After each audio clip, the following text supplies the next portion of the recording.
Prologue. Naruto suddenly opens his eyes and sees that he's in a city of sorts. He looks around and sees marvels of engineering, art and craft before him. He would have continued to look until a voice calls out to him. "Greetings boy, I hope you have enjoyed the scenery around, but it's time for business," said a man as Naruto turns around to see a man in distinctive battle armor with golden wings sticking out of the back of his armor. "Who are you?" asked a startled and curious Naruto. "I'm the Archangel Michael. Come, we have much to discuss about your death and an offer you really wouldn't want to refuse," said Michael as he gestures for Naruto to walk with him towards a large building of sorts. Back on the mortal plane. Haku, seeing someone who in a way shared similarities would be thrown off the bridge by his own teammates, really boiled something inside of her. She charges relentlessly into battle with ferocity not seen before in herself and attacks the duck-haired boy with hellish fury. "Sasuke-kun," shouted Sakura as she sees Haku attack Sasuke with no mercy. Kakashi and Zabuza are fighting to a standstill. Kakashi, about to use summoning jutsu, is interrupted by Zabuza kicking him to the ground. Before Kakashi could get up to fight back, finds himself pinned to the bridge by his shoulder courtesy of Zabuza stabbing him with a kunai.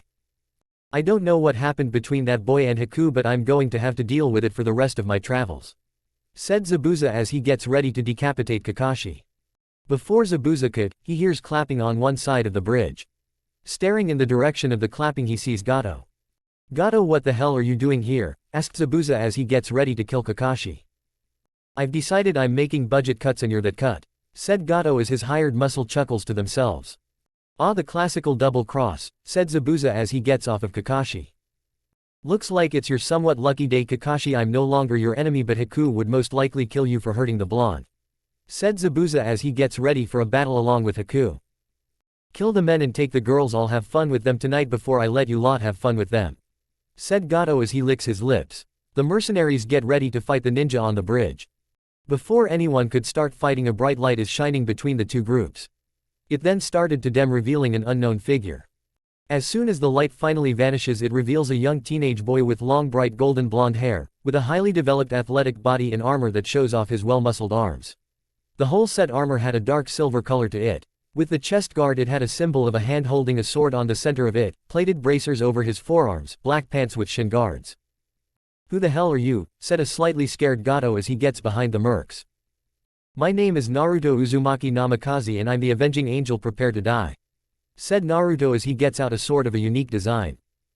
It was double-edged that had a cross guard. The blade looked light and well made. The handle having a golden eagle engraved on the handle to the blade. "Whatever you are, you aren't killing no one. Get him boys and make him suffer. Whoever brings me his head gets double the reward," shouted Gato as his mercenaries charge at Naruto as he gets ready to fight. Haku, about to jump in to save her love, is stopped by Zabuza. "Master, what are you doing? Naruto-kun is about to be killed," said a worrying Haku. "I don't think so, young Haku. I have a feeling he's going to kill them. Look," said Zabuza as he points towards the blonde. Back to the battle. Naruto is fighting the mercenaries, using techniques and tactics that are unheard of in the world of shinobi. He's using sword strikes, in conjunction with the martial arts he's using to tear the mercenaries apart with his swordplay and his bare hands. He kills a spearman and takes his spear, using it to kill more of the mercenaries. He throws the spear at some of the remaining mercenaries, killing two with a double skewing. He pulls his sword out and draws a trench knife and cuts through the remaining mercenaries.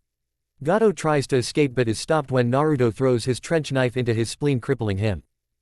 Naruto then pulls his trench knife out and turns Gato over on his back. "Spare me please, I'll give you anything," shouted a fearful Gato as he starts to shake with fear. "Time to die, Gato, but I'm not going to kill you. Oh no, before you die, I'm going to take what makes you a man," said Naruto as he heats his trench knife and tears Gato's pants off. Naruto then proceeds to slowly castrate Gato with the heated weapon. Gato screams out in agony as his manhood is being cut of his being. Naruto proceeds to throw his manhood to a starving dog who proceeds to eat it. He then cleans his knife of the short man's blood with the former man's own pants. Note to self: don't piss him off or make rape-based threats towards his lovers, thought Zabuza as he holds his manhood out of fear of losing it to the blonde. "Naruto-kun," said a tearful Haku. "Yes, Haku-chan," said Naruto as he looks in the tearful eyes of Haku. "I love you," said Haku as she jumps into Naruto's arms and kisses him on the lips. The two starts to make out with each other. The two breaks from making out and Haku asks, "What happened to you and how are you alive?" asked a worried Haku. "I died and went to heaven where they gave me a second chance at life as the avenging angel," said Naruto. "What was it like?" asked Haku. It was like a city of the future, said Naruto as he turns and looks towards his trembling former teammates.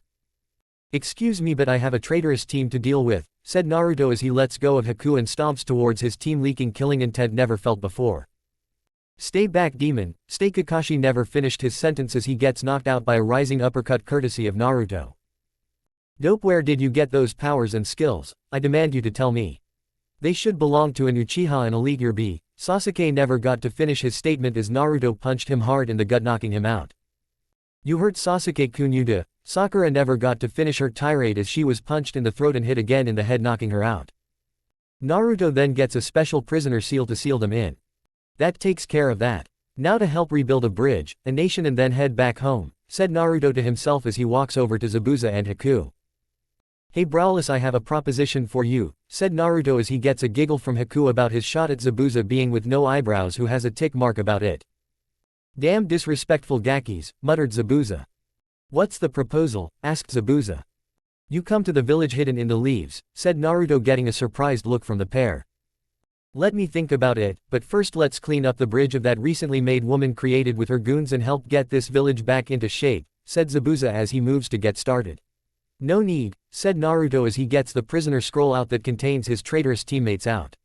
Release, said Naruto as he releases his teammates from the seal. They stand in front of them and appear to have strange silver collars on each of their necks. You three get to work cleaning this bridge of these bodies, commanded Naruto. You don't give us orders, Genin, said Kakashi in a defiant tone.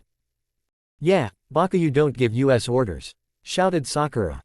Yeah, as if a loser like you can give us orders, especially an elite like me, said the likely gay Sasuke.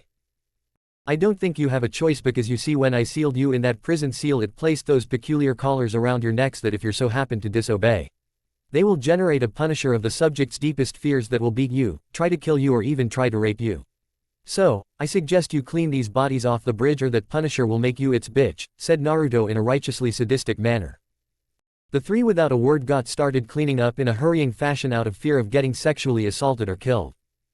I like a man who can take charge like you can, Naruto-kun, said a sultry Haku as she wraps her arms around his chest. Naruto, I will see you dead for this, said an angry Kakashi. You already had killed me, you bastard, now get to cleaning, said Naruto in a stoic but angry tone.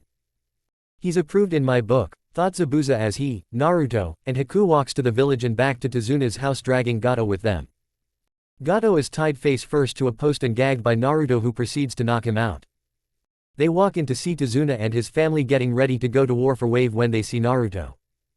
Naruto Nissan, you're back and you look different, said Inari as he looks at who's with his brother figure. Why is Zabuza with you and who is that beautiful girl? Asked Inari as he looks at three in question. Tsunami blushes at the muscled form of Zabuza. Though he would have killed his father, she had to admit he was eye candy for any woman her age. Yeah, Yaki, what's with the new changes and these two being with you? Asked a curious Tazuna. It's a long explanation, so get comfortable, said Naruto as he explains what happened to him. Chapter 1, New Beginnings. Naruto begins to explain why Zabuza is here and isn't killing Tazuna due to him being double-crossed by Gato and Gato outside with his balls cut off. Naruto revealed he was killed by his traitorous teammates who had stabbed him multiple times. Naruto goes into details of his death and how he looks the way he looks at everyone. Flashback in heaven. Naruto is walking side by side with the Archangel Michael as they go into a room that has statues of what looked like great warriors and champions. He then sees a man in white robes, with white hair and a build that would make most seem weak. Greetings Naruto, my name is Drake the Great Storm Warrior, greeted Drake as he bows towards Naruto as Naruto bows towards Drake in return. It's nice to meet you, Drake-sama, said Naruto. So what does heaven have to offer me that's so important? Asked a curious Naruto as he looks at the Warrior of Storms and the Archangel. Naruto Uzumaki, the heavens have seen your life, every beating, every savage attack. You have been stabbed, burned, and overall brutalized, yet you remain pure of heart, and push on with a warrior spirit like no other. We offer you a chance to become an avenging angel, an angelic superhuman warrior with incredible fighting abilities and powers. You would have semi-immortality, phenomenal strength, speed, agility, and endurance. You would be able to manipulate more than chakra. You would be trained to use mana, hamon and ki alongside chakra. In fields that you missed out in when you were alive in the ways of combat, you will be trained by some of the greatest of warriors in human history and by the Archangel Michael here. When we're done, you're going to be one of, if not the most skilled fighter in your world. Answered and explained Drake, surprising Naruto, who felt honored and respected by the heavens. Do I get to return to Earth? asked a stoic Naruto. Yes you do, but in an even stronger physical form, and this form will be pleasing to the one known as Haku and other possible lovers who will also gain a form of immortality from you," said Drake, getting a startling reaction from Naruto. "But Drake-sama, Haku is a boy, I'm only interested into girls," said Naruto, getting a chuckling response from Michael. "Actually, Naruto, Haku is a girl. She just hides her gender so she wouldn't be violated by the men in her company like less than honorable shinobi," said Michael. "Oh well, I guess you know something new every day," said a surprised Naruto as he thinks about his prospects of this and remembers the past beatings and attacks on his person as well as others. "I'll do it. What do I have to do?" asked Naruto as he stands in a ready stance. "First Naruto, I will send some angelic essences into you to make you superhuman," explained Michael as he begins to channel angelic energy up into his hand. Once he finished, he proceeded to hurl the ball of angelic energy into Naruto. This caused Naruto's form to undergo a metamorphosis of sorts, breaking, tearing and reforming muscle and bone in a cycle. Naruto was being rebuilt stronger, faster, more durable and overall, more powerful than ever before. After the process was finished, Naruto now stood at 6 feet weighing 240 pounds, his body now well muscled and chiseled. He even blushes as he looks down to see that his manhood is bigger than it was when he was alive. His hair is longer in length. His eyes remained the same color, only with them being of slightly dark shade. Now with that completed, Naruto, starting today until 3 minutes are up in the mortal world, you would be trained in combat, tactics, weapons, etiquette, the use of the energies that have been unlocked in your very spirit and many more, said Drake as he gets a surprised look from Naruto. But Drake-sama, 3 minutes doesn't seem long enough, said a confused Naruto as Michael and Drake chuckle at his statement. Worry not Naruto, 3 minutes in heaven is the equivalent of 3 centuries. Time is slower than a snail's pace here. Don't worry about aging as it is suspended forever in heaven. Don't worry about Haku, she's doing fine, she's taking out her frustrations out on your snake-bitten teammates, with the inbred Uchiha being as stunted as he is. He's probably getting his head beaten in by Haku right now, ha ha ha. Summed up Michael as he laughs at Sasuke's predicament. Alright, enough banter, let's get started, said Drake as he summons the warriors who will be training Naruto. Hi sensei, who is my first set of teachers? Asked Naruto as he waits for his teachers. Your first sets of teachers are men of tremendous reputations, the first being King Richard the Lionheart, another whose discipline and determination made him an extraordinary legend of his people. His name is Admiral Yi. Finally the last is from a culture who is not too different from yours, his name is Hattori Hanzo, answered Drake. Are they ninja? Asked Naruto. No, Hattori is but not Yi or Richard, they are from cultures who don't employ ninjutsu. Richard is from a culture that employs warriors known as knights. They're highly trained warriors that are more combat-oriented than ninjas and similarly combative to samurai. They carry weapons unlike yours. Admiral is from a society similar to yours but more so about hard work, dedication and achievement, but with honesty is in less regard. Hattori Hanzo was a fierce samurai before he became a ninja. He used many ninja and samurai weapons seen in your world, answered Michael. Did they fight with jutsu? Asked Naruto. No Naruto, they don't fight with any spiritual energy at all, they fought using their own fighting abilities, skills, and weapons, answered Drake.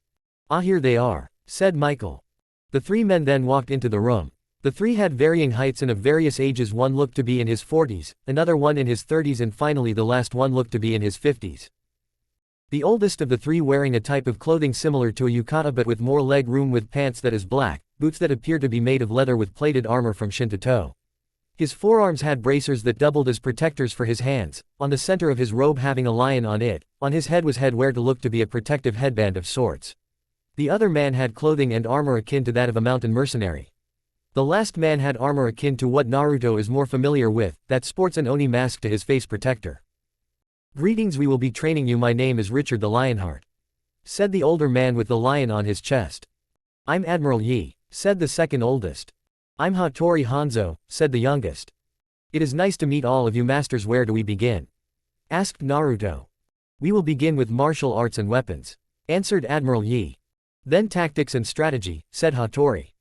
We will be drilling you in these for 60 years, said Richard. Now let us begin, said Hattori as they go to the training ground. Naruto, meet us back here after you finish your training with them, we will give you the next set of teachers, said Drake as Naruto and the 3 warriors left. For the next 60 years Naruto was gruelingly trained by Admiral Yi, Richard the Lionheart and Hattori Hanzo in martial arts, weapons, and tactics. They had schooled him in swordsmanship, and bladed weapons, sticks and clubs, and finally archery and thrown weapons.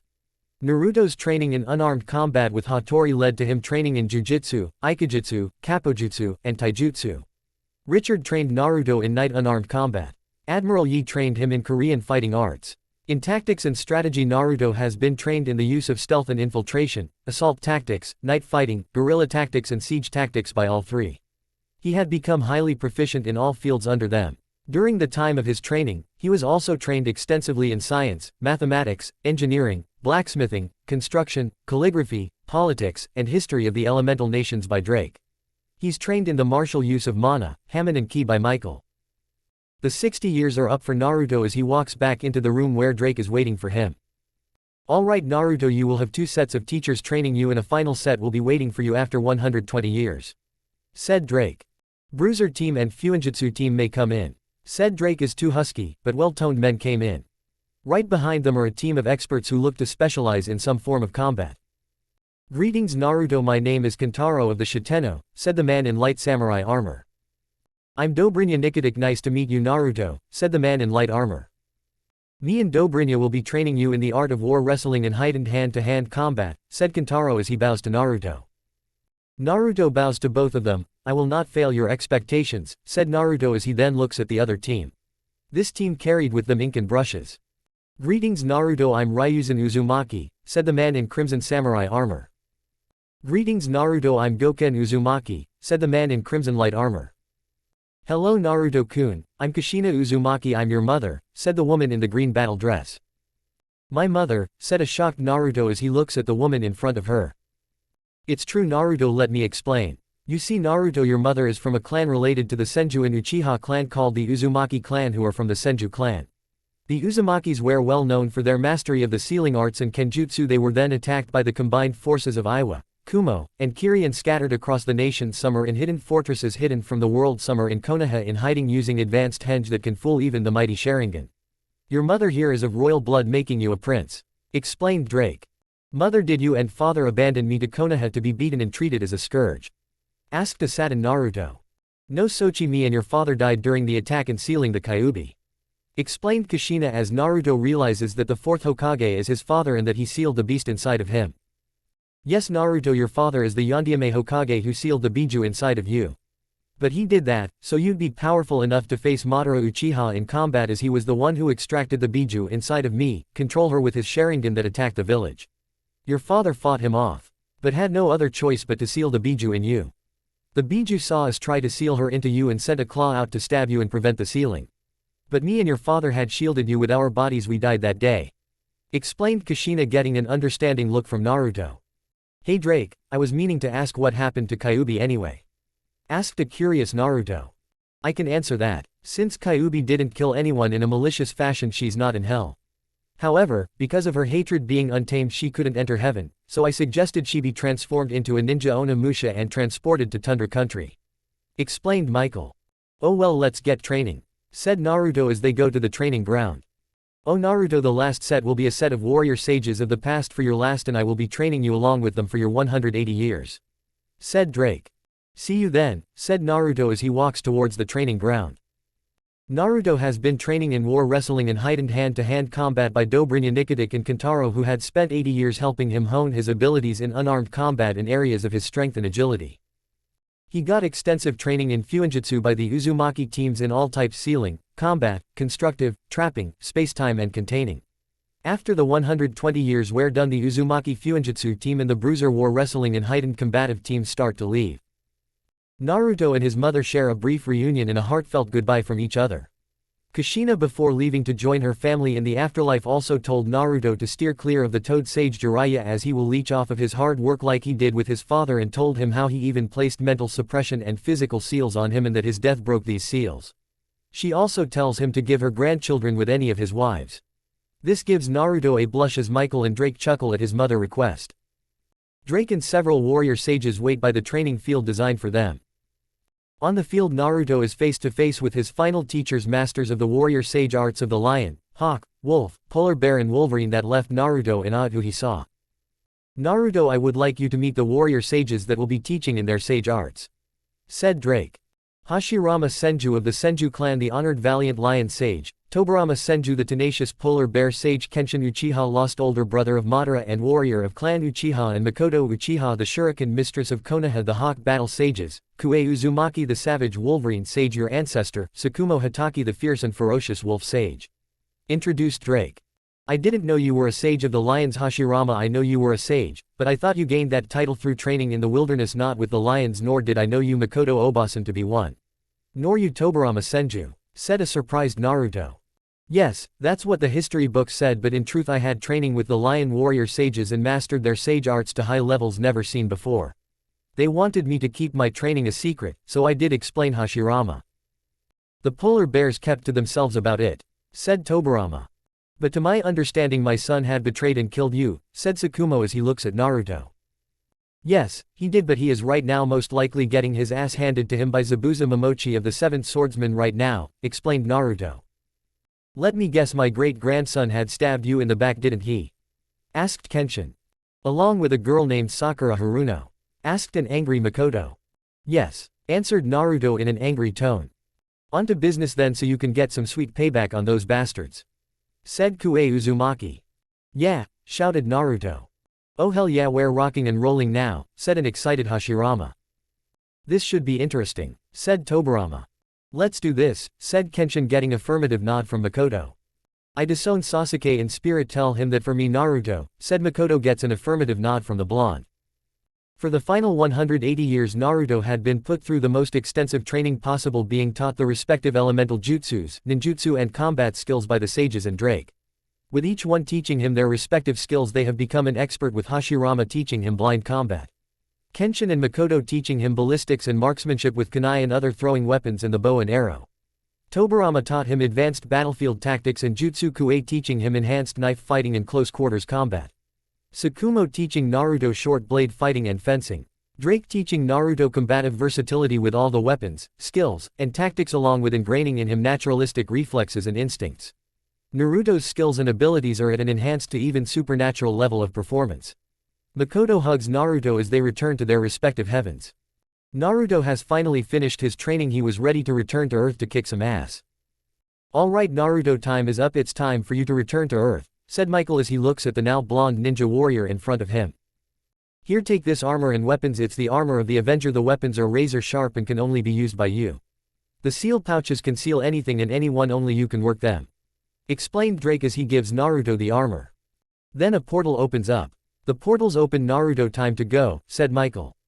Naruto then puts on the armor and weapons. He bows to both Michael and Drake and walks through the portal. End of flashback. Naruto finished explaining how he was transformed into the Avenging Angel, an angelic superhuman warrior with incredible powers and martial abilities after he was killed by his teammates. How he was trained by some of history's greatest combatants, warrior sages, and fuinjutsu masters in humanity. Incredible, said Tsunami. Remarkable, said Tazuna.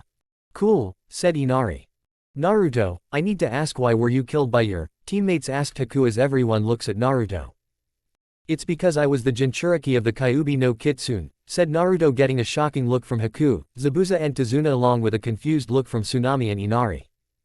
Oh, said a saddened Haku as she looks at her lover with saddened eyes. So, you wear the Jinchuriki, you must have a hard life, said a sympathetic Zabuza as he comforts his adoptive daughter. Yes, it has. I have been beaten within an inch of my life, had to sleep in the streets, had been poisoned by bastard restaurant owners, had also been set on fire several times, crucified several times. I'm surprised I haven't been raped or urinated on by the villagers, explained Naruto. How are you still sane? Asked Tazuna as Naruto looks at the old man. I had many people in the village that care about me deeply. One happens to be the Hokage of the Leaf, said Naruto, giving a calm look at everyone. What is a Jinchuriki? Asked Tsunami. A Jinchuriki is a person who contains a tailed beast, a creature of living chakra. They are often used as super soldiers in hidden villages, answered Zabuza. A tailed beast can be identified by the tails they possess, and the strongest of them all was the 9 tails, explained Zabuza. That is correct, said a stoic Naruto. They shouldn't be treated as pests, they should be treated as heroes or champions if anything, said Inari as he gets an appreciative look from Naruto. Thanks Inari, at least you can appreciate the value of one, said Naruto as Naruto sensed someone entering the room. Before anyone could do anything, several shurikens had been thrown at Naruto. Naruto then drew his longsword out and used it to block multiple thrown shuriken at him. They turned to look at Kakashi, Sasuke and Sakura smirking at him. "Alright demon, it's time for you to learn your place and who your betters are," said Kakashi as he unseals a sword from one of his scrolls. "You talk too much, Kakashi. What would my father say, what would Tsukumo say? Oh, and Sasuke, your mother says she disowns you," said Naruto. Kakashi getting angry at Naruto for mentioning his father, and his sensei gets ready to fight. Along with Sasuke, who's angered at the mention of his mother. "You son of bitch," called Sasuke as he activates his Sharingan. "Never talk about him," shouted Kakashi as he gets ready to fight. They both get into their stances. Kakashi stares at Naruto's stance and gets angry that he's using his father's Timberwolf stance. A sword stance that allows for tight and defensive angles. Kakashi and Naruto proceeds to clash in ferocious sword combat. Sasuke executes a sneak attack against him, stabbing him in the leg. Naruto then kicks Sasuke in the chest, sending him out a window. Kakashi then gets in close to place a chakra suppression seal on Naruto that supposedly suppresses chakra. Kakashi then punches 2 times in the face Naruto and stabs him in his other leg as Sasuke gets up and slashes Naruto across his face. "Hey, maybe the avenging angel just a fluke," said Sasuke as he gets ready to stab Naruto. But before he could, Naruto in blinding speed backhands Sasuke out the same window he was just kicked through. Naruto then hits Kakashi in the face, breaking his nose, and throws him out of the house on top of Sasuke, knocking the emo out. Naruto then flash steps over to Sakura and knocks her out with a chop to her neck. Naruto then pulls Kakashi's sword out of his leg and throws it back to Kakashi. "Defend yourself if you can," said Naruto as he leaps outside of the window to face Kakashi. Kakashi is taken aback by Naruto's enhanced strength, as he could have sworn he placed a chakra suppression seal on him that should be suppressing his chakra. His eyes widen as the seal he had placed on him had burnt away and his wounds are healing. Naruto then charges at Kakashi with ferocity never seen before by modern mortals. The two exchanges parries and strikes from each other. While Kakashi has experience on his side, Naruto was trained by some of the greatest swordsmen and warriors of their time. Naruto in a burst of speed pierces Kakashi's guard and cuts off his sword arm by the forearm and knocks Kakashi into a tree. Kakashi about to move feels a clawed hand on his shoulder. "I also forgot to mention that if you attacked me, you would also have a visit from that Punisher," said Naruto as Kakashi is pulled back into the special prison scroll along with Sasuke and Sakura by their Punisher.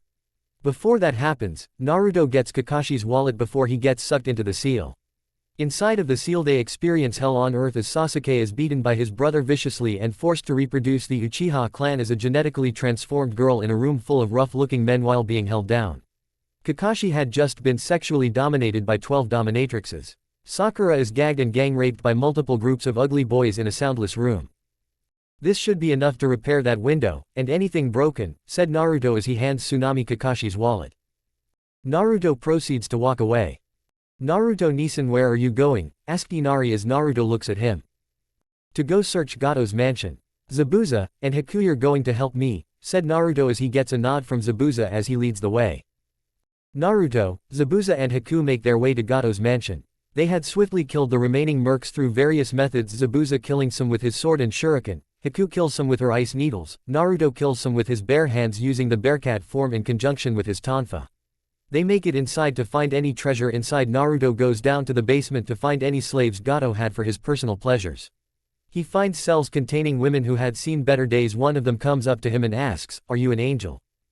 "I am an avenging angel, you are safe now," said Naruto as they start to light up with joy, crying as their abuser has now been brought to justice. "Are there anybody else in these cells?" asked Naruto. "There are male prisoners here as well. They're Wave Country's elite Ashigaru guardsmen and samurai. Some are Hitokiri or former warrior monks. They had been here for months," said one woman. "Are they in any good shape?" asked Naruto. "Yes, only one is missing his arm and another one is blinded. The rest only have scars of previous beatings," said the one woman. "All right, all of you run to the village and back to any family still living," commanded Naruto. "Thank you," said the women as they run out of the cage and out of the mansion towards the village. Naruto goes to the other section of the underground prison. Naruto sees 2 guards running up to him to try and stop him. They proved no match for the blonde as Naruto cuts them to pieces with his butterfly swords. He push-kicks the door open hard enough, killing the guard behind it. "I'm Naruto Uzumaki of the hidden village of Konoha. Gato has been overthrown, you're free to go. If you want to leave you may once I release you. But if you want to stay, I have a purpose for you warriors," said Naruto as he breaks the bars of their hinges, releasing the imprisoned samurai. "We're listening," said the samurai commander. "Let's talk about it later. Right now I need your help to strip this place of any wealth so it can go to the nation of Wave," said Naruto as the samurai commander looks onto him and looked towards his men. "You heard him, go and strip this place of any wealth so it can go to the people of Wave," said the commander. "Also watch for 2 other ninja there with me," said Naruto, getting a nod from the samurai. "Thanks, commander." Naruto was about to finish saying until he heard, "It's Teren," corrected the commander as he and Naruto walk upstairs. All of the samurai is moving items towards the center of the compound. As Naruto and Teren go to the center, they see Zabuza and Haku waiting for them along with the samurai. "Did you all find anything?" asked Naruto. "Yeah, 15 stacks of 100 gold bars, 15 stacks of Ryo, 16 bounty heads of missing nin, and 150 bags of uncut diamonds," listed Zabuza. "Okay, that's enough to help this nation get back on its feet. Now let's go take care of the runt of a former man," said Naruto. He makes some shadow clones to help the samurai carry the treasure into the village. They make their way to the center of the village. The people had a celebration for their liberation from the evil tyrant, but before they can truly celebrate, they had a trial for the castrated midget. Gato was sentenced to death in the same fashion as the hero of Wave, tortured to death in public. The people had a memorial service for those who died in Wave country under Gato's rule. A celebration was thrown in Naruto's honor for his heroics in Wave by the people. Many of the children loved playing with Naruto during the celebration. Many of the women along with Haku were blushing and swooning at Naruto's well-chiseled body as he demonstrated his speed, strength and agility without his armor on, only wearing knee-high shorts and a muscle shirt, lifting a large boat above his head and playing an intense rugby match. Tsunami found love again in the form of one of the samurai Naruto freed named Ryu Kentaro during the celebrations. He was one of the 2 samurais Naruto healed using a special healing technique only known to him. Naruto healing the samurai who lost his sight with Hamon healing, and Ryu who Naruto regrew his arm using Hamon regeneration. Days after the bridge was completed and was operational. It was named the Great Naruto Bridge in honor of Naruto. Trade and travel had become more prominent days following the bridge's completion. Newcomb settlers and travelers had settled in the village. Teren and Tazuna had gotten together with Naruto, Haku and Zabuza on what to do about Wave's defenses and fighting forces. Naruto suggested that they conscript a paramilitary force comprised of former samurai, ninja, sailors, hunters, some of the toughest fighters that lives in Wave that was left undetected by Gato's forces, and from some of the settlers. Teren, Tazuna, Zabuza and Haku say this is a good idea. They also ask what gave him the idea. Naruto tells them it came from one of his teachers in heaven named Richard the Lionheart, who did something similar for his military forces. Teren asked how the training and recruitment will be handled. Naruto said it will be a series of wargames based on how high the individual scores that would get them recruited into the combat forces of the paramilitary or its support forces, and that there would be a place for them to sleep if none of them had an education for those who are illiterate. With the training focusing on harnessing the individual's fighting instinct and mind to turn them into skilled warriors for the paramilitary. Naruto had also addressed another important topic for the paramilitary troops. He tells them they need to also find newer methods of training to allow the forces to stand toe-to-toe with ninja. They would need a dietary supplement to amplify their athleticism and special tactics to be able to combat ninja. Teren and Zabuza had the methods for anti-ninja tactics and the dietary supplement the paramilitary needed. Naruto also suggested a military system of command to be formed, which they agreed to be integrated in the paramilitary. Naruto had sent a messenger bird to Konoha with a message saying the mission in Wave had been completed, but with complications with his teammates betraying him and trying to kill him, and the forwarded payment in the seal on the message. The message also told of Naruto being asked by Wave to help train a paramilitary force with the payment plan for Naruto's service. The Hokage was not too happy about Team 7's treachery towards their comrade and had sent Team 8 to help Naruto with the paramilitary force. Naruto had met with the Hitokiri and warrior monk group. He had suggested they build a school of martial arts to help teach normal people the ways of their craft to be used and as a secret resistance force against any future threat to Wave. During the remainder of the weeks, Haku and Naruto had gotten closer than ever before as they went on to have deep make-out sessions, with Haku feeling that Naruto was more than a boy in his pants in one of the sessions.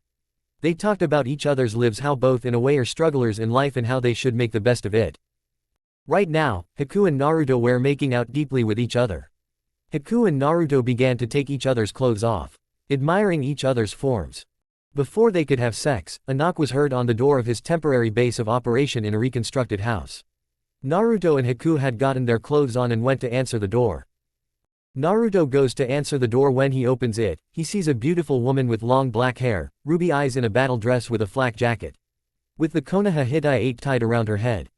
Jonin-sensei Kurenai Yuhi of Konoha here for assistance of one Naruto Uzumaki, said a now revealed Kurenai. Where's the dope so a real ninja can help him? Said a boy with a large ninja dog right next to him. Yes, where's Naruto-kun? Said a girl with beautiful dark blue hair with a Heim cut and lavender eyes in a heavy coat. The boy in the back simply nodded his head. Greetings dog breath, Hinata Heim, Shino, it's good to see you all. Said Naruto as he steeps more into the light. En Naruto, said Hinata as she looks at her crush in front of her fighting of the want to faint. Yondiame-sama, thought Kurenai as she looks at the boy who appears to look like the Yondiame. What the hell happened to you? Said Kiba as he and Akamaru smell him. Interesting, my bugs aren't going near you, saying they sense tremendous power from you. Said Shino, getting a shocking reaction from his teammates.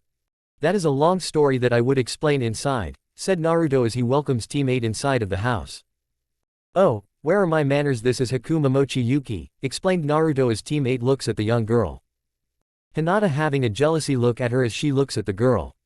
But what Hinata didn't know was Haku was not only willing to share Naruto but she is also bisexual. 6 hours later. Naruto goes into detail of how Team 7 had betrayed and killed him and showed his previous body that was mangled with multiple stab wounds, a broken neck and a crushed heart. He tells them Team 7 is in a special stasis prison scroll being tortured by their personal punisher that fits their appetites, which a raven-haired sensei is intrigued by the blonde stasis scroll capabilities. He explained to them how he was the Jinchuriki of the Nine Tails and how he was treated in the village. He goes on to explain that he ascended to heaven to be made an avenging angel and angelic superhuman in his training under some of the greatest combatants in human history. He tells how he freed Wave Country from Gato, raided his vaults with the help of Zabuza and Haku, and freed all the slaves Gato had in his dungeon. He then explains he needs help with some wargames to help build Wave's paramilitary forces. Kurenai, a little skeptical about his claim as being an avenging angel, asks if she could see his memories with a special memory jutsu, and Hinata sees his chakra pool. Naruto agrees to this. She casts the jutsu on him to see his memories. She's in awe at what she sees.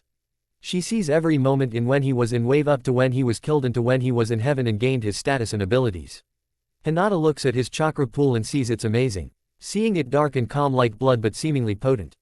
The Kunoichis stop their respective scan as they look at Naruto in awe at his claim being true. Naruto then winks at Hinata, who blushes. Okay, you're telling the truth, said Kurenai as she hands him a scroll. What's this? Asked Naruto. A message from the Hokage, answered Kurenai.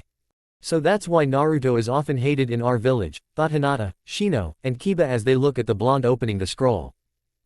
So this is interesting, said Naruto. What is it? Asked Kurenai.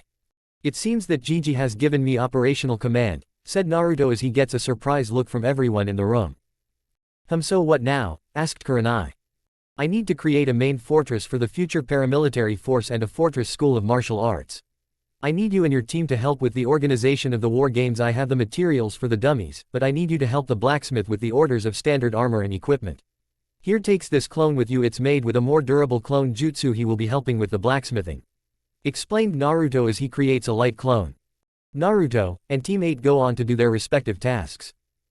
Naruto makes 10 clones and have them drive 10 large wagons of construction materials to find an area for both the main fortress and the school of martial arts. Naruto finds the perfect spot for the fortress on a high ridge in an open field. He makes a legion of 100,000 light clones. He orders 50,000 to get started making the outer walls of the fortress to make them to where they can't be breached or pierced by enemy infiltrators, while Naruto then took command of the other 50,000 light clones work on the internal structures. He starts 20 each on building the training ground, barracks, mess hall, command center, prison, library and the hidden passages, as well as plumbing and electricity. Naruto then had the remaining 2,500 clones to begin making the Muten drawbridge. Naruto then created 50,000 clones to go find another area to build the school of martial arts for the Hitokiri and warrior monks. The Hitokiri and fighting monks joined the clones in their search. With Team 8 there helping with the blacksmith construction of arms and armor. The Naruto clone took off his armored chest guard, getting a jealous look from the males in the room with the exception of the stoic Shino, and blushes from the female Jonin and the Hyuga heiress. The heiress having a look of amazement and lust in her eyes. The respective groups were going to have a field day. Meanwhile in Tundra Country, a beautiful woman with red hair, blood-red eyes and a well-embowed athletic body in battle dress is walking through the wilderness of Tundra Country. I need to find a place to sleep and a man that can fool around in the sheets, thought the now human Kyuubi as she makes her way toward civilization. She comes across a group of 50 men attacking a lone man who appeared to be a samurai and exceptionally trained one at that. He had on the traditional armor for a hitokiri warrior. He wielded 2 swords. He had long flowing black hair. She then jumps into the fight and lands back to back with the stranger, letting him know he is not fighting alone. The two begin to massacre the bandits with their respective fighting styles. "What's your name, beautiful?" asked the samurai. "I'm Kurama," said Kyubi. "What's yours, handsome?" asked Kurama. "My name is Tosen Senju, Berserk Warrior Sage of the Wolverines," said the now named Senju, shocking Kurama. "Hime Senju, huh? I thought all of the Senju died out," said Kurama. "No, some of us just scattered to the great winds and became nomads. I'm the last of my immediate family," said Tosen as he cuts a man from head to toe in half. "I'm sorry to hear that," said Kyubi as she breaks a man's neck and proceeds to use his body as a weapon. Both fighters are tearing through the bandits. They eventually brutally kill the leader after he threatened to rape Kurama after he killed Tosen. "Whoa, that was a workout. Nice moves, beautiful," said Tosen as he flicks the blood off his swords. "You're not bad either," said Kurama as she looks at the savage sage. The two then look each other in the eyes, still high on adrenaline. They get close to lock lips with each other. The two proceeds to make out near the dead bodies. "So is that title Berserk true in other ways?" asked Kurama as she licks her lips. "As true as getting blood from stone," said Tosen as he and Kurama kiss again. The two begin to take each other's clothes off and proceeds to have rough sex near the dead bodies. Kurama is shown a great time of her life with the savage Senju. As she feels his massive manhood inside her pumping into her with each thrust, giving her satisfaction and long restless pleasure. She is going to have a night to remember with the warrior sage. After minutes of love-making, Kurama and Tosen cuddle with each other under a quilt Tosen had with him. Kurama and Tosen had greatly enjoyed each other. She could only hope to see more of the world with, as she might as well journey with him instead of being alone. Back to Naruto. Naruto had finished the structure for the fortress the paramilitary needed. He then had sent for an electrician who then hooked up the electronics to the fortress with the help of Naruto's clones. The school of martial arts is also finished by the Naruto clones in the mountain regions, where only the samurai of Wave know where it is. The warrior monks and hitokiri are thankful for the structure and would do everything in their power to train Wave's future martial arts defenders. Team 8 helped finish the orders for arms and armor for the paramilitary. Hinata and Haku have a conversation with each other about Naruto. Haku lets her know she's willing to share and that she herself is bisexual. Hinata in her mind was partying like no other at this revelation. Taran asked what the name for the paramilitary force should be. Naruto suggested it should be called Storm. Naruto, Team 8, Haku, Zabuza and Taran go to the field of the wargames. Naruto steps onto the stage to get everyone's attention. "Citizens of Wave, welcome to the recruitment for Storm," said Naruto as he begins his speech. "Now some of you are wondering why we need a paramilitary, you might add. Well, let's look at Gato. Gato was able to take over this country, killing your men and children, raping your women, enslaving you. Now that he was taken care of, what's stopping the next tyrant of doing the same thing for future generations? If you join Storm, no, you would be able to stand up to those tyrannical bastards. If you don't want to do it for Wave, then do it for yourself. As if Wave has another tyrant, then you would be suffering a darkness like no other if you don't join. But if you want to defend your family and friends, then go near the mountain range. A group of warriors will show you the art of war," said Naruto as people look on to the angelic hero in front of them, eyes showing the fires of determination. The people who didn't join went to see the old man of the mountain.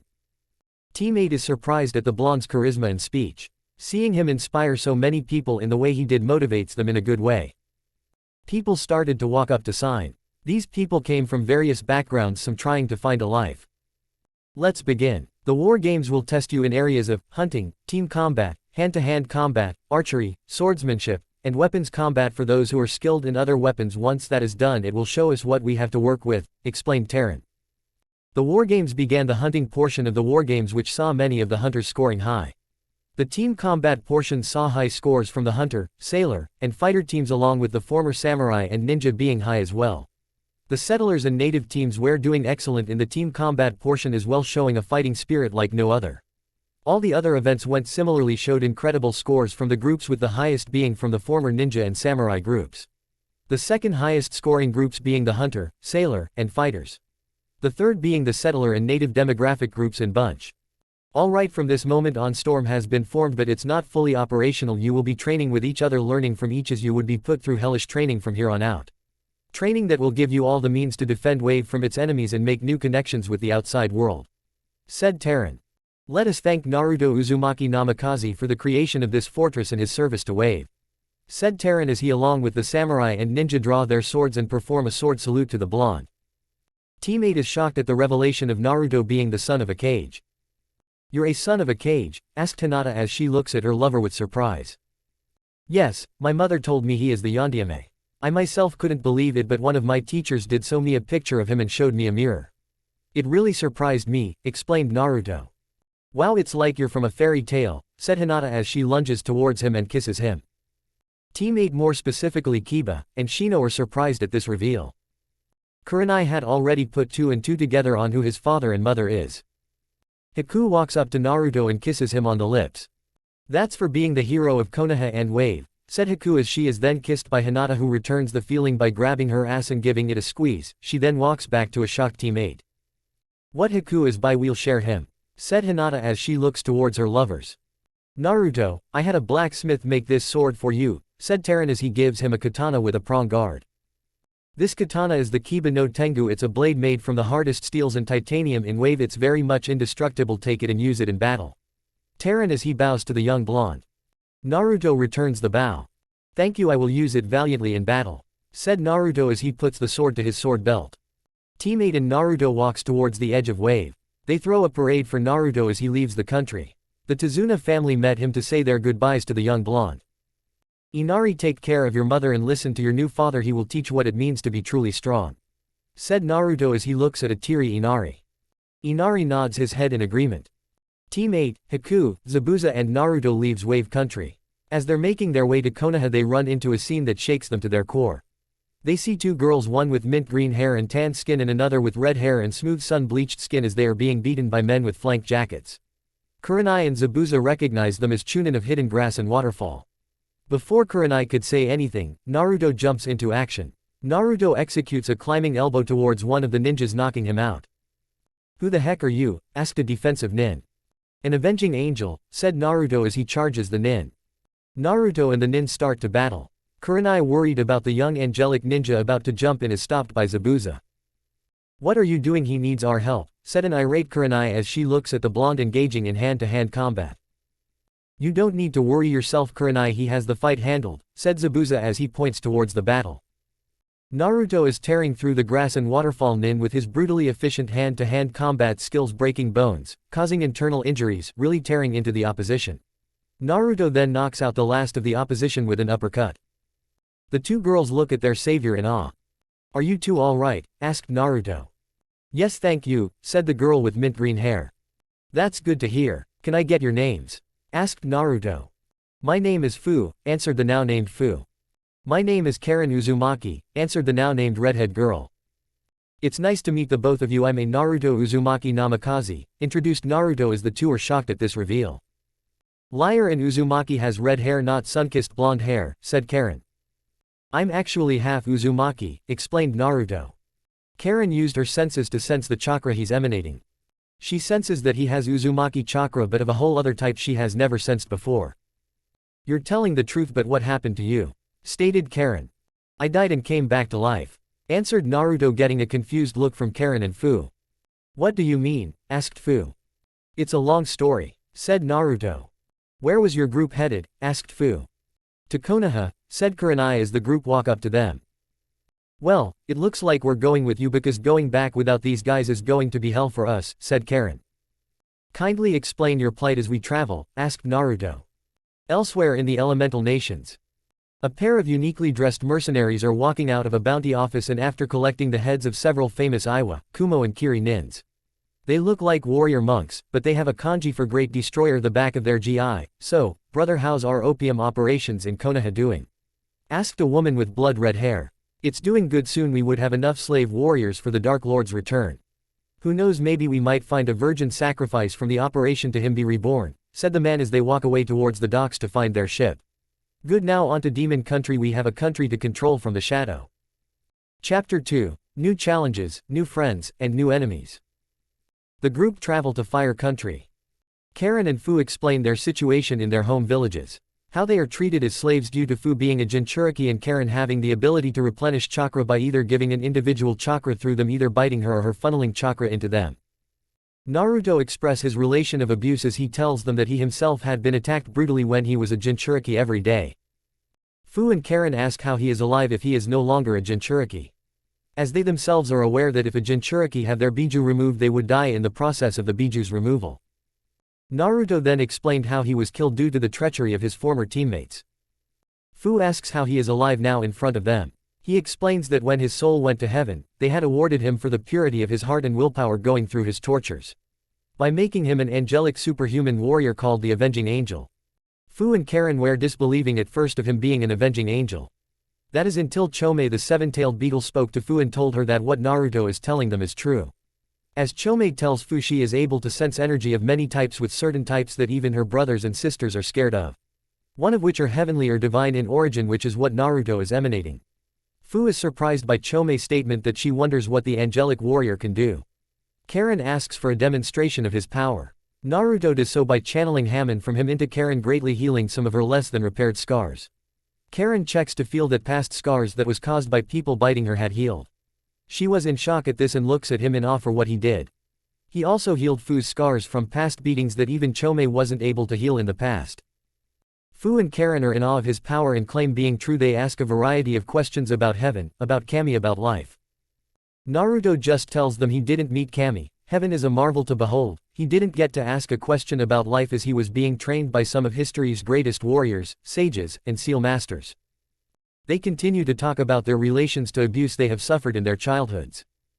As the days went by, Karen and Fu started to develop feelings for the blonde, even going as far as to stand near him along with Haku and Hinata in base camp. Haku and Hinata noticed this, went up to them as they talked to them about sharing him, as Hinata explained that Naruto would now fall under the CRA, meaning he can have multiple wives. Kurenai gives Naruto a glare. A mother will give the boyfriend of her daughter, saying if he breaks her daughter's heart you will suffer the consequences. Naruto nods his head in a promise not to. They finally make it towards the outskirts of Konoha where Kotetsu and Izumo along with the third Hokage and his Anbu are waiting for him and his group. Kurenai, where is Naruto and who are these five with your group? Asked a curious Hokage as he looks at the five and notices a face that looks like a ghost in his eyes. Who are you and why do you look like the Yondiame? Asked the aged Hokage as he's on alert about the stranger. Hokage-sama, the young blonde man in the strange armor next to Zabuza Momochi and his adoptive daughter, is Naruto Uzumaki, sir. Along with Karen Uzumaki and Fu from Grass Village and Waterfall respectively, said Kurenai as she gets a shocking look from her leader as Naruto steps forward. Actually, it's Naruto Uzumaki Namikaze, said Naruto, getting a surprise from the Hokage and his group of Anbu along with the two gate guards. There's a story to this, I'm sure, but please answer me this: where is the rest of your traitorous teammates? Asked Hiruzen as he looks at the blonde warrior. Naruto then took out the special stasis scroll and releases his snake-bitten teammates. His teammates dribbling messes until Naruto snaps his fingers. Naruto, you're a dead demon when I get my hands on you, said a pissed off Kakashi. Yeah, dope, do you know what you put us through, said a pissed Sasuke. Yeah, do you, said a still hopeless fangirl. I think what happened in the stasis scroll was a mercy as you're going to answer to the Hokage, right, Gigi, said a stoic Naruto as the treacherous Team 7 looks behind him to see Hiruzen emanating power of a god of war. Hokage-sama, I can explain. Kakashi never got to finish his sentence as he is held up off the ground by the third Hokage by his throat. I thought I made myself clear about your judgment towards the boy, but no, you didn't listen, said Hiruzen as he tears out the Sharingan from Kakashi. Kakashi is screaming out in pain but is silenced with a kick to his face, knocking some teeth out. Anbu get Kakashi on his feet and treated of his injuries. I'm going to make an example out of treacherous teammates. Get these two in an Anbu prison along with him. Neko, meet me back in my office. You would also want to listen, commanded Hiruzen. Hi Hokage-sama, said the Anbu Neko as she nods her head towards the blonde. Come everyone, we will talk in my office, said Hiruzen. Time skip 4 hours later, Hokage's office. Naruto had relayed everything from what happened to him in Wave, from being killed, being trained by some of the greatest warriors in human history and coming back to life, to the formation of the paramilitary in Wave. Hiruzen at first is disbelieving Naruto's claim of being an avenging angel, so he called for Inoichi, Hiashi and Shibi, who did a memory projection jutsu on him to show his memory of the events in Wave, excluding some private moments. Seeing them true, Hiashi looks at his chakra pool to see that it's pure like a river of water, along with seeing other energies unknown to him. Shibi then tells them that his bugs are unable to siphon any of his chakra or these strange energies off, saying these energies are so potent that they would kill them in an instant. Naruto had also revealed his original body, that shocking everyone who hasn't seen the form. Hiruzen then asks who the three girls are, with each one of them introducing themselves. How Naruto met each one of them. All three girls also blush as they also reveal they have feelings for the angelic warrior blonde for similar reasons. Hiruzen giggles and thinks to himself on how the blonde has become a ladies' man after his ascendance. It was no surprise to him as before coming up to the office Naruto was getting looks of awe and lust towards him with some girls passing out. Naruto is surprised at this reveal from Fu, and Karen moves towards the girls and kisses both on the cheek. Naruto tells them he would happily have them as lovers. The two girls jump the boy and proceeds to kiss the blonde on the face repeatedly for his acceptance of them. Hinata and Haku jumps in which Hiyashi feels a tinge of proudness of his daughter coming out of her shell in a bold way. Kurenai, Zabuza, Neko and Hiruzen feeling much the same. As the girls let Naruto up he takes out his longsword and before anyone could do anything, he begins a series of swipes and cuts through the air showing exceptional blade work that even Neko and Zabuza has to admit is on point. Naruto then suddenly stops and executes a cartwheel and thrusts his arm forward and extends a hidden blade that pierces the wall and draws his arm back. Naruto-kun, what was all that about? Asked a concerned Hiruzen as he sees the wall where Naruto just stabbed was bleeding. Before he knew it, three bodies fall to the ground above and one from the wall revealing Anbu but none of Hiruzen's own. Naruto, what other abilities do you have as an avenging angel? Asked a curious third Hokage. One particular ability is a sensory-based one that allows me to sense the intentions of individuals along with sensing danger in the environment. These individuals didn't have such good intentions from what I sensed, said Naruto as Neko and Zabuza look at his longsword. Interesting sword you have, Naruto-kun, what's it called? Asked Neko. Yes, I would also like to know you used it to fight off Kakashi when he tried to kill you a second time and went against those mercenaries, said Zabuza. My teacher Richard the Lionheart called it a longsword. It's similar to our culture's Tsurugi sword for the warriors of his culture but is more for strength-based two-handed handling. This design in particular is called the Sword of Eagles. I have other swords aside from this one, explained Naruto as he gets an understanding nod from the two sword experts. What was that blade you used on that one near the wall? It came out of your bracer, asked a curious Shibi. Oh, this one, it's called a hidden blade, a weapon used by the spies and infiltrators of one of Richard's enemies turned saviors, the assassins. It has a basic mechanical system of switches that allows me to pop it out and retract it. It can be used for stealth attacks and hand-to-hand fighting, explained Naruto, getting an intrigued nod from Shibi and his son Shino as he shows it off. Before anyone could ask Naruto about his arsenal, and Anbu shins into the room. Hokage-sama, the council has called a meeting about Team 7's imprisonment, said the hawk-masked Anbu. Thank you, Hawk. Zabuza, you are on a 2 months probation and your sword would be confiscated by Neko here. You along with your daughter, Karen and Fu, can live with Naruto at his mansion. Fu, Karen, Haku, welcome to Konoha. All three of you will be indoctrinated in our shinobi forces in the respective roles of your choosing, said the third Hokage as he gets a confused look from the five. But Gigi, I don't have a. Naruto never got to finish his sentence as Hiruzen handed him the keys and map to the Namikaze and Uzumaki compound. Naruto, my boy, you are going to be going places with this new strength, said Hiruzen in a tone of praise. Now go and take your fiancés and your future father-in-law to the compound and meet me in the council chambers, said Hiruzen as the three girls blush at the part of being his fiancés.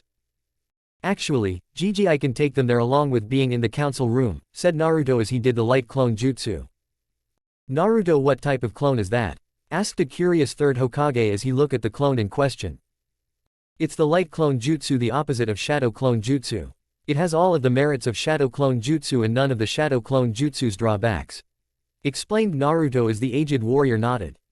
Okay, we're off, see you at home, darlings, said Naruto as he kisses each one of them and heads to the council chambers with his fellow clan heads and Hokage. Here, Naruto, wear this cloak, it will help you walk around without drawing too much attention to yourself, said Hiruzen as gives Naruto a cloak for disguise purposes. Oh, Hinata, I have a surprise for you at home that will make you jump for joy, said a smiling Hiyashi before he left.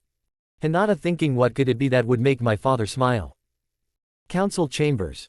The clan heads of the Inuzuka, Akamichi and Nara are waiting for the Hokage and their fellow clan heads. Along with them the scheming elders and the greedy civilian council members. Where is the Hokage? He should be here when he is called, said a civilian counselor.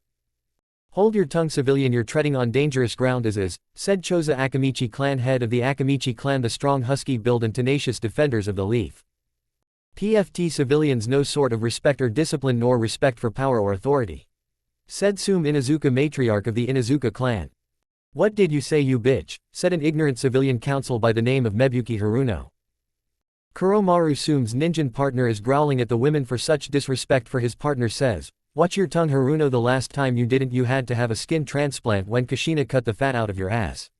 Do you want more cut out? Troublesome such braggarts you civilians are in this matter," said Shikaku Nara, the leader of the sloth-like but intelligent Nara clan. Before Mebuki can shout, a familiar voice says, "This meeting is in session, please be seated." Everyone turned to see the Hokage along with Hiyashi Hyuga of the Hyuga clan, Inoichi Yamanaka of the Yamanaka and Shibi Aburame of Aburame clan with a cloaked figure.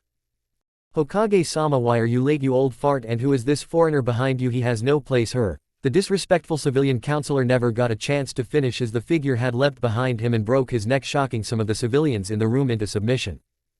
"Hokage-sama, who is this fellow with you?" asked Chozo with Sume and Shikaku also look at the figure in wonder, with Kuromaru going up to sniff the stranger in curiosity.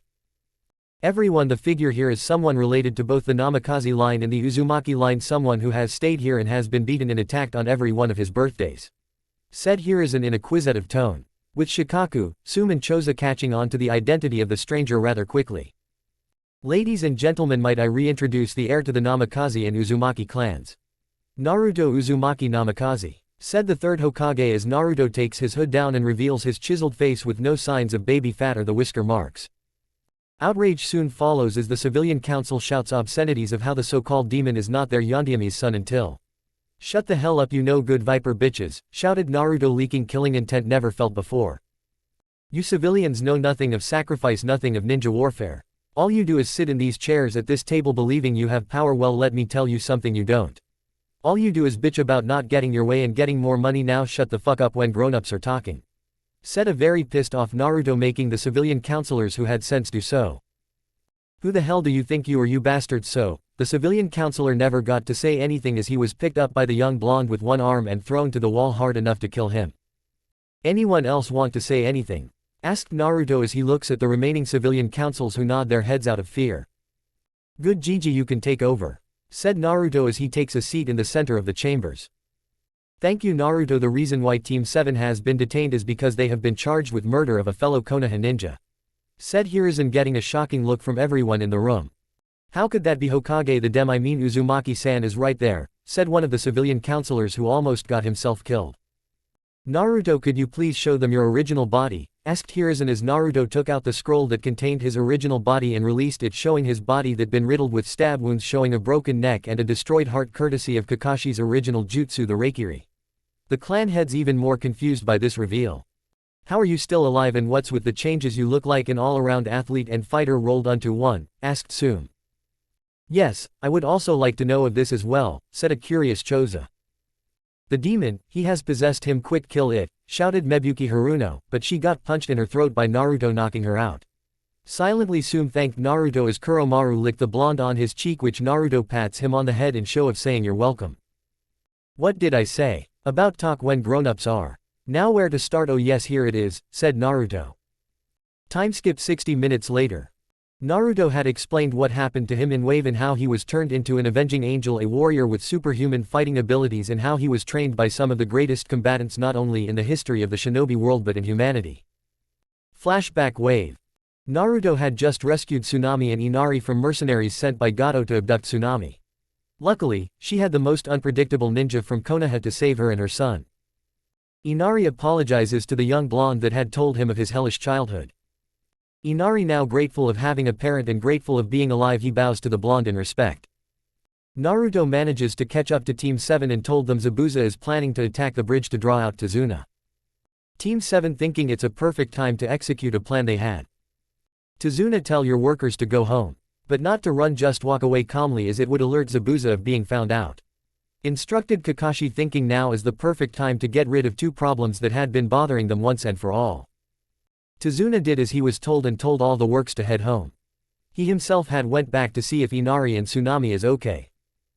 As the workers and Tazuna are completely away, Naruto turns around and is about to ask what they plan to do about Zabuza and the fake hunter Nin. Until Sakura stabs him in the ribs with a kunai. Sasuke and Kakashi jumps in to stab the blonde. "Dope, you have been in my way long enough that you've been pissing me off," said Sasuke as he stabs Naruto in the gut. Naruto, still not dead, looks at Kakashi. "Kakashi-sensei, why?" asked Naruto as he looks at the white-haired Jonin in confusion. You were a mistake that your whore of a mother shouldn't have brought into the world, said Kakashi as he does his hand signs to make his only original technique the Chidori and runs it through his chest, removing his heart.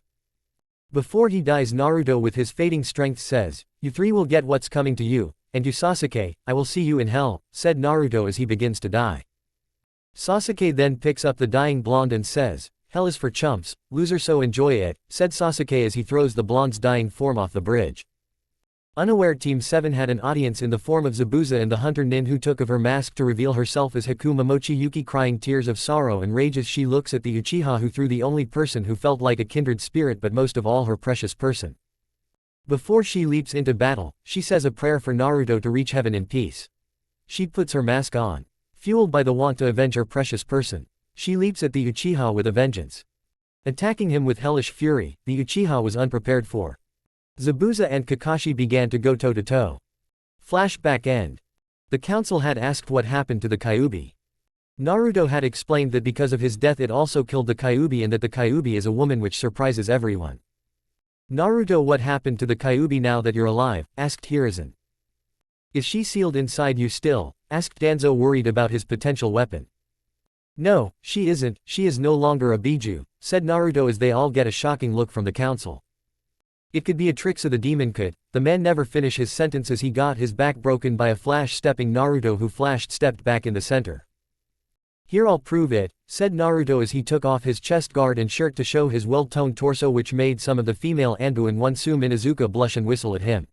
Naruto then channeled his chakra to his torso, which reveals nothing. "Damn it, my one chance to have a perfect weapon ruined. Hopefully I could use this avenging angel to my advantage to make Konoha strong," thought Danzo as he tries to use his hidden Sharingans to try to influence the angelic warrior in front of him in the hopes of turning him into his own killer. Naruto, sensing this, just ignores the attempt and makes plans to deal with the old Warhawk later. "What is going to happen to my snake-bitten teammates?" asked a stoic Naruto as he looks at the council members.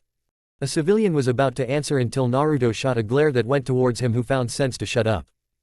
"I and the clan heads will decide that, so you can head home, Naruto. Don't worry, Naruto, as we will punish them in a way that will be fitting," said Hiruzen as he lets Naruto go home to his loves. "The civilian side is no longer allowed to call for any meeting, and I'm hereby restricting their powers," said Hiruzen as the civilian council look at him in outrage. "Hokage-sama, you can't just..." The man never got to finish as he felt terror in his heart as the aged warrior leaks his killing intent. "Anbu, please escort the civilians out of the chambers, please," commanded Hiruzen as Anbu go and escort the civilian counselors out of the chambers. In Tundra Country, Tosen and Kurama had been traveling together in the past couple of months and had been enjoying each other's company. Kurama had told of her origins and of her original form until her container's death. Tosen didn't really mind having her company at all. Having a walking library wouldn't really be so much of a bad thing, would it? "So, love, where are we going?" asked Kurama as she is wondering where they are headed. "My grandfather's highland home. I'm going to see if I can give you a weapon." "Can't have you damaging your lovely strong hands now, can we, love?" said Tosen as he kisses her hands, getting a giggle from Kurama. "True, darling, true. So what weapon do you have in mind?" asked Kurama as she looks at her lover. "Well, it's a weapon that captures both your strength and beauty," said Tosen as Kurama blushes at his compliment. As they walk up into the highland regions, they look to see a massive highland tower that appears to have an old man of a build that rivals her lover's, seemingly waiting for them. "Grandfather Sobi, how is life treating you?" greeted Tosen as he gives his grandfather a hug, greeting him with respect. "Ah, Tosen, my boy, how are you? I thought you were dead from fighting those Oni warriors," said Sobi as he looks his grandson over to see any damages. He then noticed the red-haired woman. "Who is this beautiful woman with you?" asked the old man as he looks at the red-haired woman, who blushes at the comment. "This beautiful woman is my lover Kurama Uzumaki, formerly the Kyuubi no Kitsune," revealed Tosen as Sobi looks at the woman in slight surprise at the last part. "Please tell me your story, Kurama," asked the old man as they walk inside the Highlands Fortress. Konoha at night. Inside a secluded mansion not too far from the red light district, a large group of men are having what seems to be a celebration of sorts, are having a very good time. There are strangely dressed guards armed with tall war sabers in yellow and black are patrolling around the area, being sure that nothing goes off without a hitch. However, a shadowy figure sneaks up on a sentry and kill him by breaking his neck. He then moves on to take out the other guards. The men are having a good time with the girls, dancing, drinking, and gambling. Everyone is happy to enjoy themselves quite well, as if they are high on some form of drug, or rather savoring something. Outside, the guards are being slaughtered by a now detected intruder. They draw their sabers to try to fight them, but it is no good as the man still is mowing them down like it's nothing. Things seems grim underneath the partying. As one man said, "So girls, how's the party for you? We're enjoying you dancing and drinking along with us. But we should probably eat, what say you boys?"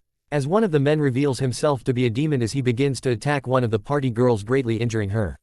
One by one the men reveal themselves to be demons as they begin to attack the girls, savagely mauling them. But all hell breaks looser than before as the lights cut out and one of the robed guards comes falling down from a skylight, getting the attention of the demons. "The Tamashii is coming," said the guard as he dies of his injuries. A figure in the shadows is look into the room. The moon's night shines on the figure, revealing it to be of Konoha's Anbu, or rather a special branch of the Anbu, separate of the norm but not of root either. He's wearing a modified flak jacket underneath a trench coat that contains kunai, shuriken, and weapons. He has a pure white hunter nin mask on, holding a ninjutsu in his hands. "Tamashii, he's found us," said one of the demons. Slowly but surely both sides engage in hand-to-hand combat. Tamashii fights like a professional warrior. The demons may be savage warriors, but they are using just brute force, not skill. As the demons are being killed, the last one of the group of demons gets an injured girl and holds her at claw point. "Stay back or I'll kill the bitch. I swear I'll rip her fucking throat out," said a demon as he presses his claws into the woman, slightly drawing blood. Tamashii sheathes his sword and draws a dagger of a unique design and points it at him. The demon curses at him and says, "You could do nothing at the range you're at with the dagger." However, Tamashii triggers a switch in the dagger that propels the blade into the demon, killing him instantly. Tamashii goes and checks up on the girls, each one of them having teeth marks and cuts on their bodies. He only sees 1 dead, 7 injured. Tamashii gets on his communicator and contacts his commander. "Command, this is Yokai. We have a situation over at the Ryobi mansion. I count at least 1 dead and 7 injured. Send medics. We also have a cult here as well along with Rakshasa," said Tamashii into his comms channel. "Yokai, this is command. We need to identification on the cult," said command. He goes over to check one of the dead guards he killed and finds a tattoo that with a darkened figure in a gold armor holding a head in one hand and a sword in another with red eyes. "Kurayami Ariansu," thought Tamashii as he looks at the symbol. Back to Naruto. Naruto is lying in bed with 3 of his 4 lovers cuddling with him and each other, sleeping peacefully. Fu, Karen and Haku had fully agreed to share the young Adonis as a lover with Hinata and any more women. All 3 also connected with each other very well, with Haku connecting with Karen about being the last female of their clan and Fu being an orphan and alone. The night before they didn't have any sex with the young blonde, only a long make-out session between the 4 of them. But both Fu and Karen felt that he's a stallion in his pants as well as feeling his muscles being rock hard. They didn't go any further than that because they want to know him better.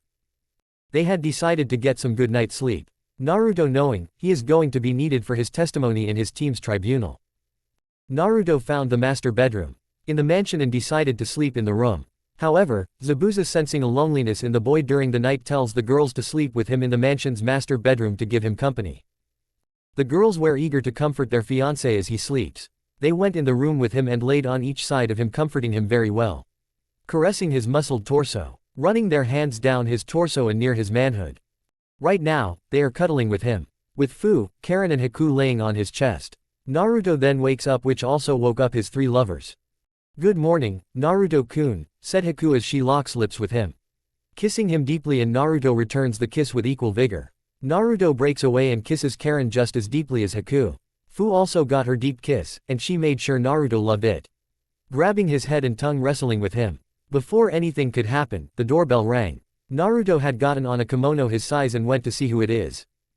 He opens the door to see a woman with long locks of purple hair with her, a man in a green flak jacket.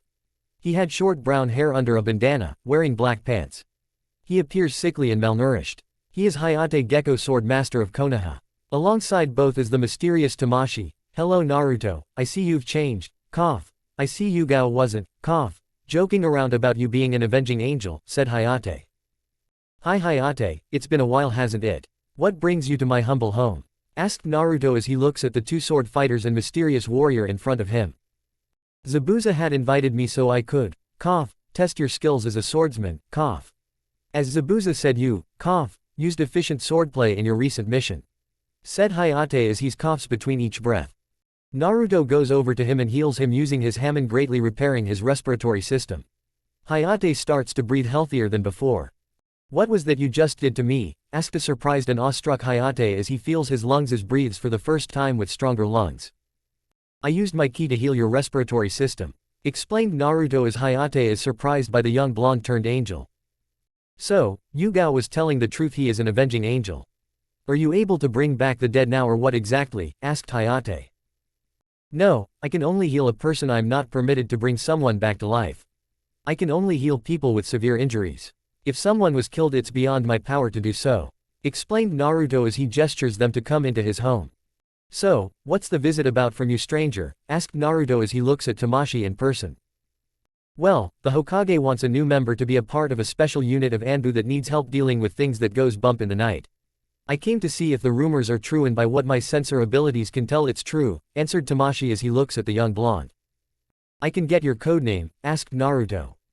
Call me Tamashii, spirit, and much like you I have a brush with death, answered Tamashii as Naruto gets a look at the man right behind him in surprise. I think we may get along if I pass your test, said Naruto as he gets a chuckle from the man which scared both Yugao and Hayate. The four walk into the training ground of the mansion and gets ready for an intense test that will truly test him as a combatant. Back in Tundra Country, Kurama had explained what happened in the last couple of days. From her being the once powerful Kyuubi no Kitsune to being turned into a ninja Amazon. To fighting alongside Tosen on a small battlefield against a large group of enemies. Sobi senses truth in her tales. Some who don't know this about the man should know he is a powerful owl sage. The Owl clan are known for their power in seeing through lies and deceptions as well as seeing into a person's soul. All the things Kurama had him was true. I believe your story. So, what now? Asked the old man. I want to enjoy my freedom as much as I can. Maybe start a family, answered Kurama as she gets a look from Tosen as she looks at him with bedroom eyes. Alright kids, you could take a weapon from the arsenal. But Kurama chooses your weapon carefully as these weapons will be with you till you die, said in a tone that left no room for backtalk. Kurama only nods respectfully and goes into the arsenal. She slowly looks around the room looking at weapons of a large variety. Ranging from swords, axes, and spears to clubs and flail weapons. Until she sees a weapon of a unique design that catches her eye. She walks towards it and picks it up. It's a weapon that would definitely help her close quarters fighting. Tosen-kun, what are these? Asked Kurama in a curious tone as she shows him and Sobi. Oh those are the wind and fire wheels. They are made to be used in Taijiquan and Bagwazong that is also used by Nezha the Taoist protection deity, answered Tosen getting a look of awe from the Kurama as she looks at the weapons she holds and swings them around to get a field of them. These seem easy to handle, I'll take them, said Kurama as she looks them over. Well, if that's the case then here, said Sobi as he hands her a large book. What's this? Asked a confused Kurama. This book pertains to Taijiquan and Bagwazong Kung Fu, along with the weapon forms for the styles, said Sobi as Kurama is surprised. They didn't call the Senju clan for having 1,000 skills for nothing, thought Kurama, still surprised by the clan having extensive knowledge of Taijiquan and Bagwazong. You can use our training course to get a grasp on the fundamentals of both styles, said Tosen as he points towards the training grounds. Kurama goes towards the training fields in question. Kurama is going to be having long months with the Senju clansmen.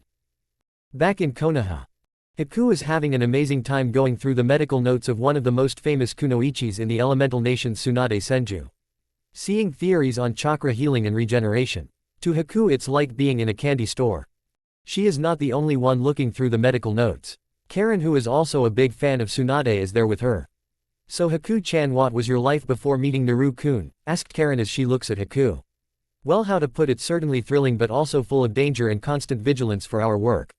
As I never know when Hunter Nin from Kiri would jump out and try to kill me and Zabuza, said Haku, who gets an understanding nod from Karen as she herself had lived in fear of being killed by enemies of her clan. That she can see a bond with the Yuki woman. Let's keep looking through these notes, we might find a new theory with chakra healing, you'll never know when that might come in handy, right Karen-chan, said Haki as she looks at her sister lover who nods in agreement. Chapter 3, A Heart of Fire and Passion. Kurama and Tosen had been training together for the past several months. She had done well in becoming well versed in Taijiquan and Bagwazong. Combining the fluid and rapid motions of Taijiquan and the flowing movements of Bagwazong. Effectively creating a hybrid of sorts. Tosen had also taught Kurama Kenpo, street-style karate and freestyle jiu-jitsu. Giving her hand-to-hand combat arsenal a great boost in a variety of combat tactics and techniques. Sobi had her meditate days on end, reasoning to her that a martial artist has more than just their fists but their minds as well. explaining it would allow for her to be able to control her mind better and defend against the Tsukuyomi and the Kotoamatsukami of the Uchiha clan. Saying both jutsu's goal is to target one's mind and spirit. If one's willpower is very strong, one can greatly resist if not impede the effects of both jutsus. The receiver in question would be able to add a mental layer capable of blocking the mind control efforts from Kotoamatsukami. This went on for the next 5 months. Her last month training at the tower's training chambers had her fight against the reinforced shadow clones of both Sobi and Tosen. Her improvement in her combat skills had greatly advanced. She can now stand as an equal to Tosen in combat. Sobi and Tosen gave her praise of this improvement.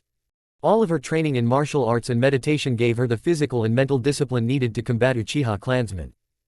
Tosen and Kurama during this time has been a time of romance and love as they had spent time together happily getting close as lovers.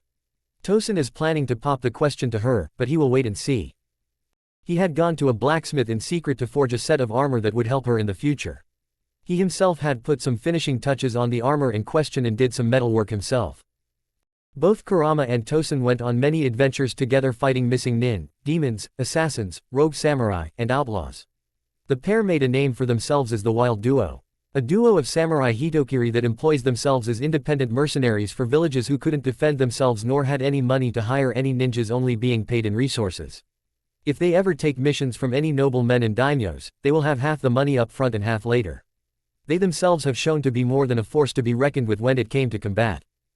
At the moment Tosen and Kurama are in bed at and in together naked under sheets cuddling with each other, with Tosen cradling Kurama after long passionate sex. They had gotten back from slaying a Kuraimi Ariansu head priest and prevented him from reviving an elite Oni warrior known as Nobunaga the Soul Eater. "So, Kurama-chan, how are you enjoying your freedom?" asked Tosen. "It feels like a dream come true and I don't want to wake up ever," said Kurama as she leans in to kiss Tosen. "If that's the case, let's go another round so you can enjoy your freedom even more," said Tosen as he leans in to kiss Kurama. Him and Kurama being to have another round of passionate love-making. Feeling ecstasy from Tosen's thrusting, she cries out in pleasure. "I can get used to this," thought Kurama as she rides Tosen. The next morning, Tosen and Kurama go and gather the money from their latest assignment to kill the head priest to a chapter of the Kuraimi Ariansu who had been stealing young girls from nearby villages for a major large-scale sacrifice. He never expected to see a pair of samurai assassins coming for his head until it was too late. Tosen then proceeded to pull Kurama to the side of a clean road and got on one knee. "Tosen-kun, what's this?" asked Kurama as deep down she's having a feeling of fear but also excitement in her heart as if a life-changing event is going to happen before her eyes. "Kurama-hime, you have brought me joy and peace for the last couple of months. Ever since my lover Chiyoko died, I thought I would never love another woman again. That is until I met you. At first, I thought you were an enemy with the enemy force. But that was until I started to talk to you, seeing you have a noble and fiery spirit. After you told me of your original identity, I didn't really care. I found it inspiring to know that the Kyuubi no Kitsune creature of malice to have a spirit that wants to truly be free and not alone. I kneel down before you to ask you one question. Will you marry me?" asked Tosen as he holds out a ring of a unique design. Kurama is in a state of shock and awe. A man who didn't care about her past as a tailed beast. He understood her as not a tailed beast nor a human woman that saved him, but a free spirit that had become a victim of slavery and loneliness. She said the one thing any woman in her position would say, yes, as she jumps into Tosen's arms and kisses him deeply. She breaks the kiss and asks, "When is the wedding?" asked Kurama as Tosen smiles and responds, "I'm still making plans, but I believe I need to invite 2 particular people." "Who are they?" asked Kurama. "Tsunade Senju and Naruto Uzumaki Namikaze," said Tosen as Kurama is slightly shocked at the action but thinks it would only be befitting. The last living descendant of Hashirama and Mito being a bridesmaid and her last jailer being made best man would really be a great chance of burying the axe. Until she realizes one thing about the idea, she voices out. "But wait, I thought that Naruto is dead, killed by his teacher Kakashi, and his treacherous teammates," asked a confused Kurama. "No, he's actually alive. Apparently heaven had also brought him back as well," answered Tosen as he showed Kurama the latest edition of the bingo book. Showing Naruto in strangely made armor having A B to high A rankings in areas of taijutsu, genjutsu, shurikenjutsu and kenjutsu. With an AA+ ranking in sealing jutsus. He has a bounty of 12 million ryo from IWA for his head. She is having a day full of surprises. As she continues to read the page until Tosen says, "Oh, I also have an early wedding present for you," he holds out the ring to show her. Kurama marvels at the design. It had a fox engraved on it. "Oh, Tosen, you honor me with this ring and its design." said Kurama as she hugs him tightly. Oh, that's not the present. Kurama, send chakra to your ring, said Tosen as Kurama does so, revealing the armor he had worked on. She had on dark silver shin and arm guards with a matching chest guard that matches her cup size, a pauldron for her shoulder, wearing black pants with silver lines. She had on a headband that had the Senju and Uzumaki clan symbols on its metal plate. Kurama was really having a day to remember with this surprise as she looks in a mirror to see the magnificent armor. Tosen senses the future with her will become a great journey and experience he would like to have and remember for all time. Timeskip 2 weeks later. Special Operations Group base camp in Bear Country. Bear's daimyo had hired both Tosen and Kurama to lead a highly trained and inexperienced battalion of samurai army rangers and a rocket team to attack the fortress of ruin that hides the forces of a breakaway sect of the Kuraimi Ariansu, Yamata number Orochi, and drive them away but also give them some seasoning in combat for other operations. They are planning out an assault on the river fortress of marauders with the battalion commander of the rangers and the commander of the rocket operators. Alright you newbies, listen up. Me and my dear Haim here will be scouting out the defenses of this fortress at night, so I would suggest you get plenty of sleep and have your weapons checked and ready. Remember, use smokeless cooking, we don't want to give away our position, said Tosen as he and Kurama go inside a small stealth boat and go off into the night. They began to row towards the fortress while it was dark, carefully evading the spotlights and guards of the fortress while rowing towards the blind side of the fortress. They gotten out their climbing claws and began scaling the walls stealthily.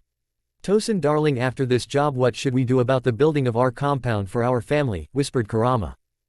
I'm thinking about making an alpine compound in the mountains of Fire Country. However, I need to buy some land for the compound to be made, so after this I'll see where we can build it at, whispered Tosen. The two made it at the top of the fortress where they see demons guarding a door of a strange metallic design. As they recon and sabotage any of the castle's hidden defenses, they overhear arguing and shouting in a room ahead of them. They peek inside the room through a window to see two men arguing.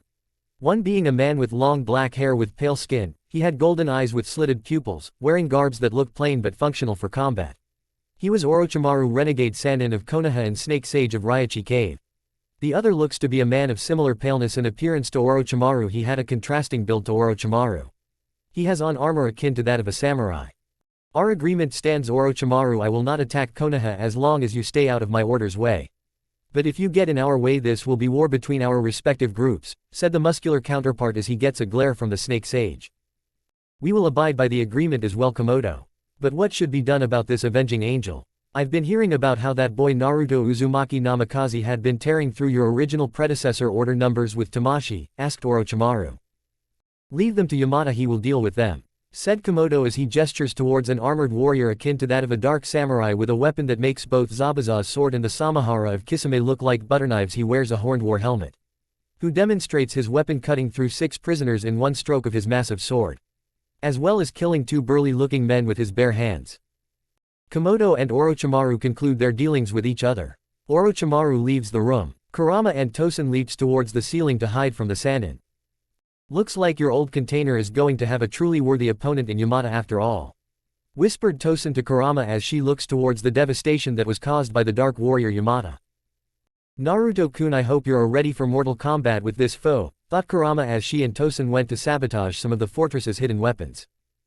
After gathering the necessary information and sabotaging the hidden weapons of the fortress, the pair of lovers slip out of the fortress and back to their boat.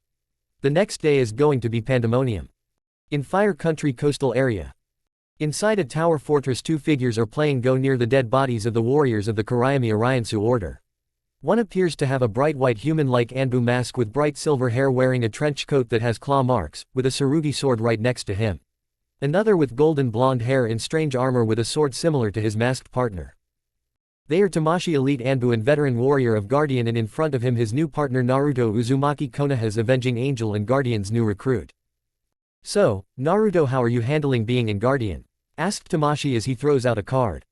Pretty good, I still got to get used to fighting demons. But hey, it comes with the territory of being an angelic being fighting a creature of demonic origin. But do they have to stab me in the leg when they fight? Said Naruto as he pulls a knife out of one of his legs. Get used to it, beside there's more than just demons you're going to encounter, said Tamashi as he points towards the body of a werewolf as his wounds heal rapidly. More importantly, I need to take care of that leak in Konoha. Can't have my comrades dying on leaked information and that greedy, power-hungry warhawk, thought Naruto as he throws down a card.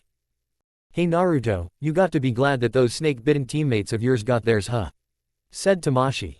Yeah, but I'm disappointed that Sakura's parents had did that to her and never gave it any thought about her feelings and needs. Said Naruto as he thinks back to the trail of Team 7. Flashback Konoha Tribunal Chambers.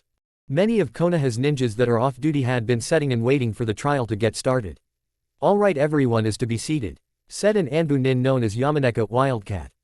Thank you Yamaneko, the court is in session. Said Hiruzen as everyone is seated.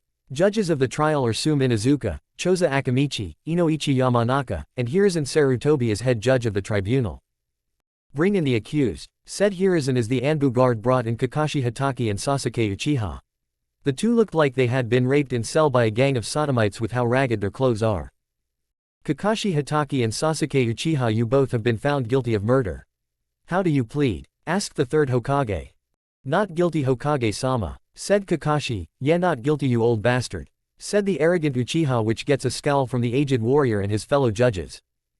Watch your tongue boy, you speak to a superior officer. Said Choza as he looks at the Uchiha boy who scoffs at the word superior officer. You aren't superior to me. You are nothing more than peasants compared to Uchiha greatness, said Sasuke as the rest of the judges begin to get angry with the arrogant Uchiha, that is until a voice calls out, you say you're superior to them, but all I hear is talk from a boy trying to act like a man. As everyone in the room looks towards where the voice came from, they see a figure who came back to life. They think it's their hero the Yondaime, but in truth, it is actually the hero's son Naruto Uzumaki Namikaze in a black jacket and dark gray pants with shinobi sandals. He walks towards his seat to begin the trial at hand. Some of the girls have hearts in their eyes when they see the blonde Adonis walking towards the plaintiff's seat. 3 particular girls looks at him in wonder. One girl in particular was a platinum blonde with light blue eyes, in a purple blouse and apron skirt exposing her toned midriff with mesh armor underneath. She's Ino Yamanaka, Konoha's resident gossip and former number 2 fangirl of Sasuke Uchiha. She formerly wanted to hop the Uchiha and ride him like there's no tomorrow. Until she heard that Sasuke had committed the greatest taboo of a ninja, killing a comrade in cold blood. She didn't believe it at first until she asked her father, who had relayed who he killed. She was shocked at how Sasuke the Uchiha prince killed Naruto Uzumaki, the Leaf's most knuckled-headed ninja. Her father also told her how Naruto had become an avenging angel, a superhuman warrior with angelic powers. At first, she was disbelieving at the claim, but now that she sees her fellow blonde walking and moving. One woman with purple hair in a pineapple ponytail in a tan trench coat with a mesh shirt underneath and a matching tan mini skirt. She is Anko Midarashi, a Tokubetsu Jonin who had been cursed by her former master Orochimaru. She eyed the young blonde for some time. Seeing his pranking prowess in action was entertaining for the snake mistress, as she would see marathon chases involving him and the Anbu. The third woman is from the Inuzuka clan, who appears to be a stark contrast to her primal clansmen. Wearing her brown hair in a well-kept ponytail, she has regular eyes with no slits, she wears a chunin flak jacket with it showing her cleavage of her breasts, she wears cargo shorts slightly above her knees, she has with her 3 huskies. She is the daughter of Sume Inuzuka, Henna Inuzuka, veterinarian of Konoha and a highly skilled chunin rank tracker. With her as her ninkin partners the Heimaru triplets, some of the fiercest battle huskies in the Inuzuka clan. She heard that the blonde her brother and her mother told her about. Hearing he has become something else is to be expected. Seeing her brother's description of the blonde didn't do him justice. In her mind she sees him as high alpha level material. All 3 girls now feel a certain attraction that will grow with time.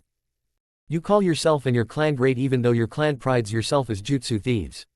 The only ones who ever had anything of their own power is Itachi, Makoto Bakken and Kenshin, big brother of Madara. They are the pinnacle of the Uchiha clan. The rest of the clan had no true originality, no true strength, they only take power instead of gaining it through blood, sweat and tears. Leeching off of others like a parasite. Said Naruto as Sasuke is shaking with rage at the insult. You commoners knows nothing about power, nothing about genius. Kami has chosen me to rebuild the Uchiha clan. Me, not those bastards Itachi and Kenshin. Not that bit. Sasuke never got to finish his sentence as Naruto flash stepped over and chopped him in the throat, silencing him for the time being. Naruto then flash steps back over to his chair so the tribunal could continue. We have reviewed the evidence and the testimony of the one who you killed. For everyone who didn't know, this man in front of you isn't the Yondaime Hokage but rather the son some of you had been trying to kill. Everyone meet Naruto Uzumaki Namikaze, the son of Kushina Uzumaki and Minato Namikaze, murder victim of Team 7, now the Avenging Angel. Thankfully the heavens saw fit to turn him into what he is now. An avenging angel, said the third Hokage as everyone in the room is shocked and disbelieving at first until everyone saw Naruto take out the scroll revealing his dead corpse in front of them all.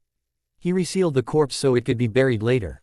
Now let's get on to the tribunal, shall we? Now Naruto, could you explain how your death came at the hands of Kakashi, Sasuke and Sakura, who you might wonder where she is? Said Hiruzen as everyone is looking around for the pinkett. Well, what happened to Sakura Gigi? Asked Naruto as he and everyone is curious about it as well. Well, apparently her action of killing you was due to brainwashing and a memory-suppressing seal that had washed over her previous personality that would surprise you, had revealed a side of her that is more on the butch side of dating than a straight narrow path.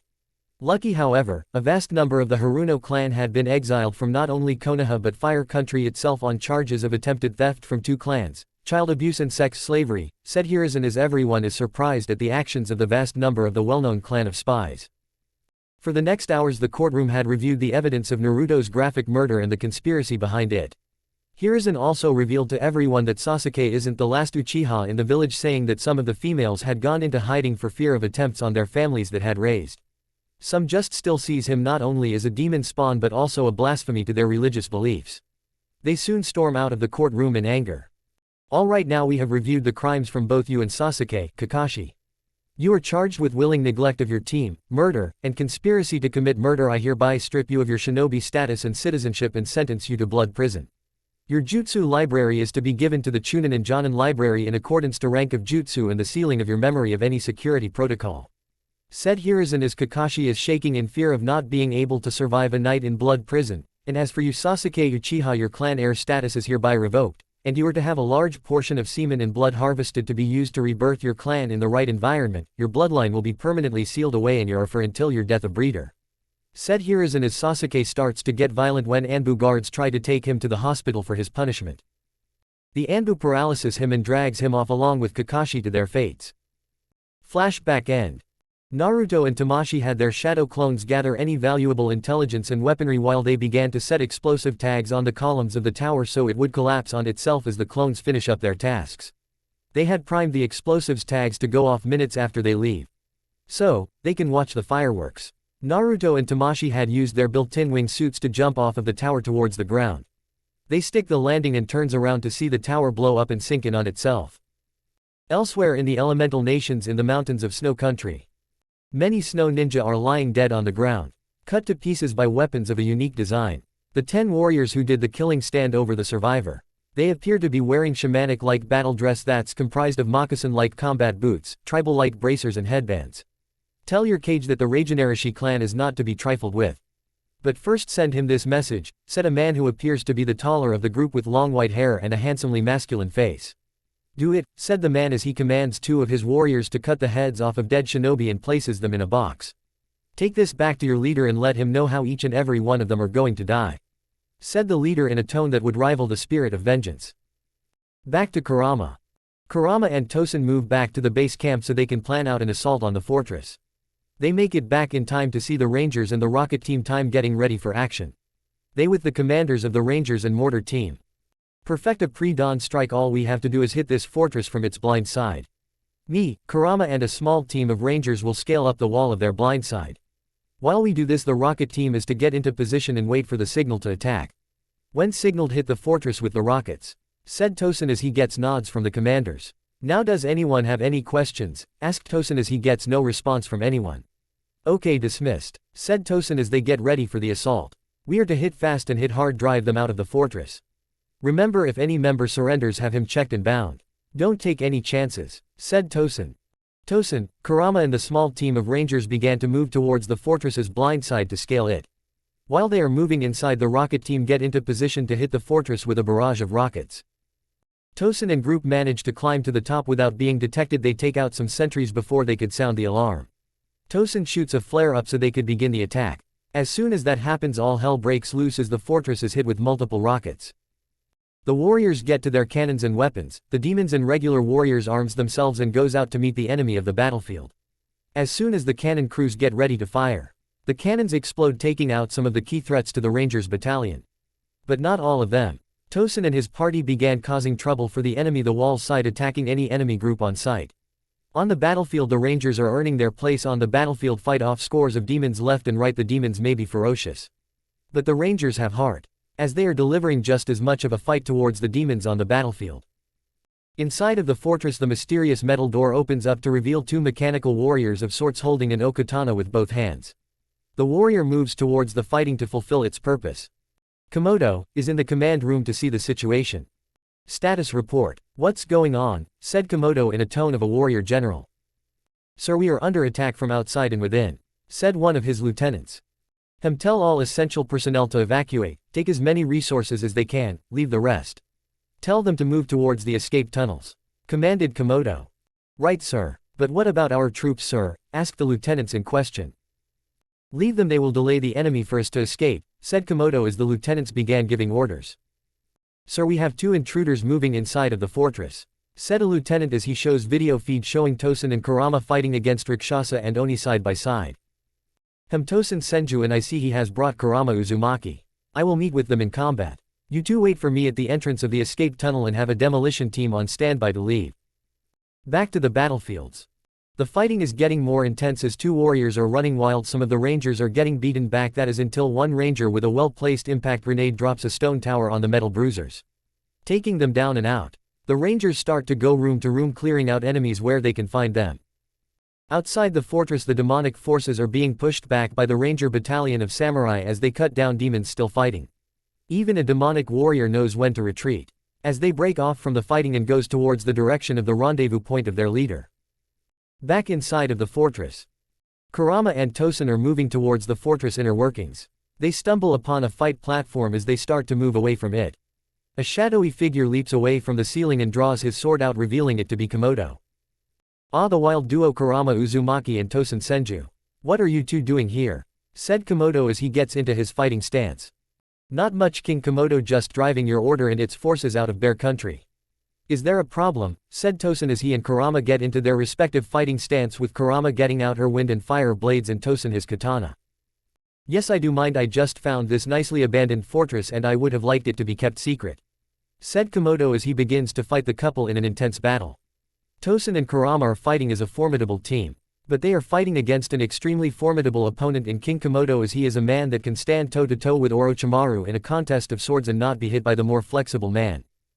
For the next couple of minutes to almost 2 hours, they are not giving ground. Both sides are hitting hard and hitting fast, both sides are constantly trading blows. It's a battle of equals. Komodo throws out shurikens at the couple, managing to graze Kurama, cutting her deeply in the leg. Tosen is then stabbed in the side by Komodo with a dagger, but not before Tosen headbutted Komodo in the face, breaking his nose and staggering him. Kurama also follows up with a leg sweep to Komodo, knocking him to the ground. But Komodo rolls with the hit and get back on his feet into the fight. The duo then begins fighting back harder, with renewed vigor. Their strikes harder and faster. Komodo is finding it difficult to evade them all. Kurama and Tosen manage to drive the cultist warrior leader on the back foot, but as soon as they do that, he drops a smoke bomb, disappearing from the room. He's gone. What are we to do? Asked a panting Kurama as she heals from the shuriken strike to her leg. Nothing, we are to help the rangers secure the fortress. Komodo got off easily. Let's go, said Tosen as he pulls the dagger in his side out and walks upstairs with Kurama right next to him. Miles outside of the fortress, Komodo appears where the demolition team is. Blow the tunnel and be quick about it, commanded Komodo as the demo team set the explosive tags. A medic goes over to fix his nose. Yamata, the mission in Konoha is to go as planned, no mistakes, said Komodo as Yamata nods his head. Yes master, it will be done, said Yamata in his dark voice as Komodo walks away. Inside the Namikaze compound, Haku and Naruto are training together. The two dance around in a contest of skill in melee fighting. Naruto had gotten home from another long mission of taking out the forces of the Kurayami Ariansu. He decides to train and relax. Conveniently, Haku was home, who had asked Naruto to help her with a taijutsu style called White Tiger Kumite she discovered among Tsunade's notes. The form alone seemed like a cross between Juken and Goken, using strong and precise attacks to either pierce the opponent's guard or hammer it with measured brute force, coupled with personal fighting tactics and grappling. So far Haku seems like she can be an equal to Naruto in terms of swift grapples and throws.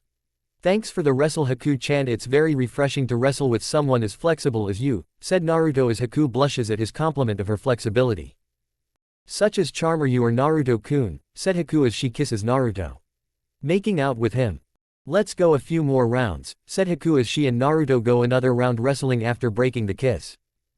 Chapter 4, Archangel Incarnate, Rite of the Dark Samurai Yamata. Naruto is running 40 laps around the village in a navy blue GI with black stripes. He had been given 5 months break from active missions for the Chunin exams by Guardian Command and the Hokage himself. Naruto had been practicing his combat skills and maneuvers along with his jutsus he learned from heaven for 4 hours. Naruto remembered Tamashii giving him some tips on engaging demons, saying they are often fighting using too much instinct and no real battle strategy, leaving openings in their defensive guards for counter-attacking. So, for the last couple of weeks Naruto had been retailoring his refined brawler fighting style to deal with an even larger variety of enemies ranging from demons, and other monsters in general. Zabuza, Neko and her lover Hayate had also been helping him perfect his use of his long sword, giving him a great depth of efficiency with it, along with learning how to use the Kiba no Tengu. Neko and Hayate were glad that Naruto showed them this sword as well. All three of them had wondered what other weapons Naruto had in arsenal. Naruto told them the weapons in his arsenal are from several human civilizations the warriors are from who trained him originated from or in the arsenal. Telling them about every sword, axe, spear, and halberd, along with the bow and arrow sets he has. Naruto had finished his 40 laps. He wipes the sweat off of himself and get out the kinks in his body with some light stretches. Before he does anything else he hears a cry of, "Naruto ni-san." Naruto turns to see his protege and brother in spirit Konohamaru and 2 other kids. One was a girl with orange hair tied up in pigtails in an outfit that sported a purple vest over a violet shirt wearing a layered skirt and mid-high boots. The other appeared to be a boy with short brown hair wearing a pair of glasses. He wore a black zip-up jacket, along with regular shinobi sandals, with a nasty case of over-secretion of snot. "Hey Konohamaru, nice to see you again." "Oh, and who's your friends?"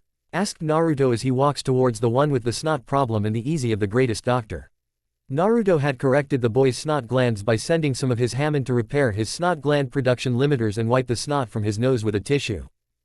"Thanks mister. My name is Udon Eyes," said the now revealed Udon.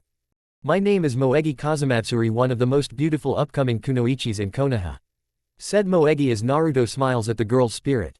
"So Konohamaru, what brings you and your friends here?" asked a smiling and curious Naruto. Konohamaru takes out a scroll to give to his older brother figure who reads it. "So, Ebisu got hurt during a stealth mission and can't fulfill his duties well. Not to worry little buddy, I'll teach you," said Naruto in a reassuring tone. "Awesome Naruto ni-san. What are we going to be training in?" asked Konohamaru excitedly. "That depends on what Ebisu had for your team's curriculum," said Naruto as Moegi steps forward on towards the angelic blonde.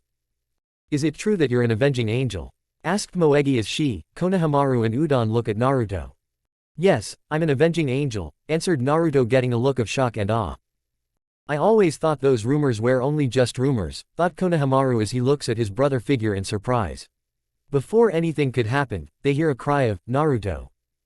They turn to see a girl with mint green hair and tan skin in an outfit consisting of a sleeveless shirt over mesh armor showing her toned midriff, in a pair of cargo pants and shinobi sandals, who walks up to them. "Ah Fu-chan, how's your day been?" asked Naruto as Fu moves towards him and kisses him, which gets looks from the young ninja scouts. "Pretty good darling. The Hokage has me as a messenger ninja in the next 5 months. I was hoping you could show me some of your skills," asked Fu as she breaks out her puppy dog eyes. "I'd be happy to Fu-chan, but I also have to train Konohamaru and friends in martial arts also," explained Naruto as Fu looks at the group of young teenagers who looks at her in awe, with Moegi looking at Fu with inspiration in her eyes. Fu looking at them with a look that made her happy for her fiancé training the younger generation. "Why not train all of us together?" suggested Fu as Naruto thinks it would be a good idea as he wouldn't have to train them in individual settings. So why not train Fu and company in martial arts and jutsus? "Alright, I'll train you for the next 4 months. But Konohamaru-core, I'm not going to go easy on you, so pay attention and focus," said Naruto as he gets an affirmative nod from the group. "Alright, welcome to the Uzumaki School of Anything Goes Street Fighting, everyone. I expect you to give it your best," said Naruto as the group gets a determined look in their eyes.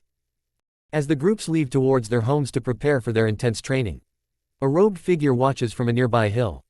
"Soon, avenging angel, soon, you will face your equal, soon you will face Yamata, dark samurai horseman of Yamata no Orochi," whispered a revealed Yamata, as he watches his target with the calculation of a predator. Time skip 4 months later. Naruto had extensively and intensely trained Fu and the Konohamaru Corps in combat. Naruto had extensively trained them in Tekken, Iron Fist, and Academy-style taijutsu with help from Iruka and boxing. At first Fu and the others had asked why they had to learn these styles. Naruto had explained that they are important to the fundamentals of the subject of hand-to-hand fighting in regards to footwork, precision and timing. He had then moved on to more advanced styles for the group, with the girls being taught FANFICTION, a style of kung fu that has an emphasis on defensive and offensive movement with the practitioner's hands while making good use of the user's speed and striking power, along with close combat judo for its adaptability and agility, greatly improving and enhancing their combat effectiveness against any opponent in unarmed combat. Naruto also gave Fu a Kanjar dagger. He had explained its origins as a weapon for merchants, spies and desert assassins, along with explaining that he made the one he gave her more inconspicuous than its counterparts so she could hide it in a more concealable manner.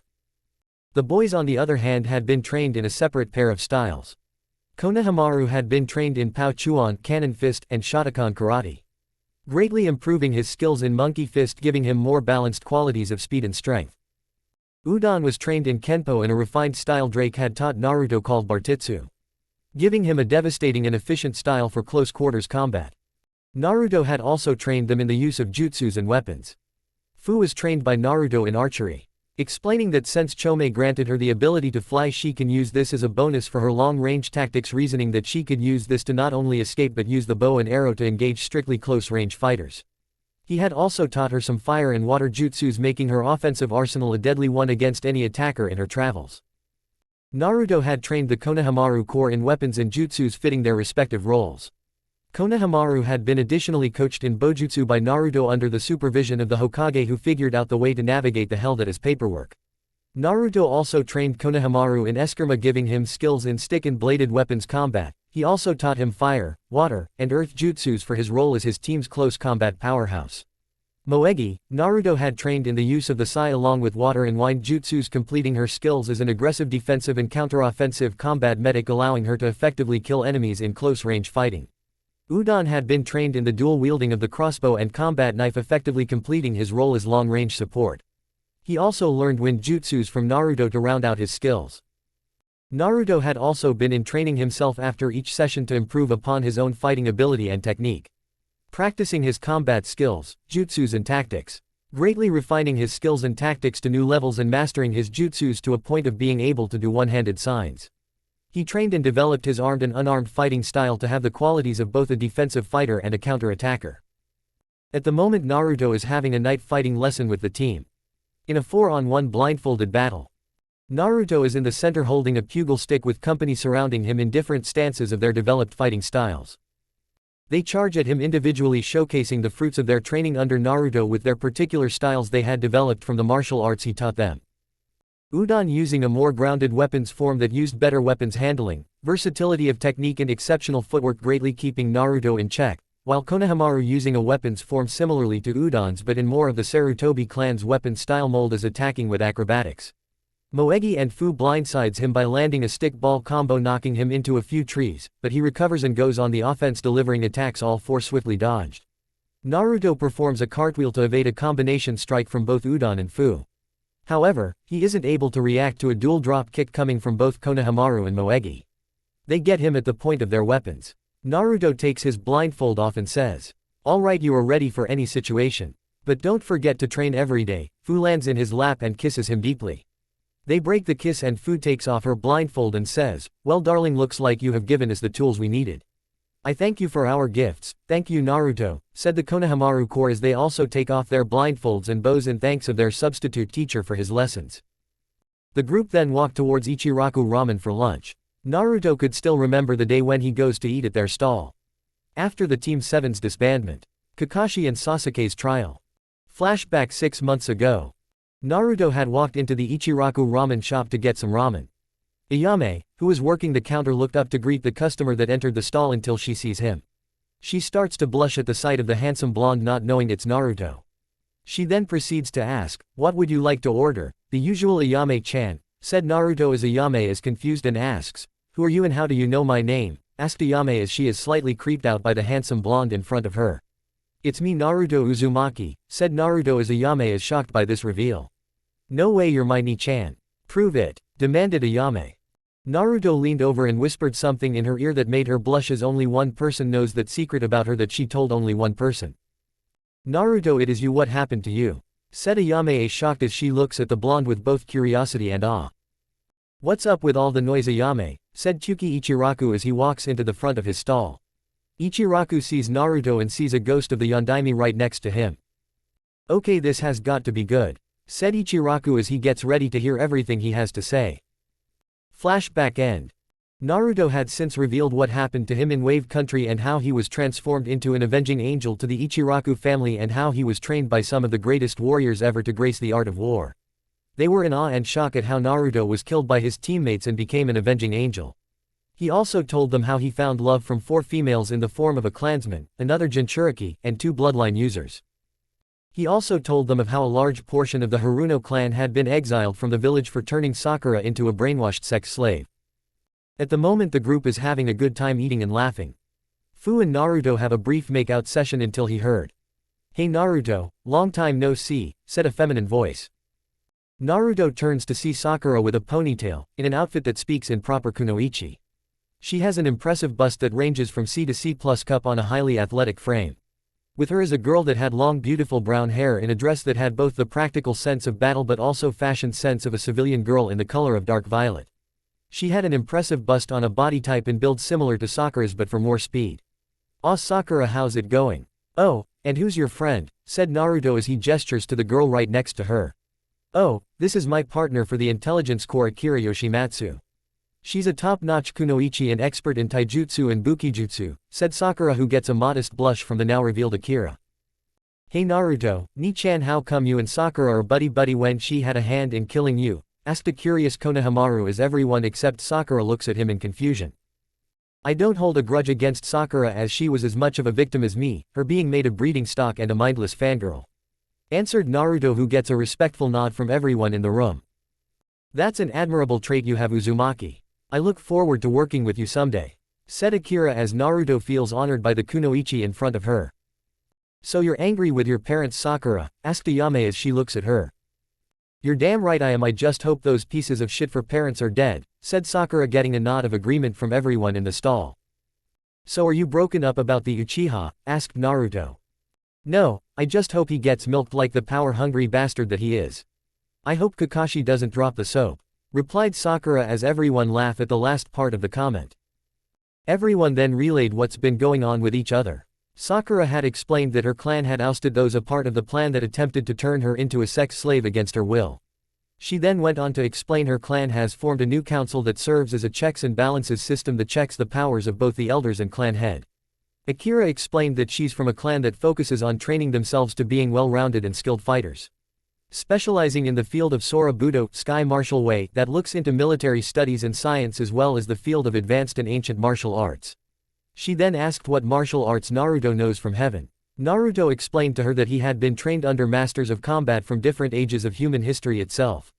Each one of them taught him in fields of combat and warfare that's not only important to him as a ninja but also as a combatant in general. As he was talking, a girl with brown hair and lavender eyes in a light yellow kimono with light violet painted textures listened in on the conversation, hearing the blonde talk about the importance of innovation and personalization of one's fighting style, and that over-adherence to tradition and form can get many killed on the battlefield. The Hyuga girl makes herself known to them. "Is that so?" said the Hyuga girl as she looks at the angelic blonde. "Yes, innovation is an important necessity to any martial art, even to modern styles that keeps the principles of traditional styles," replied Naruto as he looks at the young Hyuga girl. "By the way, miss, I would like your name please," said Naruto as the young girl looks at him with a stoic look. "Hanabi Hyuga, sister of Hinata Hyuga. I already know who you are, Naruto Uzumaki Namikaze," said the now revealed Hanabi as she bows to him. Hanabi had listened to Naruto continue to explain the importance of personalization and innovation, reasoning that both are key to overcoming one's chosen martial form's weaknesses in combat if one should over-rely on one's bloodline limit in battlefield combat, pointing out the Hyuga clan's own form in actual combat is only good for a narrow scope in battle. Hanabi at first disagreed with this statement, believing that it's a weakness to do so and an aberration to the style, along with taking offense to his claim of her clan's fighting form being narrow in combat. She had to make her statement true in a sparring session at the Namikaze dojo between her and Moegi, in which she was caught off guard by Moegi's skill with Fanfiction and Judo, unable to cope with her agility and adaptability, as well as more fluid striking skills, being unable to hit the girl with her Juken as well as being outmaneuvered and outfought. Moegi proceeds to execute a swift somersault right behind the Hyuga heiress and lands a leg sweep to the Hyuga fighting princess, knocking her to the ground. Hanabi was surprised and slightly irritated that she lost to a common kunoichi who should be below her in fighting ability. Naruto then lectures her about real fighting and that anything goes in battle. Keeping to form can only be good for practice and training, but in a real life and death battle a fighter has to be able to fight in a rhythmatic and non-rhythmatic manner that gives one a level of unpredictability and fluidity, but also give them a larger variety in battle that grants a higher level of survivability. Deeply explaining that she sure enough has immense skill and talent, but that means nothing on the battlefield. Using an object lesson to explain a major thing about personalization, he pours out a bottle of water in front of her and explains that the water symbolizes Gentle Fist's essence is a style and the bottle symbolizing the mold. Saying Gentle Fist is only at its best when it's beyond its set mold. Hanabi thinks hard on the lecture she was just given. As she gets up and bows to Moegi on the session, greatly humbled by the lecture. The group goes their separate ways with Naruto and Fu escorting Hanabi home. As they are doing this, a figure in black armor stalks Konohamaru as he walks home. Before Konohamaru could get within range of his home, he is suddenly grabbed by a blur that at the same time proceeds to throw a kunai with a note attached on it at the door of the Sarutobi estate.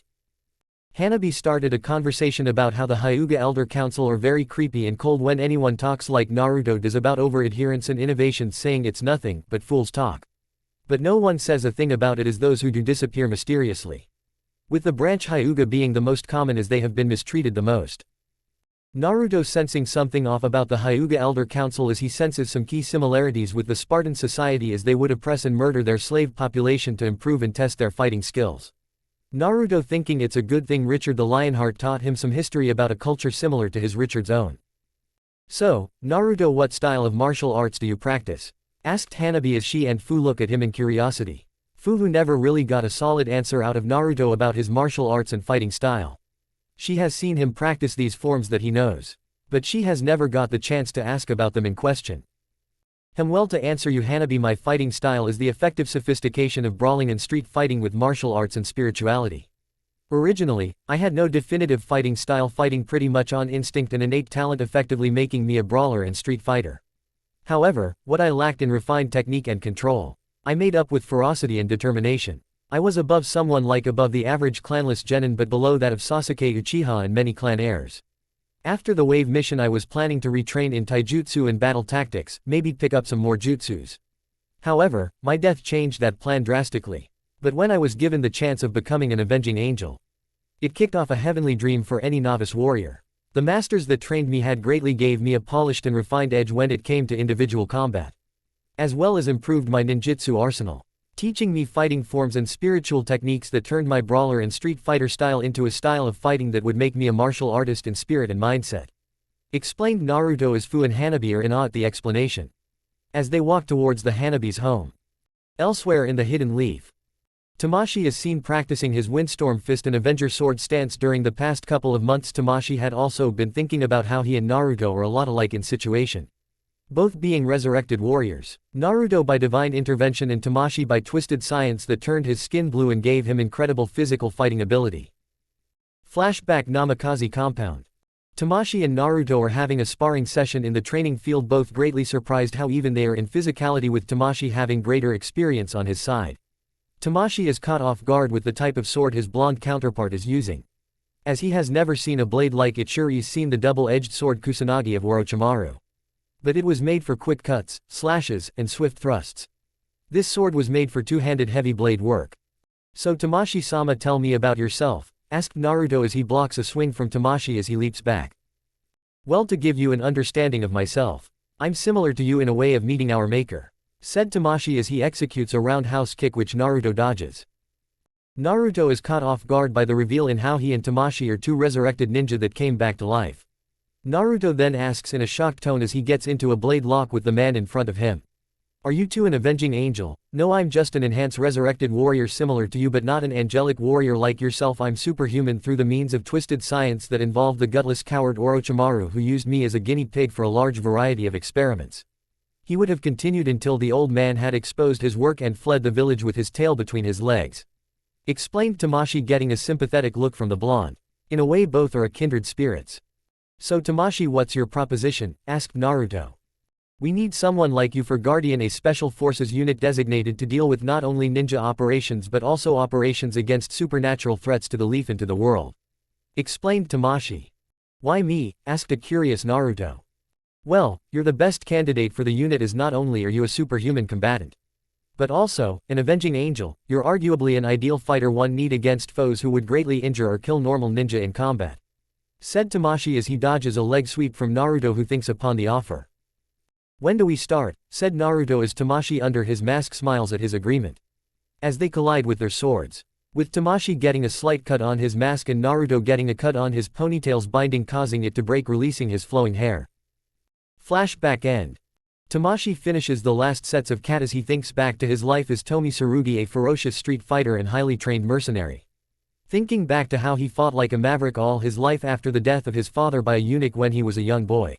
He looks back at his maverick mercenary days, remembering all of the thrills of fighting on the battlefield and in the street, along with the one fight that began his new journey as the masked warrior he is today, but also humbled him as a combatant and a human being. Flashback 5 years in Omegakure. Tomi Tsurugi was standing over a group of AIM ninjas who was armed with swords, kunai, nunchaku, some wanting to go bare-handed against him, all on the group either beaten, dead or in between the two. Some of them Chunin and even Jonin. Tomi walks away and thinks, why does everyone think I'm an easy kill? Sure, I may not be skilled in jutsus, but I'm one of the toughest brawlers and high-class mercenary in the world. I can fight with the best of the best. As he was walking through the streets, he has flashes of his childhood with his father and mother, showing the happiness of a family. Also having flashes of the hellish path he went through after a corrupt eunuch framed his father of killing his mother and seeing his execution. He was put through absolute hell from training under a warrior assassin sect of Sohei and training in his father's fighting style Windstorm Fist. He then sees a final flash of him avenging his family by savagely killing the eunuch and his guards with his bare hands. Suddenly a man with pale skin, long black hair, and golden serpent-like eyes in a Konoha Jonin uniform walks towards him, breaking him out of his thoughts. Sighs, what brings you here? Orochimaru of the Sannin, watching street fights are certainly not your style, said Tomi as Orochimaru chuckles. I'm interested in you and your genetics. Tomi Tsurugi, you are an apex fighter without the use of jutsus. No chakra to enhance your strength and speed. Just naturally developed athletic ability that seems superhuman. I would like to study your natural athletic ability, if you don't mind, explained Orochimaru as Tomi senses lethal intent behind the request. Yes, I do, Orochimaru. I have heard the rumors about the experiments you've been part of. I wouldn't want to be caught up with a lunatic scientist with a fascination for genomes and genetic experimentations, said Tomi as Orochimaru gets offended by both the refusal and the insult about his genius being compared to a madman. Before long a savage battle commences between the two. Orochimaru with the Kusanagi sword and Tomi with his own katana, the Windbreaker. Both swordsmen trade sword and unarmed strikes with neither giving any ground. As the two fight, a figure in the shadows readies a blowgun with a dart specially made by his master and aims it at Tomi. As the two break away from the close quarters fighting, the figure with lethal accuracy shoots the dart at Tomi, who was unable to see the dart coming, is hit dead on in his throat. As he pulls out the dart, he begins to have slurred and blurry vision and loses feeling in his body. Slowly but surely, he is put in an unconscious state by the dart's fluid. Time skip 3 months in Konoha. During the last couple of months, Orochimaru had brutally experimented on the comatose Tomi, pumping unknown experimental chemicals that should in theory make him even stronger and faster than before, along with giving him incredible healing capabilities. However, before Orochimaru could see if the experimental treatments had worked on Tomi, Orochimaru hears an alarm go off and sees through the security camera footage that the Hokage and his Anbu had caught wind of his illegal experiments and decided to shut him down. Orochimaru collected all the data from his ongoing experiments and destroyed the rest. He then proceeds to pull the life support for Tomi so as to tie up any loose ends. A squad of Anbu led by Neko moves through the lab stations to see if there is any survivors as they stumble upon a test tube holding a man who is struggling to breathe. Neko with swift reflexes and agility leaps over and cuts the tube open to release the man from the tube. The man lays on the floor and begins to undergo a metamorphic process as his skin color is becoming blue, his hair turning snow white, his physique being more athletic than original. He finally begins to settle and looks at the team of ninja. He begins to say something and suddenly dies. The squad medic goes over to check on Tomi, feeling no pulse from him. They are about to leave to search for any survivors. That is until they hear the cough sounds of the presumed dead man right behind them. Hokage-sama, we have a live survivor from one of Orochimaru's experiments, sir. An adult male, said Neko through a comms link in her mask as she looks at the blue-skinned Tomi. Is he alright? Asked Hiruzen through the comms link. Yes, Hokage-sama, he's alright. At first, he had died from a possible heart attack, but suddenly he came back to life. The medic is checking him over right now, said Neko. Have him evacuated to Anbu HQ and have him guarded and restrained.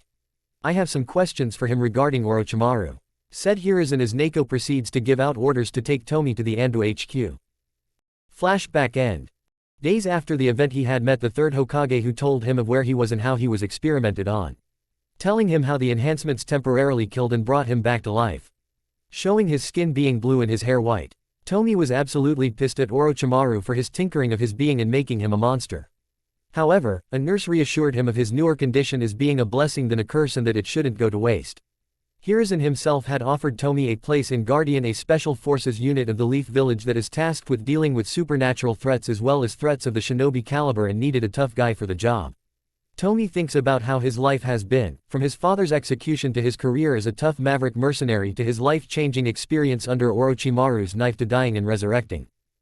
From that day on, Tomi had been inspired by his experiences, decided to reinvent himself as an idealistic warrior that would fight for a worthy cause. He agreed, and from that day on, that was the start of a man who became the legendary warrior ninja of Guardian, Tamashii the Phantom Battling Swordsman.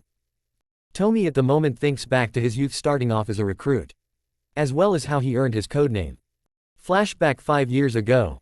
Tomi is going through recruit training, getting a feel on his enhanced abilities. Perform his gymnastic routines with the grace of a swan and lifting weights with the strength and endurance of a great ape and lion.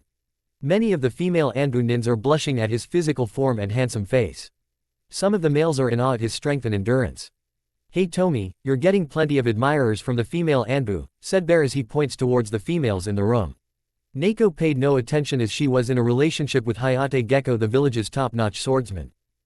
What else is new, Bear, said Tomi as he overheads a 4-ton ship engine with some effort. Here you go, recruit, said Ryu as he hands him a mission dossier for an alpine mission in Fire Country. His first mission is to attack and exterminate a base camp full of imps and hobgoblins in the Alps of Fire Country. The mission was a learning experience of a lifetime as he had engaged the tenacious creatures with grit and steeled will. He fought and tore through the creatures in a savage frenzy with sword, shuriken, and his bare hands. After this mission he had went on to greatly improve his combat skill and fighting ability. He began taking on a large variety of opponents ranging from vampires, werewolves, demons, and other creatures in missions that took him to the deserts of Wind Country, the Alps of Lighting Country, the urban city of Rain Country, and the forests of Bear and Fire Countries. He has battled them in missions in those areas and became a fierce and legendary warrior from those lethal missions. Some of the witnesses of the battles had compared Tomi's performance and fighting prowess as a fighting spirit seeking revenge, and thus the commander gave him his codename Tamashii for his tactics in surprise attack raids and ambushes. Flashback ends. Tamashii is suddenly broken out of his musings as an alarm goes off telling him there is a supernatural being in the village aside from Naruto. Tamashii goes and gets his armor and gear on, getting ready for battle. Back to Naruto. The group makes it towards the Hyuga compound to see Hiashi Hyuga along with the third Hokage, Tsu Minazuka, Hinata Hyuga, Inoichi Yamanaka, Shibi Aburame, and Neko. What's going on, Gigi? Why everyone is here? Asked Naruto in a concerned tone. Naruto, Konohamaru has been abducted by an unknown assailant who's calling you out for a duel to the death. Here's a note, explained Hiruzen, which shocks Naruto and his group. Naruto takes the note that suddenly triggers a booby trap that hits Naruto with a unique chakra blocking seal that limits his chakra output. Naruto is writhing in pain from it until it stops. He then reads the note telling him the location of the battleground and that the seal will eat away at his chakra. Lastly, telling Naruto his identity as being Yamata, elite warrior of the Shi no Ishi Duho. Naruto-kun, are you alright? Asked Hinata as she looks at his tenketsu points, seeing them being strained by the seal. Fu, also concerned, moves towards her blonde love in worry. This seal is the demonic consuming seal. It's a seal that's eating at my chakra reserves. If I don't go to the battleground and defeat Yamata, I will die, explained Naruto as he gets up to his feet and walks towards the direction of his home. Naruto, where are you going? Asked Hiruzen in a concerned tone. I'm getting my battle gear and armor on to face him, answered Naruto as Hinata and Fu walk towards him. Let us help you fight him, said Hinata as Fu nods in agreement. No, he would kill Konohamaru. If anyone shows up with me, I'll have to go alone. Don't worry, Konohamaru will be safe, I promise, said Naruto as he kisses both Hinata and Fu on the lips and goes to get his battle gear and armor. Good luck and Godspeed, Heavenly Punisher, thought Hiruzen as he commands an Anbu team to look out for any other intruder in the village. Hanabi, what were you doing with Naruto anyway? Asked Hiashi in curiosity. I was trying to figure out what makes Naruto so interesting to Hinata. I now see why, said Hanabi as she looks at the angelic blonde walking towards his home getting his weapons and armor on. She thinks about his lecture and takes it to heart.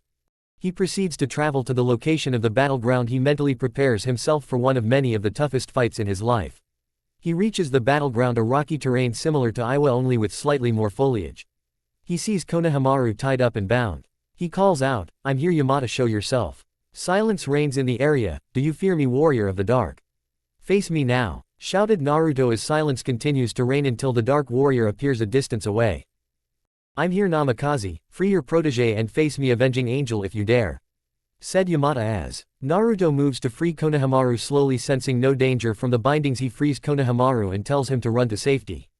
As he does so, the Herculean of a samurai stands before Naruto, towering over him. "So, the avenging angel. Finally, we meet. Now prepare to die," said Yamata in a tone that would send shivers down a normal man's spine. As he draws his massive sword and gets into his battle stance, Naruto doing the same. Before long the winds picked up and a wolf howl starts. Arguably one of the most brutal battles in shinobi and samurai history, as both Naruto and Yamata began to clash, demonstrating skill and refinement of both warriors. Naruto using his hybrid defensive and counterattack fighter style against the massive and surprisingly nimble Yamata, who's showing immense sophistication to his approach to combat using effective blade work. As they are battling, Konohamaru had stayed behind to witness such a fierce battle. As the two continue in fierce combat, Naruto and Yamata manage to disarm each other of their respective sword. The two then begin to engage in fierce hand-to-hand combat. Yamata is fighting like a trained brawler and savage, but Naruto is fighting like a hand-to-hand combatant should. Fighting with refined skill and honed instinct.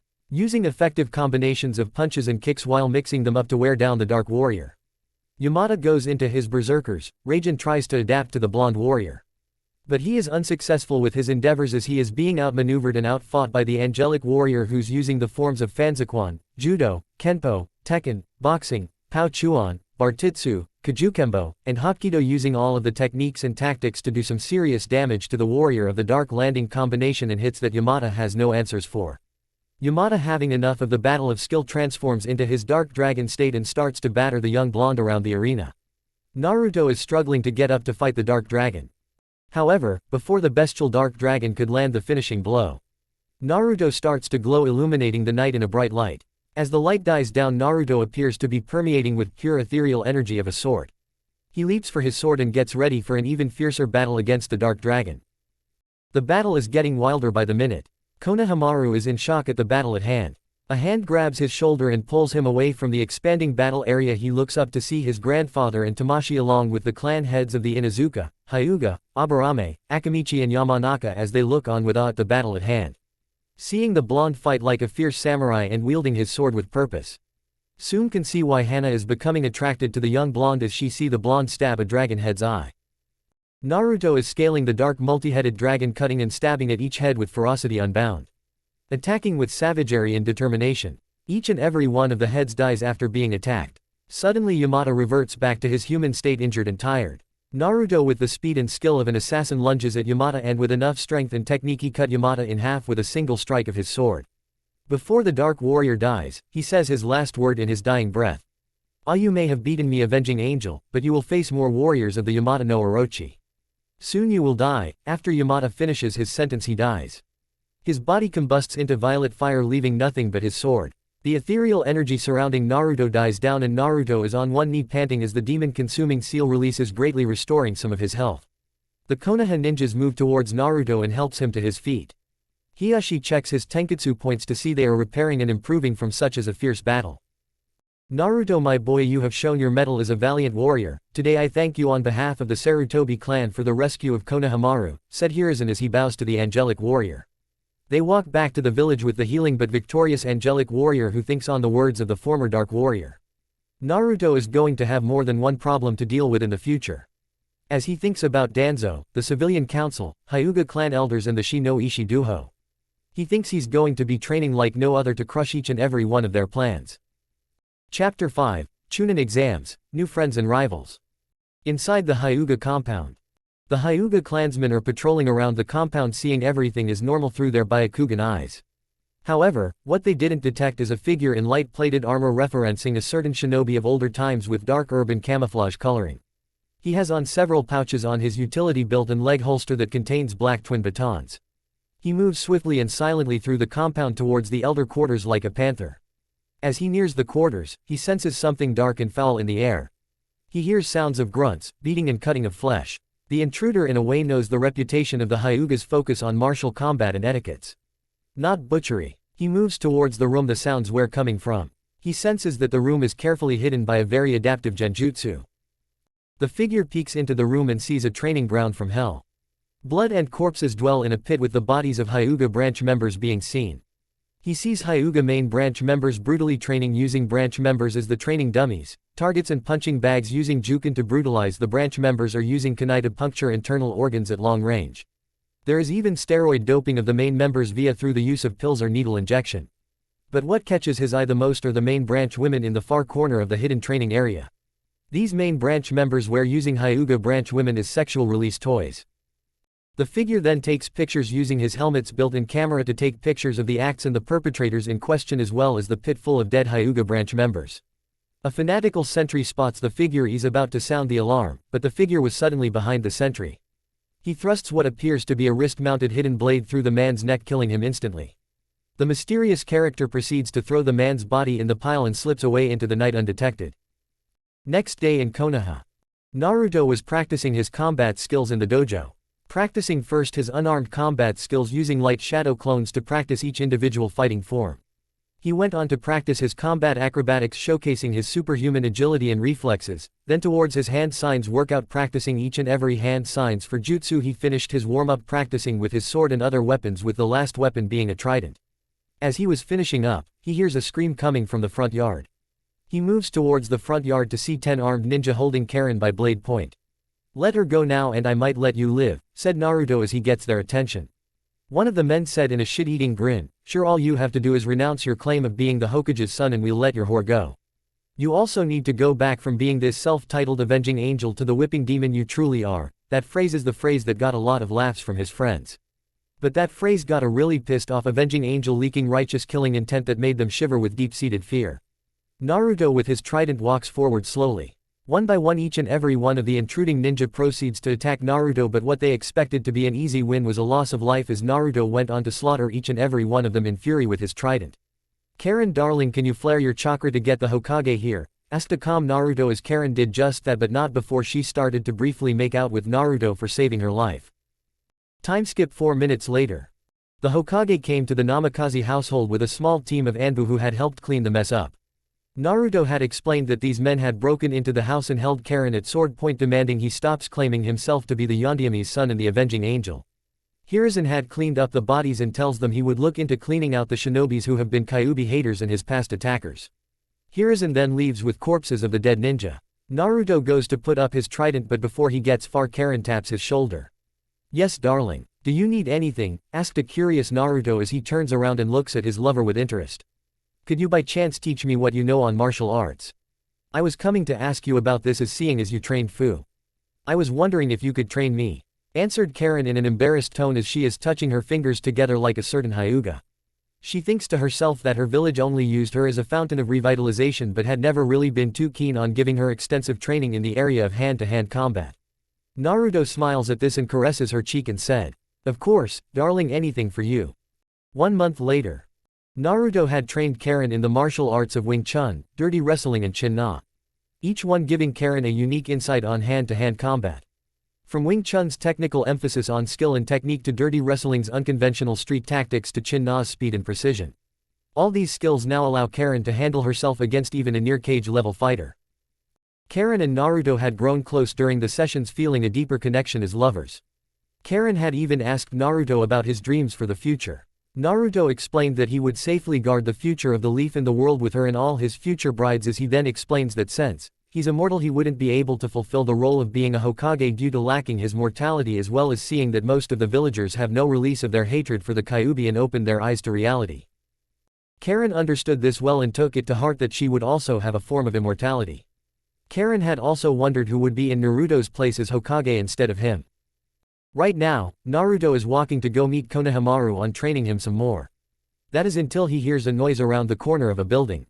He goes to see Konohamaru standing over a boy around Naruto's own age who appears to be wearing what looks to be a catsuit and, on his face, looks to be makeup, being restrained by Konohamaru using a hammerlock, surprising the beautiful girl with him who had on a short-sleeved black kimono that is held together with a red sash. It had a slit that showed off her toned legs. Wearing a pair of black fingerless gloves. She sports sandy blonde hair in 4 consecutive pigtails. She has teal-colored eyes. As she is about to draw out her battle fan that is until Naruto Flash stepped behind her taking the fan and holding a sword at her throat. "Who are you and why are you here in Konoha?" asked Naruto in a demanding but calm tone. "We are here for the Chunin exam. I'm Tamari Sabaku of Tsunagaku," said the now revealed Tamari.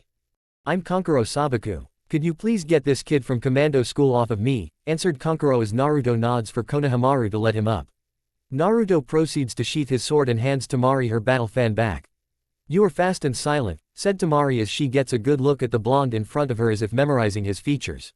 She blushes at his physique, seeing his form well-muscled and balanced like an all-around athlete. Admiring his long blonde hair. Seeing his face like if he was a fierce warrior prince, she in a brief moment looked at his blue eyes that had a fiery valiant spirit in them. All she could think of was, did Konoha summon a warrior angel from heaven? Because by Kami he's good-looking. Forget good-looking, he's godly. Naruto winks at the Suna Kunoichi, which made her slightly blush even further. "You can come out, you can't hide from me," said Naruto as a boy comes down from the tree, getting the attention of the 2 siblings, who then have a tent of fear in the language of their body. This boy had green eyes, with tanuki-like black rings around them. He has auburn hair. On his forehead he had the kanji symbol for love. His wardrobe comprises of a long-sleeve crimson coat and full-length trousers with 2 gray belts over his coat that supports a large gourd on his back. "Gaara, I can explain," said Kankuro as he's shaking with fear. "Shut up, Kankuro, or I'll kill you. You're a disgrace," said the now revealed Gaara as he turns to stare at Naruto. He senses, or more like something within Gaara senses, the power of the blonde in front of him. "I apologize for my brother's action," said Gaara in a stoic tone. "No harm done, right, Konohamaru?" asked Naruto, who nods in agreement. "Might I get your name?" asked a curious Gaara. "Isn't it proper to give your name first?" said sarcastically Naruto as Tamari and Kankuro shook with slight fear. "My apologizes again, my name is Gaara Sabaku, as you know me, and my siblings are from Tsunagaku," said Gaara as he bows in respect, which shocks both of his siblings. Thinks what power could make the beast within Gaara quiet. "I'm Naruto Uzumaki Namikaze," revealed Naruto, which shocked all 3. "The avenging angel in front of us, he is every bit as a fighter as the reports say," thought Kankuro. "Amazing, he's the avenging angel. The reports don't do him any justice at all, he's very handsome," thought a blushing Tamari as she admires Naruto's physique and looks, which causes her to blush further. "Incredible mother is silent for the first time in years," thought Gaara as he looks at the angelic warrior as he is about to leave. "Have a good day to you all. Especially you, beautiful," said Naruto as he kisses Tamari's hand, causing her to blush. As he and Konohamaru leaves, Naruto appears to have watchers of 2 different groups. "So that's the Namikaze's heir. He looks handsome, don't you agree, Samui?" said a girl with red hair and dark skin. "Yes, he does. In a fierce fighter sort of way in my eyes. He seems like a gentleman. Am I right, Yugito?" said the girl with blonde hair and fair skin. As the 3rd female of the group looks at the blonde with interest. "Well, kitten, if we have to kill him, let's see what he has as far as equipment. I always wanted to see what an avenging angel is packing," said a telepathic voice in a sultry tone, which causes said girl to blush madly red. Their headband revealed by the light to be the symbol of clouds. "So that's that bastard's son. I can't wait to kill him and end his bloodline forever, whether he be an avenging angel or not," said the man as his female teammate looks at him with awe and wonder. "When I get my hands on him, I'm going to break his back over my knee," said the other male of the group, who looks like a bruiser of a man. The light shines to show they have headbands with the symbol of stones. Time skip 1 day later. Naruto is walking towards the academy. He senses that there is a genjutsu placed on the 2nd floor. As he walks in and up to the 3rd floor, he sees a kunoichi with Chinese-style buns. Her outfit comprised of a long-sleeved high-collared blouse with marin edges, with a matching pair of marin puffy hakama-style pants. She's wearing black fingerless gloves. She's trying to get into a room guarded by genin, but in reality, are chunin in a henge. But one of them punches her back. "PSSH, hey you," said Naruto, getting her attention. Naruto shushes her and says to her in a whisper, "Head upstairs, it's a genjutsu, this is the 2nd floor, not the 3rd. The girl, now sensing the genjutsu, taps both her teammates and told them of the diversion, and they went upstairs. With Naruto doing the same as well. One of the bun-haired girl's teammates had noticed the blonde follow behind them. He had bushy eyebrows, a bowl-cut hairstyle, in a green jumpsuit with arm and leg warmers. Sees our blonde angelic warrior studying him with a fighter's eye.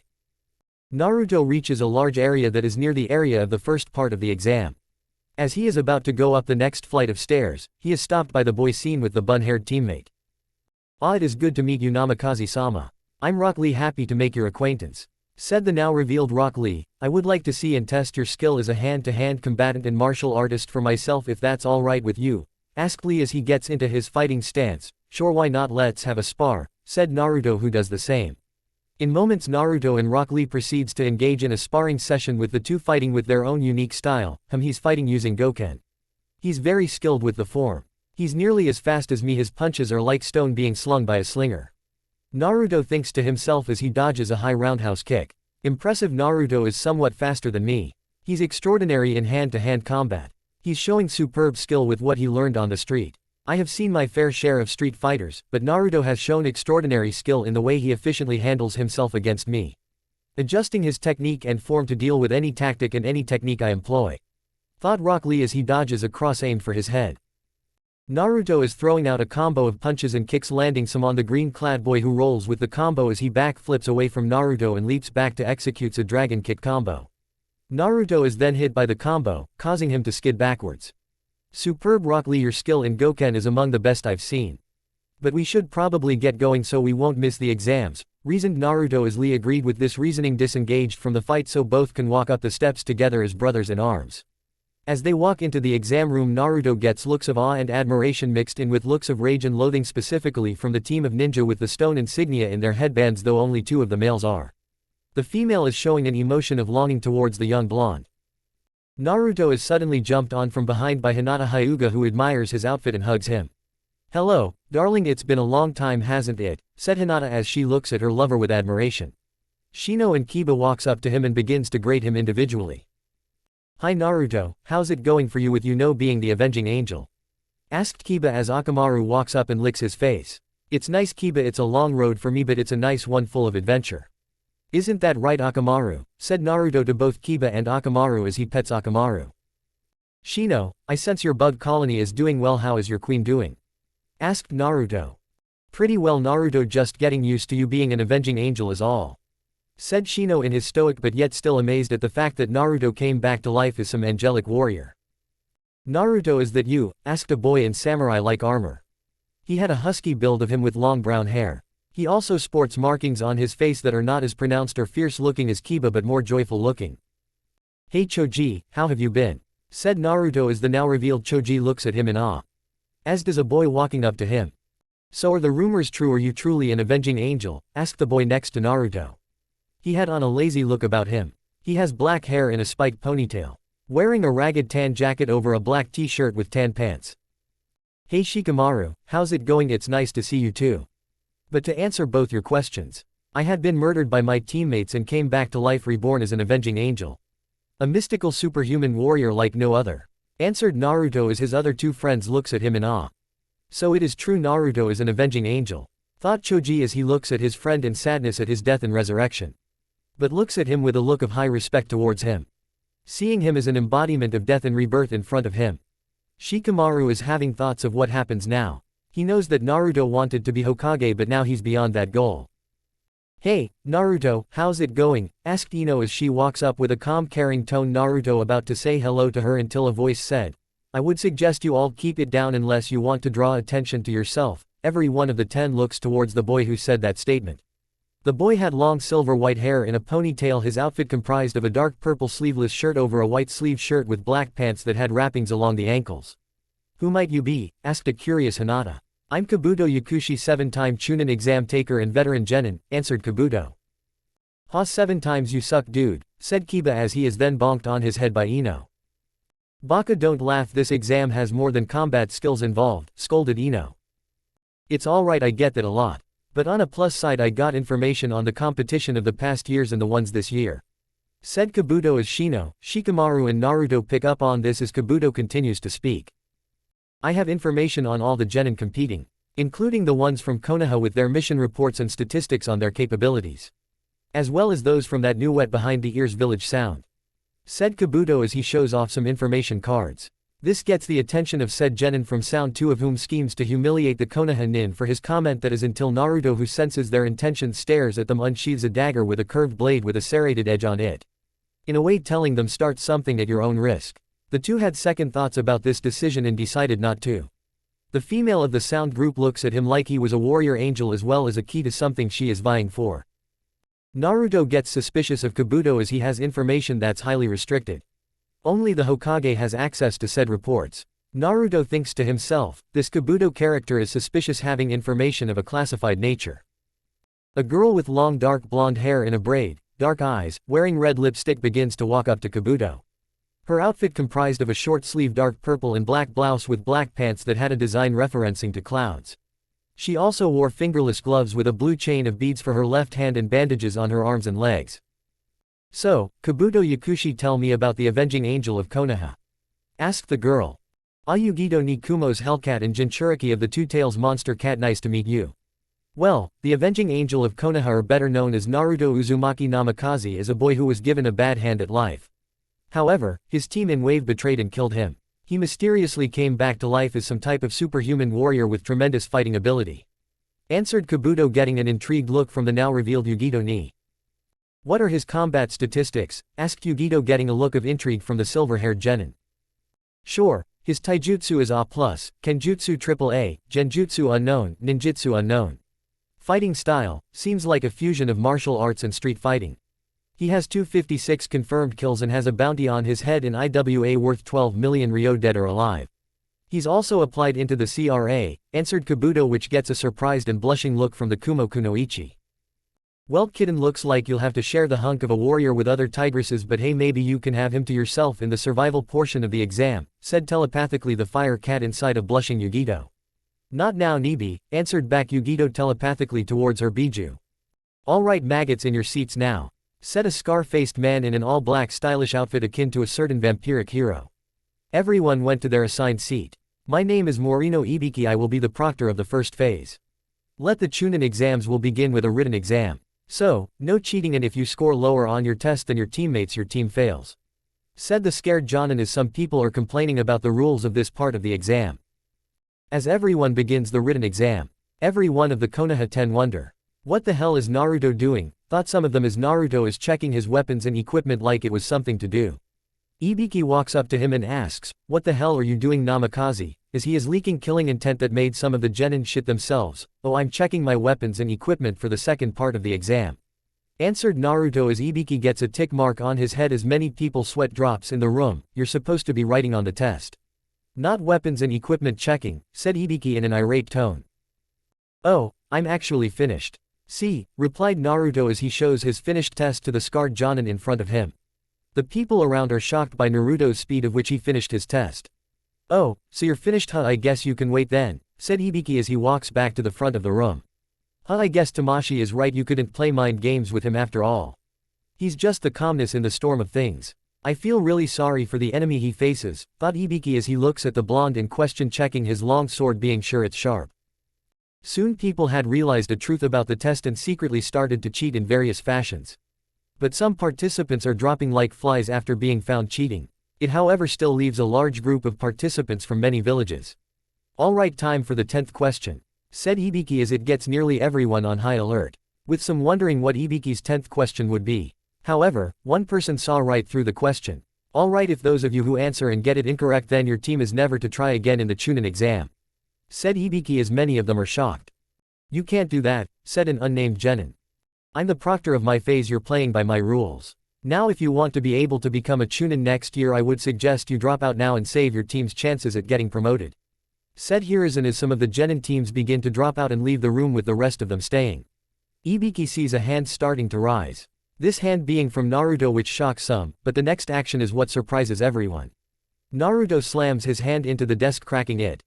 Ask the 10th question. I'm not afraid of being stuck as a genin for life. Because even if I'm a genin for life, I'm still gonna be kicking ass as an immortal avenging angel. I've already killed a dark dragon and I'm still looking for the toughest and fiercest damn battle in my life, said Naruto in the most intense and determined tone anyone has ever seen. Some of the people are looking at the blonde with a sphere of respect for his willpower and courage. This avenging angel has some steel in his balls, doesn't he, Matabi? Thought Yugido as Matabi nodded in agreement. This son of a bitch has guts. Too bad I'm gonna smear them all over the ground, thought the Iwa nin as he looks at him with a grudging respect. Hinata thinks, I can't wait for our wedding night. I'm going to ride him cowgirl like there's no tomorrow. Tamari and the girl from Odo have similar thoughts about how they would act in the sack with the blonde in question. Some of the genin who didn't resign gets their backbone back from hearing this speech. They call out to answer the 10th question. Alright, every single one of you pass, said Hibiki, which causes nearly everyone in the room to shout, WHAAAT. There wasn't a 10th question, it was to see who could go all the way and not break under pressure, under torture, and how carefully you could get information to your teammates without being caught. Along with not selling out your team to your enemy. This test was to show not only your cunning and gathering accurate intelligence but also your willpower. Those who chooses the safer of two paths, those who would save their own asses over sacred honor, are not worthy of the Chunin rank, said Hibiki as he takes off his bandana and shows the many scars adorned on his head. As everyone in the room including Naruto looks on with an understanding look that tells of what they need to know about being a Chunin and the importance of information gathering for any type of mission and how relentlessly the enemy would get it. Before Hibiki could say anything else, as he ties his bandana back on, a blur jumps through a window. A banner that said the sexy and single Anko Mitarashi as said woman reveals herself. Her outfit is comprised of a tan trench coat over a metal mesh short sleeve shirt, metal pants with a dark orange mini skirt over it, pale gray shin guards over her sandals. Her build was slender and slightly curvaceous. She has purple hair tied in a spiked ponytail. Ah, Anko, you're early, can you at least not make a mess of things when you come in? Said Hibiki in a nonchalant manner as he was used to the extravagant woman in front of him. Yeah, but I want to surprise them, you know me. I'm the wild kind of woman, said Anko as she looks around the room, see a still very large number of genin. She calls out, huh, what's this, Hibiki? There's still a lot of gakis in here. You must be losing your touch. Well, they had a vote of confidence this year, said Hibiki in a nonchalant tone as Anko looks around when she spots Naruto. So he's the avenging angel I've been hearing about. He's just like me with a horrible past, I wonder if I could ask him out on a date. After all, he is in the CRA, thought Anko as she looks at the angelic blonde. Alright, everyone meet at training ground 47 tomorrow morning and don't be late, said Anko as she disappears in a shunsh and everyone leaves out of the room. Naruto is then suddenly stopped by the IWA nin. Tell me, Namikaze, can you bleed? Asked the nin in a threatening tone. Not easily, replied Naruto as he leaves out. Soon you will, shouted out the nin.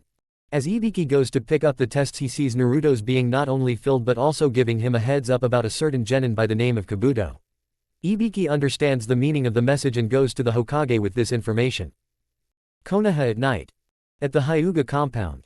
The mystery figure is back inside of the Hyuga compound, this time going deeper inside of the elder quarters. As he's sensing around the elder quarters of the compound to sense a presence that he has never sensed from the past at all. He peeks inside of the room to see a sight of horror and shock. In that room he sees the mother of Hinata Hyuga and Hanabi Hyuga in a test tube of sorts that seemingly preserves her. Seeing 2 scientists and 6 guards in the room, he soon takes out a special grenade and throws it into the room. It explodes and releases a sleeping gas of sorts that knocks all the Hyuga unconscious.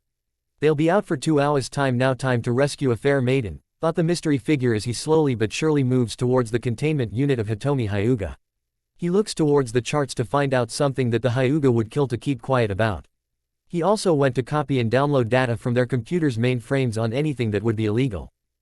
He also discovers 2 names that would make the figure think hard on.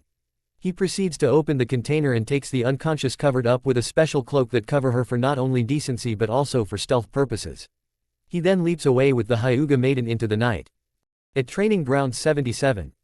All the genin are at a highly gated forest waiting for the proctor. Every one of them are anxious to get this phase of the exam started. Naruto is double-checking his equipment and weapons. He starts to do his katas with his long sword away from the gathered. Practicing every sweeping motion and every recovery roll. However, he's not the only one watching him. The Kumo trio looks on with interest. The red-haired girl Karui looks on with a deep interest in his sword and sword stance.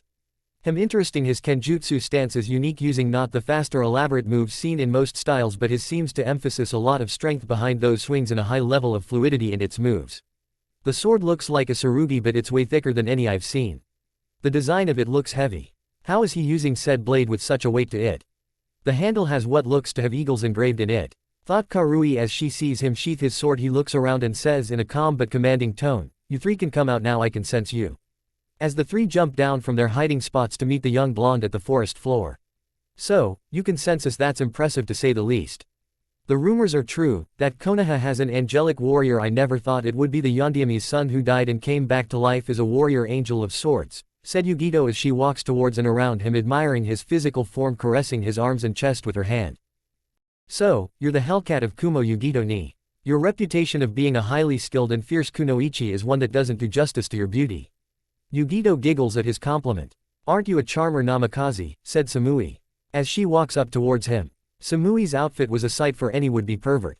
But Naruto isn't a would-be pervert. Samui's outfit comprised of a low-cut design that displays her sizable cleavage, mesh armor underneath the outfit, she had on a modified flak jacket, a short skirt, high boots and red hand guards. Who might you be? Asked Naruto as he looks at another beautiful woman eye to eye. I'm Samui of Kumogakure, answered Samui. Well, it's nice to meet a trio of beautiful kunoichi. Said as Naruto is Samui, Yugito and Karui blushes at the compliment. He then looks towards Karui who proceeds to introduce herself. I'm Karui of Kumogakure, said Karui. Her outfit has the standard Kumo flak jacket over a sleeveless dress with high-thigh boots and her bandana-like Kumo forehead protector wrapped around her red hair. Naruto is thinking, did he just find another Uzumaki who immigrated to Kumo? But he dismissed it due to Karui having a darker shade of red in her hair. Thank you for appreciating my sword style, Karui. It's really humbling to know a beautiful woman such as yourself who admires the art of the sword. Said Naruto towards Karui as she blushes even deeper at the compliment. I look forward to facing it in battle, said Karui as Naruto does a sword salute and walks away. Leaving the three kunoichis with one thought, a definite gentleman. Time skip 12 minutes later. Enko had explained the second phase to being a survival phase with the objective being to capture the enemy team's scroll and go to the tower inside the forest. Killing is allowed, the time limit being 5 days. Enko even went behind the genin who mouthed off about the forest being nothing but a genjutsu trick. She gave him a scratch on his cheek and in her own words said, Genin, like you often get killed in here. You're the type who dies first. Licking the blood from his cheek. However, Naruto senses something off with the kunoichi that handed Enko her kunai back with her long tongue. He senses that this kunoichi doesn't appear to be who she is. Everyone goes and gathers their scroll. They then go to their assigned gate with Naruto going to the gate assigned to him with a symbol reference to his armor at home. Ha ha ha, GG, very funny and flattering, said Naruto to himself as he gets ready for the survival portion. The horns blow and the gates open. Let the games begin, said Enko and Naruto in unison as every one of the genin rushes into the forest of death with a deep commitment in their hearts, with some a commitment of vengeance. Hours follow, as many genin had started to battle each other over the scrolls of either heaven or earth. As everyone is trying to get a scroll, Naruto leaps from tree to tree, broadening his senses. Every 50 meters from his position, he sees a position of a group of genin and leaps towards their direction. Team 8 had ambushed a team from Taki, viciously beating them into the ground, leaving them injured but alive. Damn, no heaven scroll. I hope Naruto is doing alright, said Kiba as they make sure the Taki nin are placed out of danger of other teams and wildlife. Team 10 had found a good position to rest at and plan their attacks on any weaker teams with the scrolls they need. Naruto is staying inside of the forest to try and help the Konoha nin in the forest succeed. However, Naruto is suddenly hit from behind by a wind gust. But that wind gust wasn't a normal one. Also, the avenging angel is still alive. I must say, I've known of Yamada's reputation as a fearsome fighter, and yet you still live. Said the grass kunoichi as Naruto gets up into a fighting position. So are you going to fight or talk all day, grass nin, or should I say Orochimaru? Said Naruto as the grass kunoichi tears off the face mask to reveal a pale-skinned man with long black hair with snake-like eyes. So, a genin, more so the former Kyuubi brat, is able to identify who I am. So, what tipped you off? Asked Orochimaru with an intrigued look at the blonde. Well, it's not hard, as only one person in the leaf aside from Enko who has the snake contract. Plus the only person with keen reptilian characteristics aside from King Komodo is you, Orochimaru. So, what do you want? Asked Naruto, who thinks to himself on how to fight Orochimaru. Well, simple, I want to take your body and turn it into my new vessel. Said Orochimaru as he gets into his battle stance, drawing his kusanagi, with Naruto doing the same with him, getting out a set of batons. Not a chance, Snake Eyes, you not getting my body to be used as a vessel for suffering. Said Naruto as he prepares to fight a fierce battle against a well-known S-ranked criminal. Naruto tests the waters against Orochimaru, as while he is confident in his swordsmanship, most of the foes he's faced had been berserkers, not masters of the sword. Naruto proceeds to lunge at Orochimaru using measured kicks and swings with his batons. Orochimaru defends adequately and counters with a swipe towards Naruto's neck, which Naruto dodges. Naruto leaps over Orochimaru and catches him with a low spinning heel kick, which knocks him to the ground. Orochimaru rolls back to his feet and distances himself and releases some long-range jutsu, Shadow Snake Hand Jutsu, called out Orochimaru as small snakes flies out of his sleeves towards Naruto, who begins to slice and cut through the current of snakes. Naruto returns the favor with shurikens and a jutsu of his own. Wind Cannon Ball, called out Naruto as he sends 6 spheres of pressurized air and wind at Orochimaru, who dodges with agility and fluidity akin to that of a snake. The two re-engage in close combat with Naruto continuously throwing Orochimaru through a loop with his freestyle form of combat that he's having difficulty dealing with. While Orochimaru is an extremely formidable ninja and sword fighter, but he's never really fought more things out in the world. 30 minutes go by. Naruto and Orochimaru are panting, both are being tested. While Naruto may have underestimated the Snake Sannin, it was the Snake Sannin who underestimated the Avenging Angel. Both are sporting damages from each other, with Orochimaru sporting cuts on his arms, back and legs that are healing. Naruto sporting sword cuts that are also healing. Impressive, you are able to challenge me despite my legendary fighting skills. But your body will soon be mine, and with it your power, said Orochimaru. Not a chance, Snake Breath. I don't swing that way, and plus I'm interested in women, so back the hell up, said Naruto as Orochimaru growls at the jab at his sexuality. They again go at it, with Orochimaru being truly tested by a worthy opponent. There are watchers of this intense battle, with them being the trio from Kumo and the Kunoichi from Iwa looking on in awe at the fierce battle. Well kitten, he's sure a warrior like no other. You'll surely have strong children, said Matabi in Yugito's head as she looks onto the battle. Amazing, he's competing with Orochimaru in a battle like as if he was an equal, thought Karui as she looks onto the blonde in wonder as she's seen intense battles between ninjas but never ninjas of a high caliber. Cool, said Samui as she sees the battle continue. The Iwa Kunoichi looks at him, not in rage but in one thing unexpected of a Kunoichi from IWA. Incredible. Naruto and Orochimaru attack each other with ferocity unbound by mortals. In a split second of a blade lock, Orochimaru elongated his head to bite Naruto. Naruto grunts in pain as he feels a stinging sensation at the back of his neck as he drops his guard, leaving himself for Orochimaru to place a seal on him, which greatly weakens him. However, Naruto with a powerful burst of chakra sends out a powerful wind cannonball that sends Orochimaru flying 200 meters away, greatly injuring him in the process. Orochimaru thinks to himself, "Ha, soon his body will be mine and immortality will be in my grasp." Orochimaru flees the area of the battle within a happy mood. Naruto is standing strong, but his wounds are healing at a much slower rate and he's getting tired. Naruto goes off to find shelter for the night. Inside an unknown room in Konoha, a woman with night sky blue hair is starting to wake up.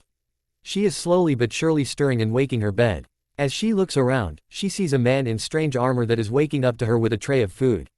"Ah, Hitomi ba-chan, it's good you're awake," said the figure as he looks at the Hyuga woman in a happy way. Who are you?" asked a confused and somewhat afraid Hitomi. The figure takes off his helmet and reveals himself to be Naruto Uzumaki Namikaze. Minato, you're alive," said a confused Hitomi as she looks at Naruto, mistaking him for his father. "I'm not my father. I'm Naruto Uzumaki Namikaze, and I'm not the real Naruto, I'm a light clone. He's in the Chunin exam at the moment," said Naruto as she is shocked by this reveal. "I believe there is a story behind your appearance," asked Hitomi as Naruto had prepared for the long explanation. Back in the Forest of Death, Naruto had found a place to shelter in for the night. He sets up several traps so he couldn't be disturbed easily. Suddenly he feels a gnawing pain in his neck that's irritating him. Thinking to himself, I feel as if another presence is trying to take over. My healing is working slow and I'm starting to get tired. It's like as if he injected a virus into my system, thought Naruto as he then thinks back to something about what Orochimaru said. He runs it into his head how Orochimaru needs his body as a vessel. Thinking what possible way he could do it, he then thinks of one possibility as he removed the 5-pronged seal. He thinks of the skills not associated with combat that Orochimaru has. From being the summoner of the snakes, to being a genius in genetics and other sciences, to lastly being a skilled fuinjutsu user. That where's it hits him, so the snake put a seal that allows for him to transfer his consciousness into body to body. This bite is where he placed the seal. Interesting. Naruto proceed to use the utmost of his chakra control to make a light clone to take pictures of the sealing mark and see what it looks like. The clone hands Naruto the picture. Incredible design. By the looks of it he combined fuinjutsu with senjutsu chakra he absorbed to make it strong enough for transference of his consciousness. But that's not all. By the looks of it has a soul fragment. Probably explaining why I sense a presence inside of my mind. Looks like the seal's design is to inject the soul fragment's influence into the subject's body, erasing the subject's soul and placing Orochimaru's in the place of the subject's soul. So, let's see if I can expel this foreign seal and soul fragment, thought Naruto as he gets into a meditative position, concentrating and focusing his chakra inward. In a split second Naruto was in his mindscape. He looks around to see an environment resembling a cross between the environments he has seen in his world and Richard the Lionheart's. As he goes towards the center, he sees a warrior in ninja-like armor akin to that of an Oni. Naruto immediately gets into his fighting stance. He senses that this is the intruding soul fragment. The two begin to clash in hand-to-hand combat with the soul fragment fighting using Snake Fist. Naruto using Fanfiction and Kenpo striking fast and hard, breaking bones and crushing organs. The Orochimaru fragment is strong but is only a portion of the original. It's then knocked to the ground with a low leg sweep. Naruto then leaps on top of the fragment and with the enough strength and technique he breaks the fragment's neck, destroying it and cleansing himself. Outside of the mindscape, the Oto team looks toward the tree where Naruto is sheltered and seated in. "Let's go take care of this avenging angel," said a boy in a hapuri. "Let's proceed with caution. We don't know his jutsu arsenal at all. It could surpass your air cannons, Zaku. Let's fight smart on this," said the boy in a mummy-like outfit as the girl with long hair nods in agreement. "Fine, we'll do it your way, Dosu," said Zaku as they looked towards Naruto in a meditative position. With Kurama and her love Tosen are together in a room drawing up plans for architecture for their compound if they want to start a family. Kurama is happy that she found a man that doesn't judge her based on the basis of her past. "Man, I'm the luckiest woman in the world to have a man like Tosen-kun. He's strong, kind and knows how to please a woman. I hope the future will be a bright one for the best," thought Kurama as she looks at Tosen in marvel. "Tosen darling, why not we take a break? Surely you have to be hungry from drawing up these plans for the last 6 hours," said Kurama as Tosen had thought about it and shrugged his shoulders at answer. The two go and grab something to eat from the kitchen. Chapter 6, The Humble Spirit of an Angelic Warrior. The Oto team is looking around to find any traps set by the angelic blonde. The female of the Oto looks at the blonde in wonder. He's just sitting there in the tree. Like he's in harmony with nature itself, thought the Kunoichi of the Oto team as she looks in marvel of the blonde. Seeing him as a representation of the ascendance of the human spirit into a valiant warrior angel. As Zaku and Dosu close in, they both think in unison, so let's see what this so-called avenging angel can do when he's off guard. The trio however is watched by the eyes of Rock Lee and his teammates, Ino Yamanaka, Choji Akamichi, Shikamaru Nara, as well as Hinata Hyuga, Shino Aburame, Kiba Inuzuka and the Kunoichi trio from Kumo. As some of them are about to warn Naruto. Until Naruto using his sixth sense to blitz the weaker of the team, which is Kin, who is knocked out by a chop to the neck. Zaku tries to use an air blast of sorts with no hand signs. Naruto channels chakra to his sword and twirls his swords at a speed that surprises his watchers as the air blast had become nothing but a gust of wind that only cleaned his dirt. The groups move out to find some scrolls to get into the tower. Dosu tries to use taijutsu on him, hoping to use his trump card on him. But Naruto, before he could reach him, had intercepted his punch, and threw a headbutt to his chest. He then threw an elbow towards his back, knocking him to the ground unconscious. Zaku shoots another air blast at Naruto, who then returns the favor with a simple wind ball jutsu which Naruto had sent towards Zaku with concussive force that knocks him towards a tree, breaking his right arm. The Sound Four are easily defeated by Naruto, who takes their scroll and ties them up. Everyone go their separate ways. The Kunoichi of the Sound team awakens to see Naruto tie her separate from her teammates. The girl has long black hair, an athletic build akin to a female acrobat and a track and field star athlete. In an outfit in reference to a female Kunoichi and a gym rat having a baby. "What's your mission from Orochimaru?" asked Naruto as the girl looks at him in shock, as he had figured out that Orochimaru had sent them. "What, how do you know Orochimaru sent us?" asked a confused Sound Kunoichi as she looked at the blonde in shock. "I can smell snakes on you and your teammates, tell me, miss," said Naruto as she realizes that Naruto is not going to be fooled by her lies. Kinsuchi. "Orochimaru sent us to kill you," answered the now revealed Kin as she looks at the blonde with interest. "Well, you and your teammates weren't fully informed. He had given me the curse seal. If you would have attacked me with the seal still on me, you would have been dead right now," said Naruto as he shows her the picture of the curse seal on the back of his neck. Kin is shocked by this revelation and shocked she would have been killed by the young blonde in front of her. "I sense that you may want to be careful of your teammates. Seeing as I beat the hell out of them, I don't think they would do less than lick their wounds," said Naruto as he leaves Kin tied up. Naruto turns around and says, "The knots of burned seals, they will burn them off 40 minutes after I leave." "Remember what I said," said Naruto as he leaps away. Kin thinks, well, at least he is right about my teammates, they do give me the vibe I need to look my door at night. Time skip 2 hours later inside of the tower. Naruto had gathered the necessary scrolls need to pass the phase. He looks up and sees the quotes for heaven and earth. He opens the scroll and soon smoke appears from the scroll to see Tamashi standing in front of him. "Hey Tamashi-sensei, what are you doing here?" asked Naruto, surprised to see his partner and mentor here in front of him. "Simple to give you the talk about what this philosophical parable means. If you don't have the qualities of mind, then go and train your mind. If you don't have qualities of body, go, and train your body. Naruto, you have a strong body and a keen mind. But what you need, Naruto is the greatest teacher and physical trainer of all time, said Tamashii, which gets Naruto attention. Who would that be? Asked Naruto in a curious tone. Simple experience. You can train your body and sharpening your mind all you want. You need experience to guide you through your years of intense battle and combat. As while you're trained by some of the greatest warriors in history. You are not them. You are Naruto Uzumaki Namikaze, the avenging angel, don't forget that, said Tamashii as he looks at Naruto, who is inspired deeply by the masked warrior. Naruto proceeds to his room inspired by the speech. As he's walking through the hallway, he hears muffled screams inside a nearby room. Naruto busts through the room to see a sight that would harden his role as an avenging angel. He sees Kintsuchi tied, gagged, naked and bound to the bed with her propped up, about to be raped by her teammates who were lubing up and getting ready to defile her. Naruto sees red and leaps at the two. Naruto attacks and viciously beat the duo within an inch of their vile lives. Dosu is thrown hard enough through a wall into the next room. Zaku gets his back broken by Naruto over his knee. Naruto stops his rampage, cuts Kin free, who proceeds to hug and covers herself with the blanket. Thank you, Tenshi. If you hadn't shown up, I would have felt like a whore the way they would have raped me, said Kin as she hugs him tightly for dear life. Naruto escorts her towards his room, leaving Dosu and Zaku in pain and in broken states. Naruto, thinking he would get disqualified for their assault, sends a small portion of his hamon healing them but still leaving them unconscious. Kin and Naruto have lunch with each other. Naruto and Kin have a conversation on what their lives were like before they met each other.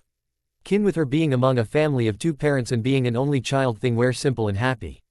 Naruto then reveals his life as being a nobody, a punching bag, and kunai board before becoming an angelic warrior of sorts.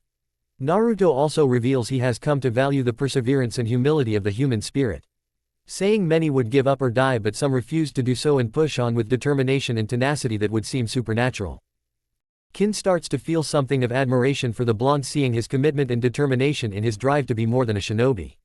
She also feels smitten by his human side. Kin and Naruto for a moment lock eyes with each other. They see something of a spark. Kin and Naruto start to kiss. They began to make out with each other in a passionate frenzy. Feeling each other's forms. Kin feels Naruto's rock-hard muscles and Naruto feels Kin's highly athletic curvaceous form. Minutes feels like hours as they made out with each other. However, Kin breaks away from kissing. Naruto, let's wait, I don't feel comfortable one now. Plus, I want to know more about you and your other lovers, said Kin in a seductive tone. Naruto nods at this and he gets ready to go to sleep. Kin moves towards the bed and cuddles with him, caressing his torso, feeling the muscle on him. She thinks how becoming a girlfriend to the avenging angel would be exciting and fruitful for her. She thinks back to how she was in the past. Flashback 8 years ago.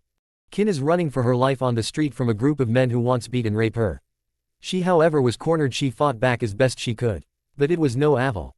However, before they could do any raping, a man in tribal-like armor leaps out of nowhere and kills the group. He turns to leave but leaves Kin a message. Find a place to get strong. He disappears into the night. The next day, Naruto had Kin smuggled out of the forest of death at the crack of dawn. All the Chunin hopefuls are gathered inside a very large arena. Hiruzen begins to congratulate everyone on their survival and passing of the two-phase. He begins to explain the purpose of the exams as being a lower scale of war, to also a sort of arms check of the armies of each of the village's forces, as well as weed out the bad batch of the cream crop. Some of the Chunin hopefuls understood the meaning of the saying, seeing many could very easily trigger a border dispute or a flat-out war. However, soon there is a cry of, get on with it. Said an IWA ninja with a build akin to that of a brute. Yeah, let's get to the fighting already, said the other IWA nin, looks to be a brawler-looking man. Their female teammate shakes her head at her teammate's idiocy. Alrighty then, if there is anyone who doesn't want to participate due to any injuries, please exit now, the Anbu would escort you back into the village. Said the Hokage as everyone who isn't at full strength follow the Anbu, including one Kabuto Yakushi. Now that those who are unable to fight are out of here, let the preliminary matches begin, shouted the Hokage in the tone that would make the god of war blush. The match boards reveals a 3-on-1 battle between Naruto, Zaku Abumi of Sound, Ryuhei Gosei of IWA and Takihara Kimura of IWA. Alright everyone except for those whose name was called, go up onto the platforms and watch the fights, said Hayate as Anko looks at Naruto with a look of concern. I hope you're going to be alright, kid, avenging angel or not, thought Anko as she looks at the blonde wonder as he gets ready to fight. This should be interesting, thought a disguised Orochimaru as he looks at Naruto with interest. Every one of the genin gets to the platforms to watch the fight. They see something uncommon that Naruto pulls out. Is that a double-edged spear? I never seen anything like it, thought the panda-haired girl as she looks at the weapon with a quizzitive eye. Naruto test swings his spear, getting a feel for it. The spear had a standard Jumanji Yari head at the top and had a crescent blade on the bottom. Hey, playing with pointy sticks, how pathetic, said Ryahe as he gets out a warhammer. Hey Takihara, I wonder if he's pulling it out to compensate for something. If you catch my drift, said Ryahe as he talks to his buddy about the blonde's manhood being small. Yeah, as if he's trying to compensate for being small down there, said Takihara as it got a chuckle from Zaku, who has a score to settle with the angelic blonde. Takihara draws out large Teko Kagi, putting them on the back of his hands. That's funny, I was going to say the same thing about the three of you. Especially you with the war hammer, said a stoic Naruto. Which gets a growl from the IWA duo and Zaku. Begin, shouted Hayate as he leaps back. The battle between the four commences. The trio try to overwhelm Naruto with brute force style fighting using earth and wind jutsus against the angelic blonde. However, Naruto deflected or evade many of the attacks sent his way using masterful acrobatics. Naruto then sends out a water jutsu in an arc using the slash of his spear. The jutsu knocks Takihara away into a wall, cracking it. Zaku tries to re-employ his air cannons but is stopped when he sees a strange object glimmers in his eye. Zaku thinks the lighting in the room trying to confuse him. He takes aim at Naruto, trying to hit him from behind with an air current. Until he feels a sensation in his left arm that is sharp and cold, he takes a look to see something that horrifies him. His left arm has been cut off by something that Naruto had thrown from a distance. Zaku see what the blonde catches as he kicks one of the Iwanin away. What's that in his hand, Tenten? Asked Rock Lee as he looks at his teammate. I don't know, I have never seen anything like that before. It looks like a metal ring but hacks like a sword, said the now named Tenten as she looks at the ring-like weapon in Naruto's hand. Zaku is in pain, crying out as Naruto battles both of the IWA nins. Who backs away from the blonde. Takihara says, alright, you're good, let's see how good you were without that spear, Namikaze. As he and Ryahe put away their respective weapons. Naruto doing the same with his double-edged spear and chakram. The two engage Naruto in hand-to-hand combat. The IWA nin rushing after Naruto, absorbing his punches and kicks like nothing and countering when they have an opening. Naruto is knocked back towards the wall. No way, Naruto's fighting skills, they're good, no they are phenomenal, said Shikamaru as he looks at his friend in awe. Yeah, but it looks like he's on the ropes now, said Choji as he sees Naruto against the wall dodging punches and kicks from the Iwa nin. Ha, those fancy moves are nothing to our rock-hard bodies, said Takihara in an overconfident manner. Yeah, you should try harder if you want to get past our iron muscles jutsu, said Ryahe as this inadvertently gave Naruto an idea. So, these two know a body armoring earth jutsu, huh? Their taijutsu is just reduced to basic brawling, they were trained by the looks of it in brute force tactics. But let's see if they know any dirty wrestling combatives. Thought Naruto as he leaps back into the fight, changing from the striking of Tekken to the unconventional wrestling combatives he knows from dirty wrestling with street fighting moves. Looks like Naruto is charging back into the fight. But what is he thinking? He can't hurt them with that jutsu activated. Said Ino as she's worried about her fellow blonde's safety and sanity. Immortal or not, you should be more careful, Naruto-kun. Thought Hinata as she looks at her love in battle. Anvil of Crom Conan the Barbarian theme I don't own, sadly. Takihara tries to use a double axe handle smash on Naruto. But it's blocked and countered with a shoulder throw, sending him to the ground. Naruto then uses a move that would surprise Ryahe. An eye gouge to his right eye, greatly staggering him and causing him great pain. Naruto then kicks Ryahe in the groin. However, Takihara manages to get Naruto in a grapple. Takihara uses a bear hug to try and break Naruto's back. However, Naruto uses a double ear clap, staggering Takihara. Zaku tries to use an air burst towards Naruto, who maneuvers just out of the way of the strike that hits a staggered Takihara, knocking him out in one shot. Zaku is then uppercutted by Naruto 13 feet in the air and caught by Naruto, who then slams him to the ground hard enough to cause Zaku to cough up blood and knock him out in the process. Naruto then proceeds to clothesline a charging Ryahe, knocking him onto the floor. Naruto proceeds to use a pile driver on Ryahe, keeping him staggered. Naruto then gets him in a blood choke, strangling the air out of him. Ryahe struggles greatly trying to get out of the hold, but it's no good. Naruto with all of his strength chokes out Ryahe of IWA. Naruto is the last one standing in the 3-on-1 battle. End of theme. Naruto pushes the unconscious form of Ryahe off of him and gets up. The winner is Naruto Uzumaki Namikaze, said Hayate as Naruto goes to walk up to the platforms towards his partner and mentor. As he does so, Takehara, hearing that Naruto charges at him with a tanto. Naruto with the swiftness of the wind draws out Kiba no Tengu and with enough elegance and easy slices Ryahe's head clan off, killing him instantly. Naruto flicks the blood off of his sword and walks up to the platforms. Many of the Konoha 11 except for Hinata, Rock Lee, Tenten, and their teammate looks at Naruto in shock of the swiftness of how he killed the dishonorable Iwa nin. Wow, I thought Naruto was scary when he picked apart those nin from Taki and grass like they were nothing. This really takes the cake, said Kiba as Akamaru barks in agreement. Amazing Naruto, what happened to you to become so fierce and lethal, thought Ino as she looks at her fellow blonde in awe and slight fear. Troublesome heaven gave him a killer instinct, thought Shikamaru in lazy but still surprised nature. Naruto walks up to Hinata who kisses him with great vigor. Naruto kisses back with equal vigor and passion, surprising the rookies at the brazen display of affection. Ino with her curious nature asks, when did you two become a thing? Since I discovered he is now in the CRA, said Hinata, which perks the interests of certain females in the room.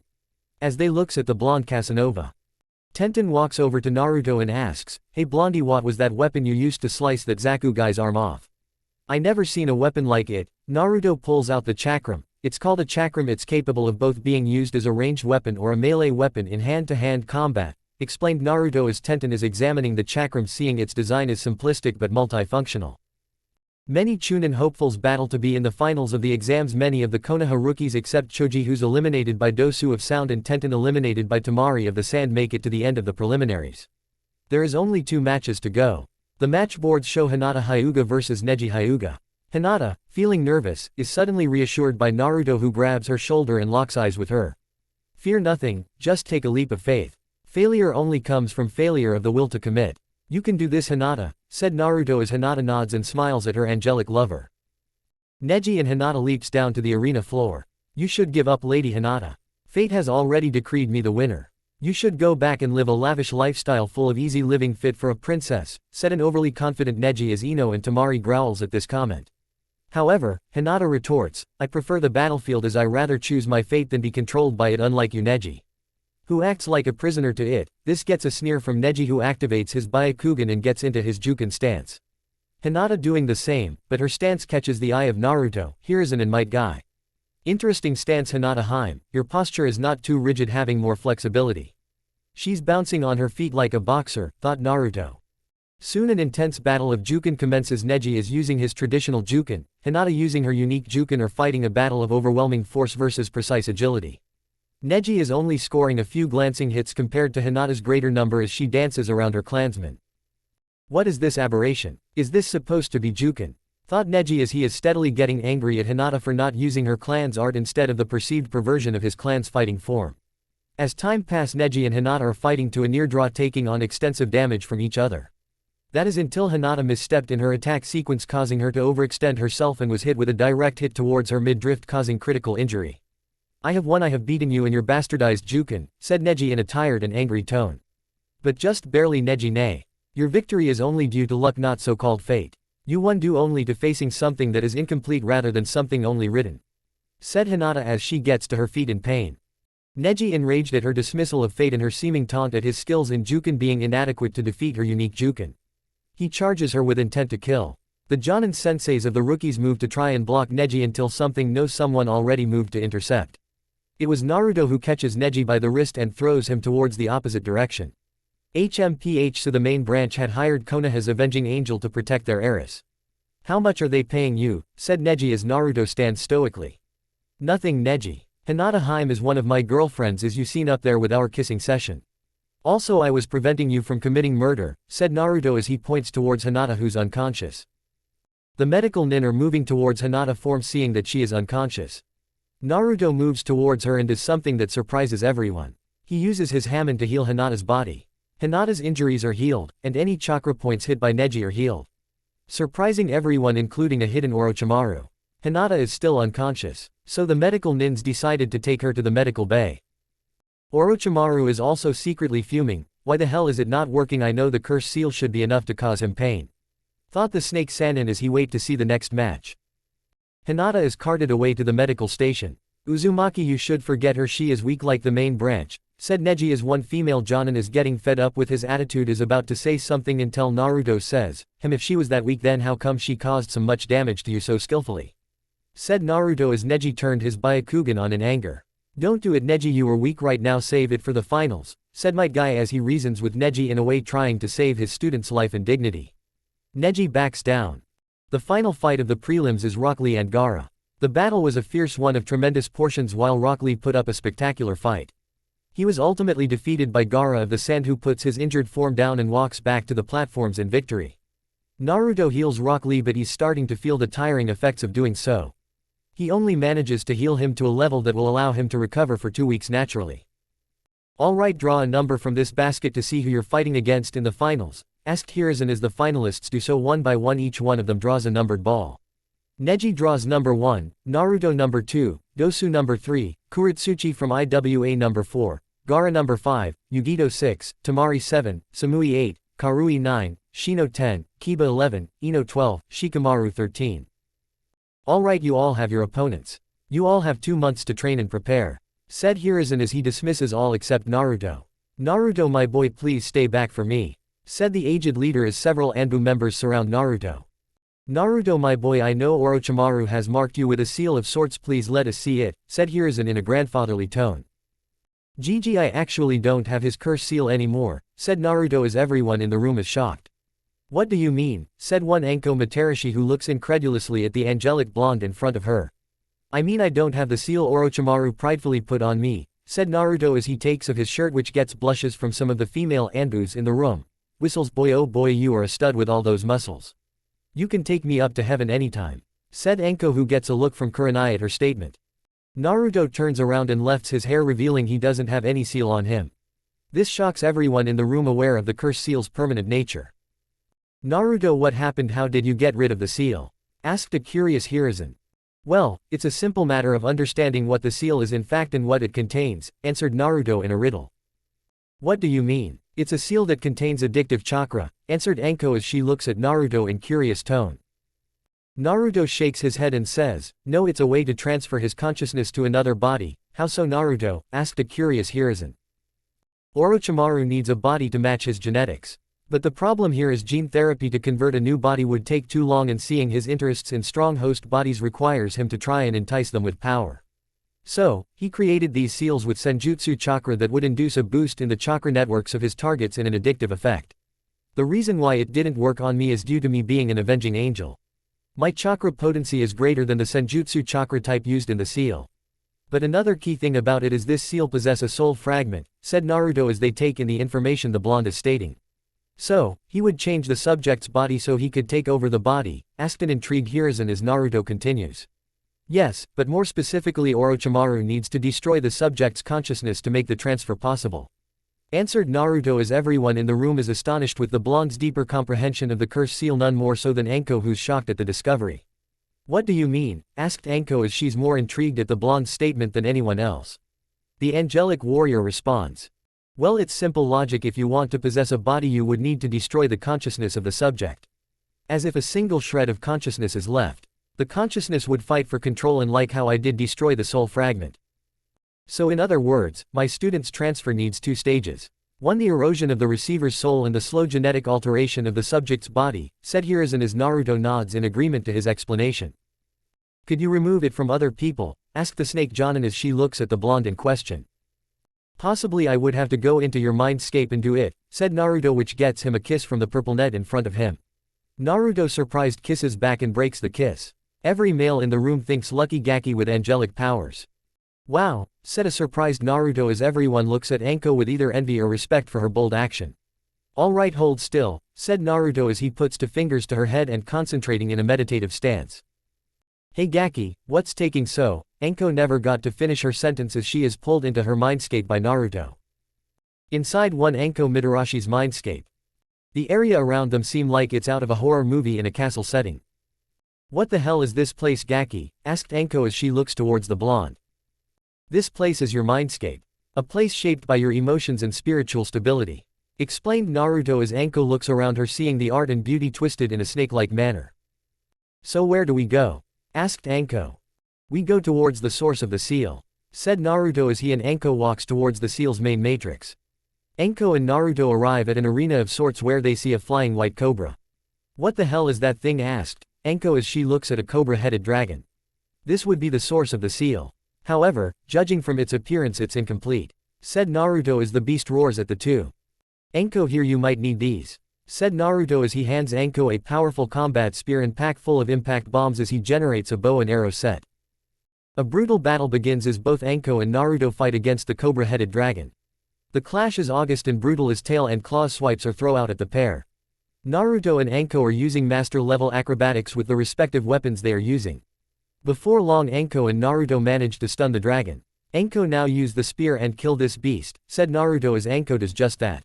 She plunges her spear deeper into its skull, killing it. In a flash of light, the mindscape is purified of the seal's influence. All around the plane appears to be the same artistic beauty, only purified. The two leave the mindscape. Back in the real world, everyone looks at the forms of the snake mistress of Konoha and the avenging angel. Naruto and Anko's eyes shoot open, Anko feeling a feeling of relief on her form. She falls forward into Naruto's arms. Feeling better? Asked Naruto with a charming smile. Anko kisses the blonde deeply, tongue wrestling him. She plus away and says something that surprises everyone. Thanks for the first date. I hope you'll make the second one better, which gets a sheepish smile from the blonde. Maybe, but let's try to take things slow, darling, said Naruto. Alrighty then. Naruto, you should probably get home, you got some training to do, said Hiruzen as he gets his attention. Right, Hokage Gigi, said Naruto as he's about to shunshuns out of the room until he hears a voice. Hey Gaki, what about training, don't you want any help? Said a man in a green GI with red vest wearing wooden sandals, a headband that said oil, with long white hair. Not from you, Jiraiya of the Sannin, you blew your chance at that, right? Naruto said as he disappears in a lightning bolt. Jiraiya was about to teleport after him but is stopped by Hiruzen. Jiraiya, don't even think about it, you already blew your chances at being a godparent with that stunt you pulled with that seal you put on him. You're the reason why he's the avenging angel in the first place, said Hiruzen in a tone that left no argument. Jiraiya is shunned by many of the people in the room. As they leave, Jiraiya thinks to himself, damn it, I will be in the limelight, you'll all see. In the Namikaze estates, the light clone of Naruto for the past day and 6 hours had filled Hitomi Hyuga in on what's been happening going on over the years she has been in stasis, and her rescue by Naruto. So, you're now what, an angelic warrior of sorts? Asked Hitomi, trying to understand Naruto's situation. Well, you could say that I also possess the knowledge of some of the greatest warriors in humanity, an archangel and the warrior of storms, said Naruto as Hitomi nods in surprise at this statement. The original Naruto shows up in the room to see the mother of his girlfriend talking with one of the light clones he left. I hope wasn't interrupting, said Naruto in a joyful fashion. How was the exam? Asked Hitomi as she looks at the blonde. Pretty well. Hinata wasn't able to make the finals, but she did remarkably well against Neji with a unique style of Juken, said Naruto as Hitomi looks at him in surprise and worry as well as a great deal of pride for her eldest daughter using a style she was developing before her abduction. I would like to meet my daughter so we can talk. Plus, I was meaning to ask why they imprisoned me for so long, asked Hitomi towards her future son-in-law. I'll tell you, but first I need to get Hinata and Hanabi here to hear it, said Naruto as Hitomi agreed to this.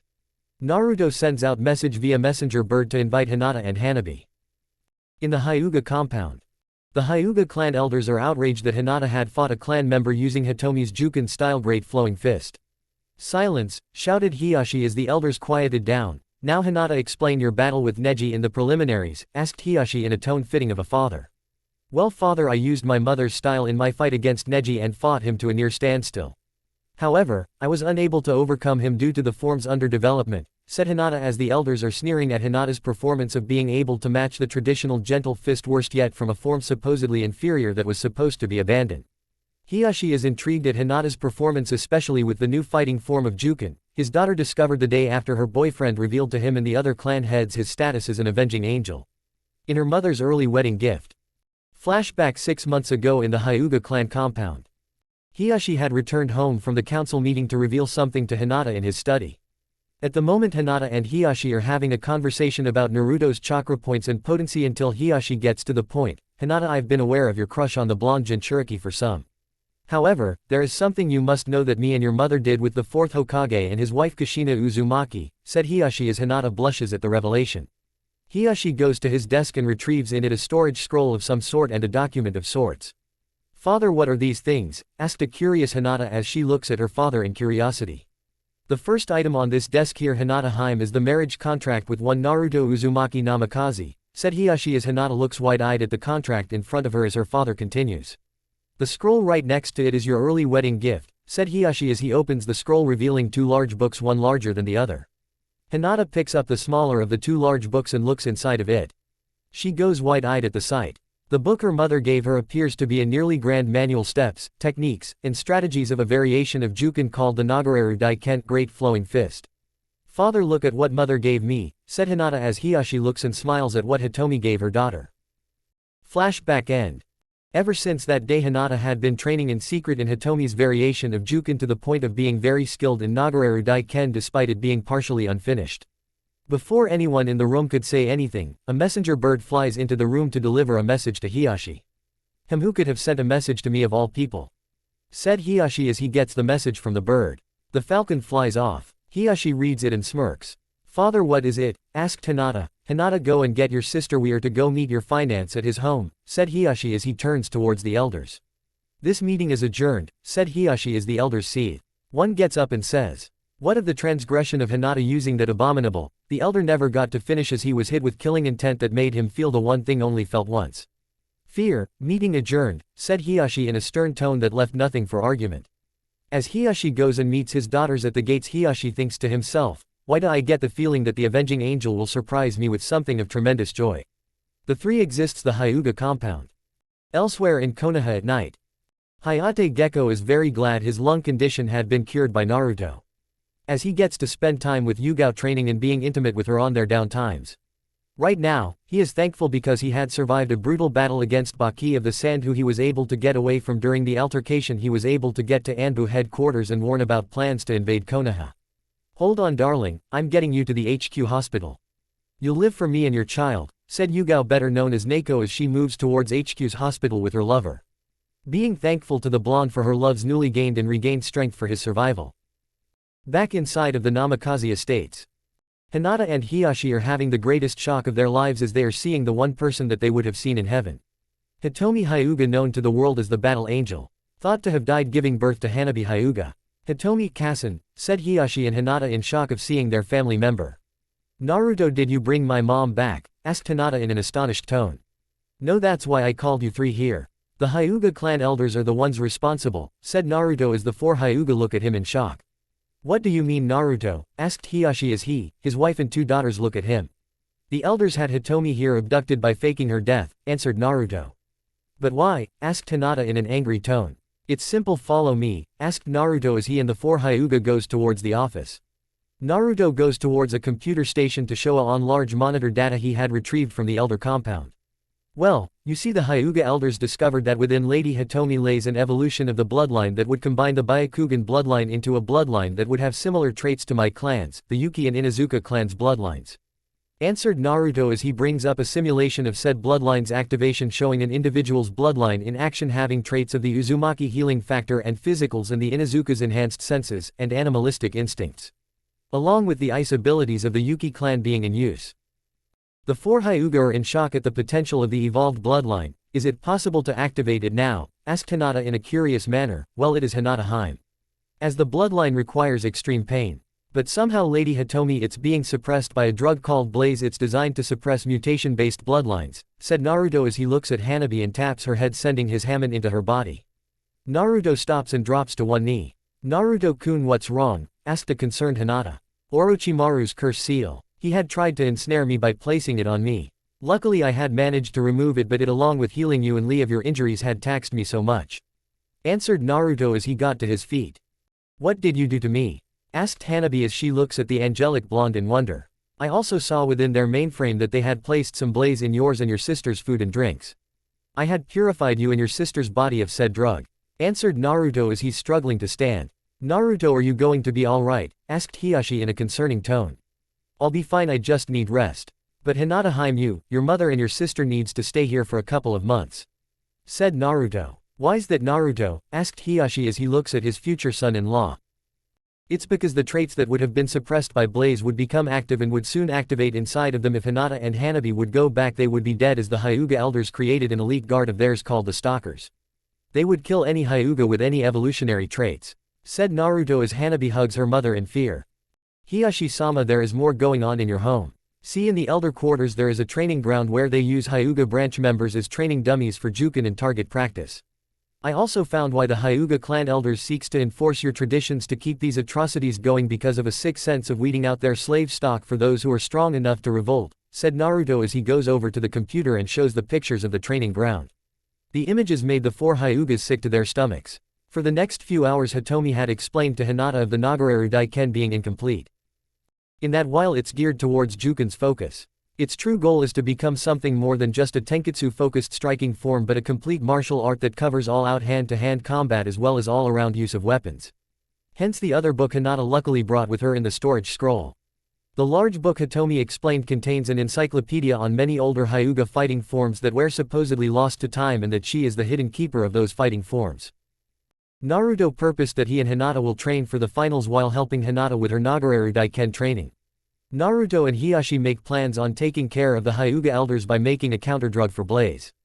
Hiyashi went home to inform everyone that Hinata and Hanabi is going to be staying in the Namikaze compound.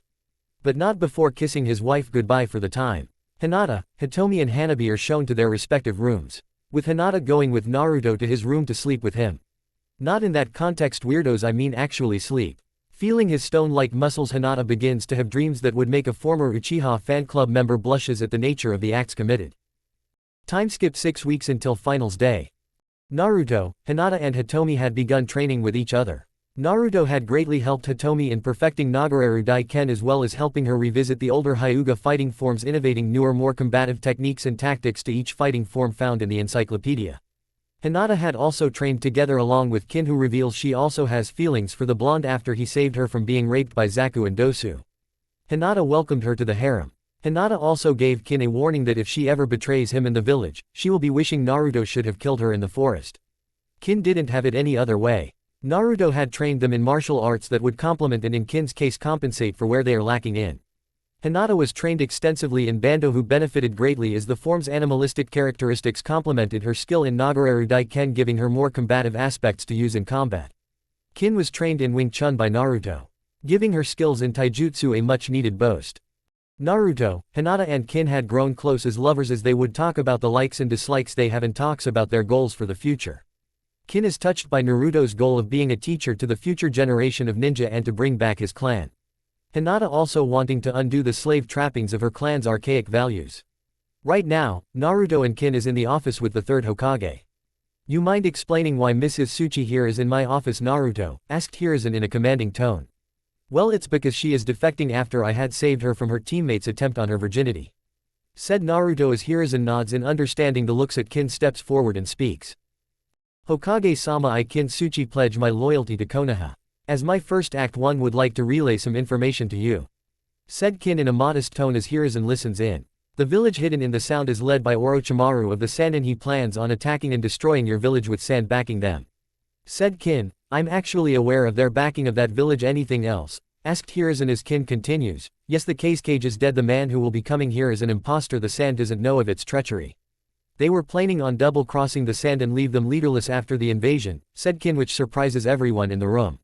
I see. Revealing this information is a surprise. Welcome to Konoha, Kin. I hope you find the right person to spend the rest of your life with, said Hiruzen as Kin kisses Naruto in celebration of her acceptance in Konoha. Wow, Casanova Angel strikes again, whispered the wolf-masked Anbu to one falcon-masked one. Inside a hidden base in the leaf. So Orochimaru, what are your plans for the avenging angel now that you are unable to control him? Asked Kabuto as he looks at his master. Well, we will just have to kill him and destroy the village, said Orochimaru as he gets out a weapon of unique design similar to the Kusanagi.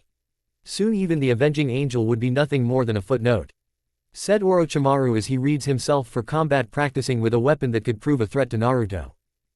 Chapter 7, Courage of the Lionheart. Konoha at night. Neji is panting and sweating hard. He had finished putting himself through 5 weeks of brutal speed and strength training to be able to stand toe-to-toe with Naruto.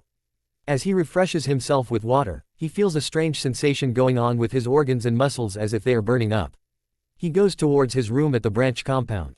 He takes a cold shower and eats his dinner. He then marks his calendar for his final day of training and heads to bed.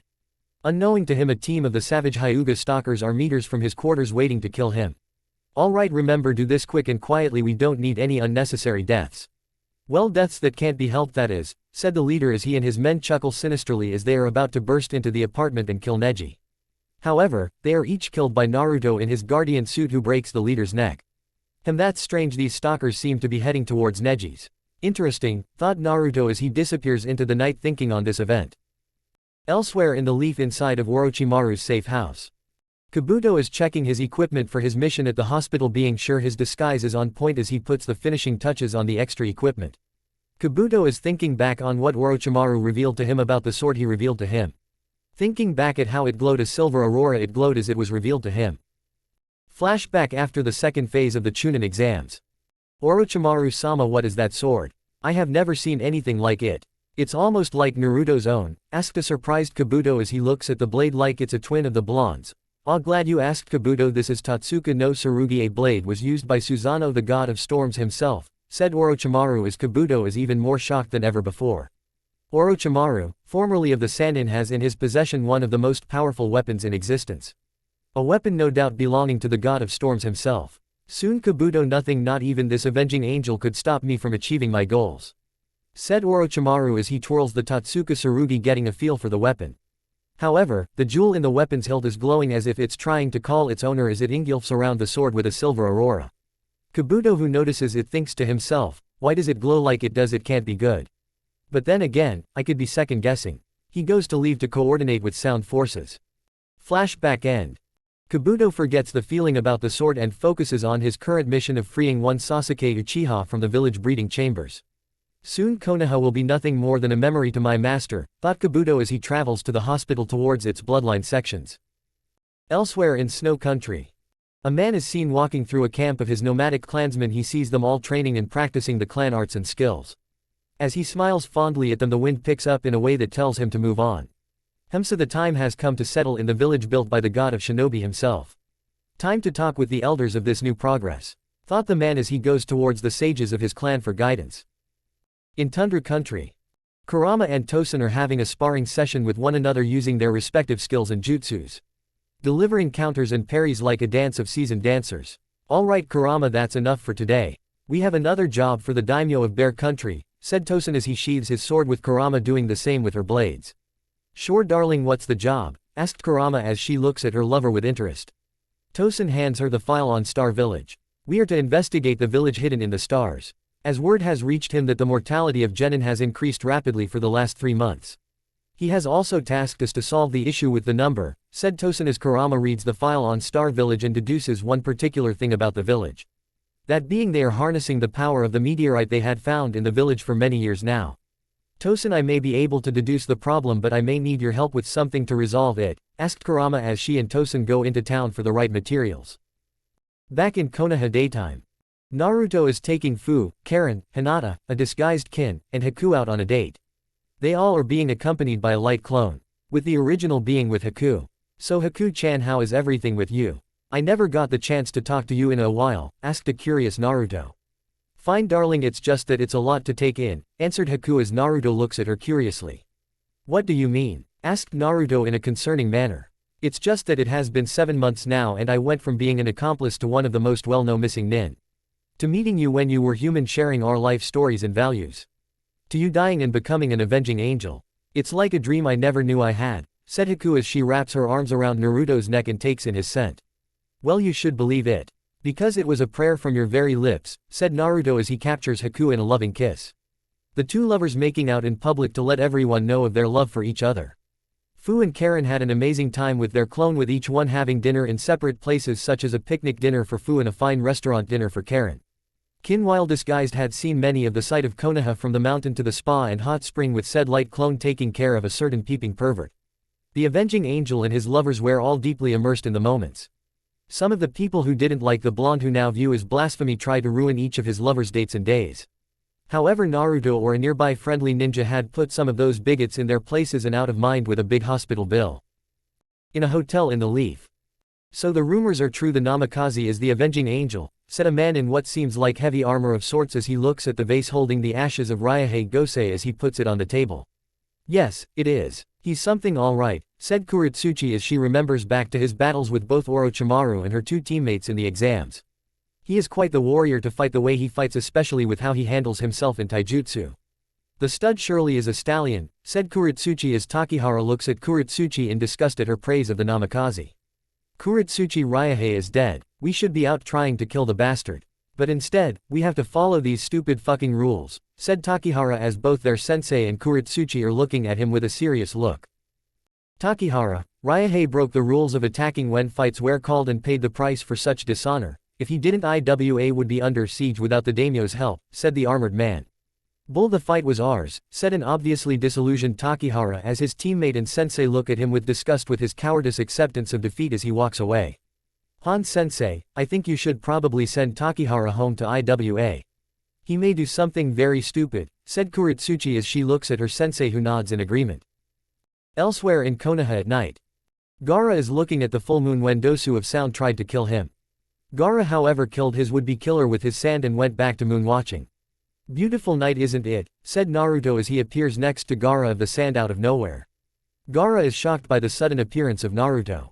He turns towards him. What do you want? Asked Gaara in curious tone. To be an angel of mercy for you, said Naruto as he walks up to Gaara and touches his head. Soon Gaara is taken into his mindscape. So you're the tanuki that's been causing Gaara of the sand so much trouble, said Naruto as Gaara looks at the two speaking to each other as equals. What the hell is going on? Said a visibly shocked Gaara as he looks at Naruto and a giant sand tanuki next to him. Where do I begin? Said Naruto as he begins to explain what Gaara is and what the mindscape is. Timeskip 1 hour later. Kankuro and Temari are worried that Gaara is out killing people.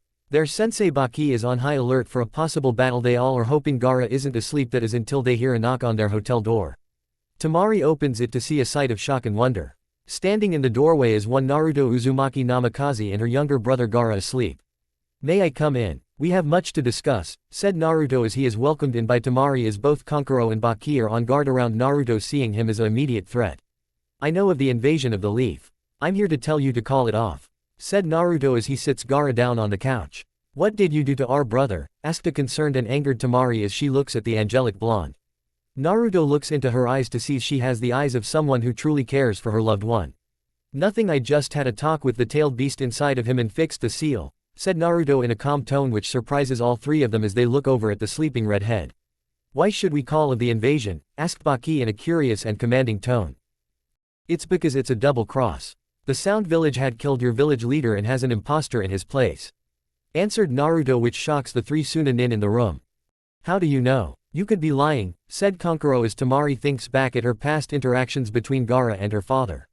Remembering that the fourth case cage is known to send assassins to kill Gaara and remembering how he called Gaara his son.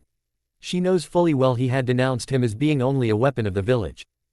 He's telling the truth, Kankuro. Think back to how father talked to us when we left for the leaf, said Temari as Kankuro does so. He thinks back to his behavior being strange. But he then realizes that he never refers to Gaara as his son. So that bastard is dead. Good. But what are we going to do now? If we pull back, we would be unable to prove ourselves as a powerful village, asked a curious Baki. What do you mean? Asked a curious Naruto, who wants to hear the story behind Suna's troubles behind their planned invasion. It's due to our bastard daimyo who's been cutting funding to us for no apparent reason, said Temari as Kankuro nods in agreement. Actually, I know why, said Naruto as all three looks at him in shock at the blonde's statement as he reveals it to him. Your daimyo is a hedonistic sadist. He has been causing trouble also for the warrior monkhoods who has been serving the people of your country. He had also been harassing them for their reluctance to support his idea for him to be proclaimed a god of wind, because he would challenge Fujin for his title. He gives us your missions to watch you struggle to make ends meet for your families and village, said Naruto as the three are surprised even further by his knowledge of their daimyo's arrogance and attempts to challenge the forces of heaven for his supposedly entitled godhood. Why are you telling us if you know so much about it? Asked a curious Temari as if he's going to answer more prayers for Suna as he did for her family. Because heaven has tasked me to kill him and give his more competent and sensical brother his position, said Naruto as the three get into a stance at the surprise at the statement. Why would you want to kill our daimyo? Asked a curious Kankuro. Your daimyo had many of those monks murdered. Their spirit still walks this earth unavenged. They had come to me in dreams I have had in the past couple of days. My claim of being an avenging angel isn't just a title, I really am an avenging angel, said Naruto as the trio get out of their stances in shock of the title being very true. Continue with the signal, only pull your forces back after telling them the news. The leaf will deal with the sound forces, said Naruto as he goes towards the window to leave. Thank you for all you have done and will do, said Temari as she looks at the angelic blonde in front of her. Don't thank me yet, said Naruto as Temari moves to kiss Naruto on his cheek. Godspeed Heavenly Punisher, said Temari as Naruto jumps away into the night, leaving the four ninja of Suna in a state of reassurance and the one thing they have never had in a while, peace. I see a beautiful future for my homeland and country, thought Temari as she thinks back on Naruto as he looked at her, seeing into her very soul. She blushes at the look in his eyes. Day of finals exam. Many of the Chunin hopefuls are getting ready to make their way to the arena to face their opponents. Ready to prove they're ready for promotion to Chunin. Food vendors are setting up at the arena. Many heads from the different gambling guilds in the nations are in the stands. Slowly, one by one, each of the genin hopefuls are arriving. Naruto and Neji are walking in side by side. So loser ready to lose. Fate has already seen me as the victor, said Neji in an arrogant tone. Don't focus on the future, you are in the now. Nothing is written in stone, said a stoic Naruto as he hears the crowd screaming. Some for Naruto to die and for Neji to kill him. You hear that, Namikaze? That's fate's way of telling you will lose, said Neji in a confident smile. Naruto looks at him stoically, readying himself for an intense match. Up in the cage booth. Evening Hiruzen, how are you doing? Said a man who's nearly the height of Hiruzen. Greetings Onoki, I see you haven't retired from the cage's office yet, said Hiruzen in a respective tone. Not until I see the Yondiami's seed wiped from this earth, said Onoki in a serious tone. Well, you might as well give up because he is here to stay and is not afraid of death, so if you value your ninjas' lives, don't send any more, said Hiruzen as he takes out a scroll and unseals several severed heads of ninja IWA sent to kill Naruto on his past missions. Onoki is in shock that each and every ninja he had sent to slay the Namikaze failed and died by his hand. Enough bickering, we have guests, said Hiruzen as he reseals the severed heads and hands Onoki the scroll. Greetings Hokage Dono, said a man who looks like a bodybuilder and wrestler than a ninja with dark skin and cage robes his size. Ae Dono, how is life treating you? Asked Hiruzen as he looks up at the towering man. Very good, just want to see if this avenging angel I have been hearing about is truly the prodigious story, said as he looks at the man in front of him. Otokage-sama, Kazekage-sama, glad you two have shown up. Are you two excited for the matches? Asked Hiruzen as he looks at the two cages in question. Certainly, I would like to see my Gaara go up against Konoha's avenging angel I have been hearing about. It would be spectacular, said the Kazekage as he looks at Hiruzen with the Otokage nodding in agreement at the interaction. Back to the arena floor. Every one of the contestants except one dosu of sound is there. A woman with blue hair, topaz eyes, in a Jonin flak jacket and black anbu pants can be seen walking in front of the genin. She has a stoic feminine look to her that is made all more attractive to some with a origami rose in her hair. She looks at Naruto with a look that tells of wonder and awe at the young genin.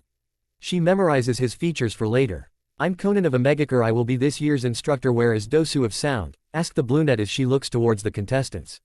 I heard he had an accident that killed him. I had seen some blood on the way here, he was most likely killed by some construction accident, said Naruto, who gets some looks of concern. Since he isn't here, Kuritsuchi, you win by disqualification, said Conan as she turns towards the cage booth.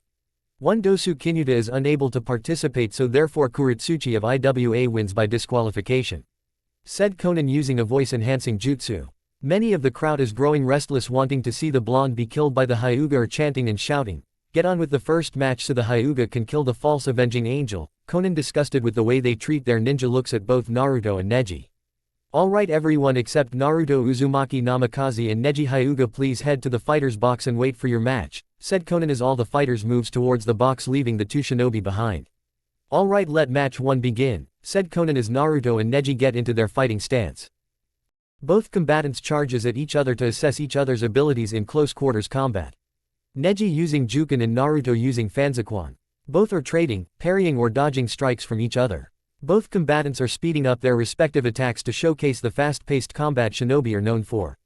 Naruto is hit several times by Neji's palms, knocking him to the ground. However, Neji experiences blood dripping from a cut to his left cheek. Both combatants adjust their approaches for the re-engagement. In the cage booth. Incredible, he's fighting hand to hand with a Hyuga, a feat of tremendous skill that only few could ever hope to dream of. Thought the Raikage as he looks at the angelic warrior. Damn, his speed and skill is formidable and he's already killed several of IWA's finest. I have to eliminate this threat. For IWA, thought Onoki as he angrily looks at Naruto with hatred. In the fighter's box. Incredible, the hunk is handling himself against an Hyuga well. It seems like everything is working out well, said Yugito as she, Samui, Karui, and Tamari nod and agree. Back to the battleground. Neji and Naruto are fighting to a standstill, with a change of tactics for Neji and a style change for Naruto which catches everybody off guard with its application. Neji catches Naruto off guard with a special Hyuga technique. Rotation, called out Neji as the spinning attack catches Naruto off guard and sends him flying. Naruto gets up staggered from the technique as he's pants a little alright as his tenketsu points are slowly reopening. Can't you see fate has already given me victory, said Neji in a smug tone. Nothing, not even fate is written in stone, said Naruto as he focuses his chakra throughout his body. He does something that surprises everyone including the Hyuga elders in the stand. He channels chakra into his bare hands and leaps at Neji who does his rotation again. However, Naruto was prepared and executed a double axe handle smash on the chakra shield disrupting it. Looks like your rotation just got rooted, quipped Naruto as Neji looks at him in shock. The perfect defense of the Hyuga clan has been defeated. Neji continues using Juken and Naruto using chakra-enhanced street fighting techniques in his fighting. Naruto feint weakness. Neji, seeing it as an opening, tries his 64 palms on Naruto. However, Naruto intercepted Neji mid-sequence. He executed a jab, cross, uppercut, axe handle smash combo counter that floured Neji. Neji, trying to get up, is struggling to do so. He stumbles back on the ground completely battered with no more energy to use. He is just about tired. Excuse me Proctor, could you call the match please? It looks like Neji can't continue, asked Naruto in a polite manner to Konan. Winner by knockout Naruto Uzumaki Namikaze, announced Konan as the crowd is still in shock. The supposed dead last turned in their eyes. A false avenging angel had defeated the prodigy of the Hyuga clan in hand-to-hand combat. Naruto walks up to the downed form of Neji. See, fate didn't give me the victory, it was skill, luck, the willpower that did. I know of your story Neji, and one Hyuga will tell you best, said Naruto as Neji looks at him in shock as he's carted away from the arena.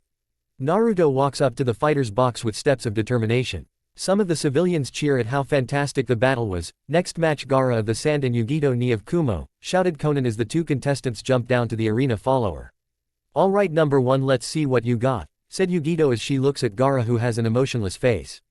As an intense battle ensures with Gaara and Yugito fighting a fierce battle of defensive shield versus razor-sharp offense.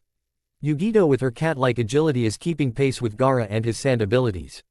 One Hiyashi Hyuga goes towards the medical tent of one Neji Hyuga. Nurse, could I have a minute with Neji here? Asked a polite Hiyashi as the nurse bows in respect to the man and leaves. It's time for you to know the truth, Neji. It was a long time coming, said Hiyashi as he hands Neji a letter. Neji opens it and is shocked to discover that his father had sacrificed himself for his twin brother willingly and not because of some orders. Neji now thinks to himself, so that's what he meant by what he knows. Neji lets the long-held back tears fall. At the moment, Gaara and Yugito are fighting to a standstill, seeing no real way of overcoming one another. Both raised their hands. Proctor, I forfeit. I cannot overcome my opponent due to our unique advantages, said Gaara and Yugito in unison as Konan nods in approval. I call this match a draw, said Konan. Inside the fighter's box. Well, that was a fight between an immovable object and an unstoppable force. If I ever seen one, said Naruto as everyone in the box nods their heads in agreement. Naruto sits down and meditates for his next match. Karui goes near him to admire his sword again. I hope my Chikudo can stand up to that sword, thought Karui as she looked at the blonde's form blushing. A call rang out. Next fight is Tamari of the Sand and Samui of the Cloud. Can the contestants please make your way towards the arena floor, said Konan as Tamari and Samui goes towards the arena floor, but not before giving Naruto a kiss from each of them. Tamari and Samui locks eyes and smiles sinisterly at each other, in a way saying prove your worth. Moments later, a fierce battle commenced between the kunoichi can be seen by many of the audience. Tamari and Samui are trading wind and lightning jutsus, taijutsu strikes. However, in the end Samui had won over Tamari due to having the one edge being she is a kenjutsu user. Samui had scored several strikes on Tamari's war fan, cutting it to pieces. Before the next match can begin, feathers started to fall from the sky. Everyone who wasn't able to disable the genjutsu is knocked unconscious by it. Thus starts the siege of Konoha. Sound shinobi are swarming the arena killing civilians. The samurai of the many daimyo are defensively killing sound shinobi as they are moving out of the stadium to safety. The Konoha nin are prepared for the assault from sound. Inside of the cage box. So Orochimaru want to come out to fight, said Hiruzen as he looks at the cage as he discards the cage robes, revealing himself to be Orochimaru in his sound garbs. His bodyguards move to the four corners to form up a barrier perimeter, so sensei, you found out. But no matter, you will soon die, said Orochimaru as he looks at the other cages with him, who seems unimpressed with the Sannin.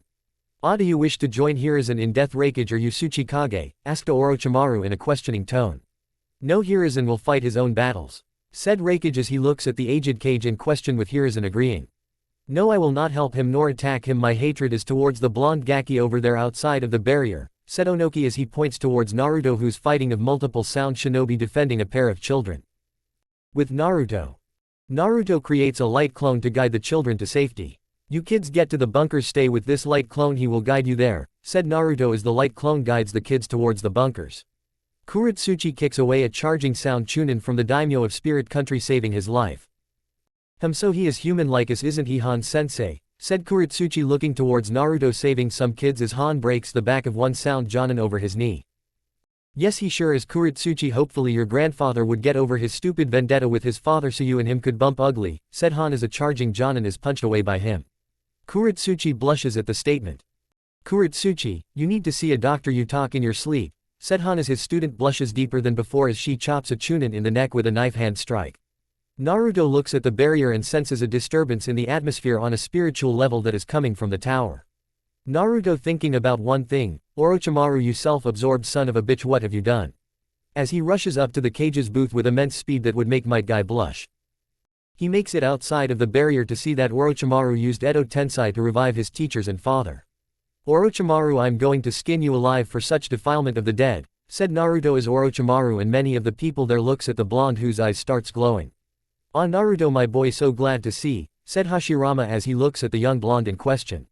How are things with yourself? Asked Tobirama in a joyous tone. Very well.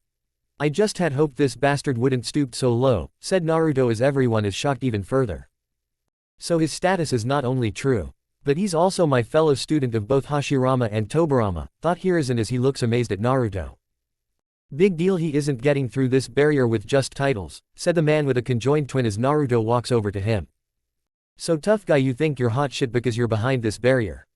Well, let me ask you something. Do you have a god to pray to? Asked Naruto with a savage grin which makes the man afraid. Naruto, is that you? Asked a man who would seem like an older brother to Naruto. Yes, it's me, father. I'm now the avenging angel, no thanks to Jiraiya and his meddling, said Naruto in an angry tone. As Minato scowls at his sensei's name. Can we please get to the fighting please, I have immortality to gain, said Orochimaru as he takes control of Hashirama and Tobirama and is about to take control of Minato. But his hand is caught by a smirking Minato, shocking the snake Sannin. Let's, said Minato as Naruto charges chakra to his sword and swings it at the conjoined twins, breaking through the barrier with berserker-like strength, killing the man in the process of the action. Orochimaru quickly had placed seals inside the first and second Hokage and commanded them to attack Hiruzen as he fights Naruto and Minato. Hiruzen was fighting his former senseis to a standstill, while Naruto and Minato are fighting Orochimaru, who's on the back foot fighting with Kusanagi. I'm going to have to dispel the jutsu on Minato, thought Orochimaru as he runs through hand signs that starts to dispel the jutsu on Minato. Naruto my son, you are extraordinary. You will be legendary on earth and in heaven, said Minato as he goes back in the Shinigami's stomach. Naruto is feeling more rage than anything else. Hiruzen is faring better with his Anbu backing him up, as he is holding off the two great Hokages with Monkey King Enma and Onoki left the tower as they have no reason to help Konoha. You are dead meat, Orochimaru, said a very pissed Naruto as he looks at the snake Sannin who's shaking slightly. Orochimaru then suddenly smirks as he looks at Naruto with a satisfactory grin. Oh no, you are, because I have this, said Orochimaru as he pulls out Totsuka no Tsurugi that glows even brighter than ever before. However, Orochimaru's gloating is cut short when the Totsuka no Tsurugi flies right out of his hands and into Naruto's, surprising everyone. Well, with all your crackpot planning, all it did was just piss me off, said Naruto as he twirls the Totsuka no Tsurugi and points it at Orochimaru, who's more afraid of Naruto now that he has the sword. Orochimaru looks over and throws Kusanagi at Hiruzen, which hits him in his abdomen, greatly wounding him, but not before Naruto cuts off his arm with a swift chakra disabling sword strike with Totsuka. Orochimaru is screaming with pain at the strike, searing the nerves to his arm.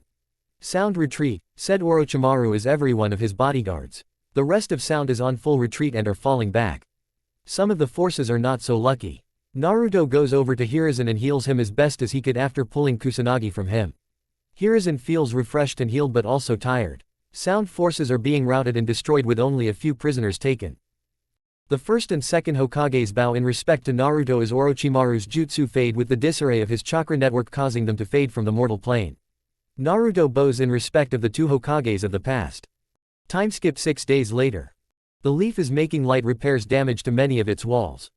The guards are doubling shifts and tightening security as one Sasuke Uchiha has escaped the village with a weapon of untold power the Uchiha clan had. Flashback days before the siege of Konoha. Kabuto had infiltrated the secured bloodline chambers of the hospital disguised as a doctor for the sections.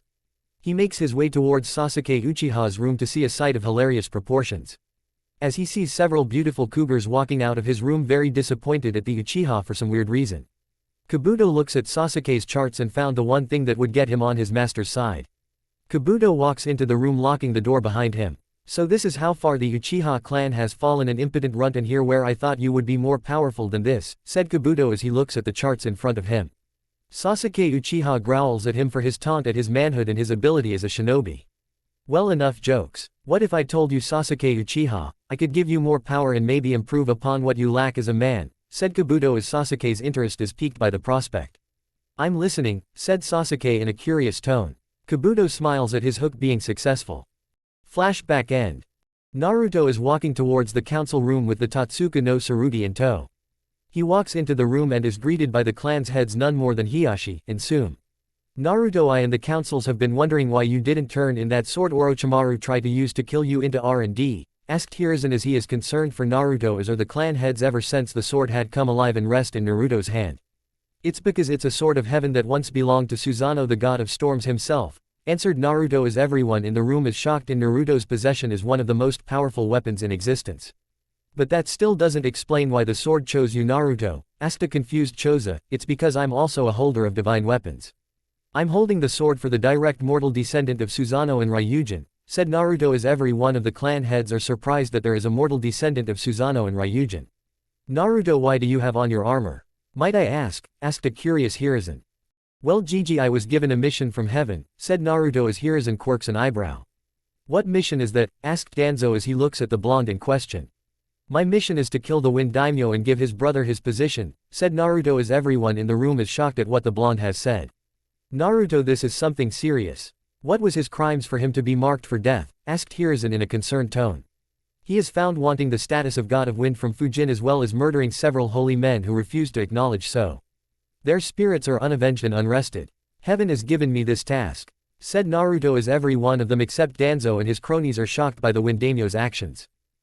I give you leave to do what you must, but there is a mission I must give you, said Hiruzen. What do you require, Hokage Gigi? Asked Naruto. I need you to find Tsunade Senju and bring her back to the village. She is a top priority. After your mission in Wind, said Hiruzen as he looks at Naruto with soldier's eyes as he gives him a file and picture of Tsunade Senju. It will be done as soon as the Wind Daimyo is dead, said Naruto in an affirmative tone. Hokage-sama, you can't really. Danzo never got to finish as Hiruzen leaks killing intent. I'm sorry, are you questioning not only heaven's orders but also mine? Asked Hiruzen as Danzo willing himself to be emotionless but desperately failing. Danzo shaking his head no.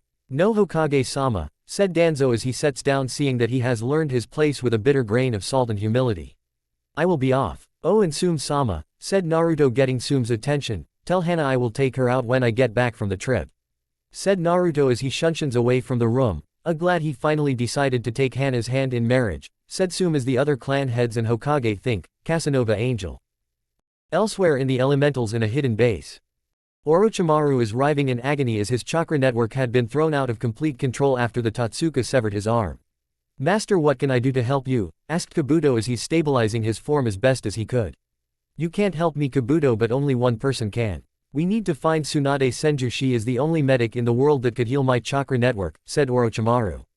Tsunade Senju, the world's best medic, thought Kabuto as he gets ready to go out with his sensei now in a chakra apparatus suit. In the next room, one Sasuke Uchiha is training with a sword he believes he is worthy of.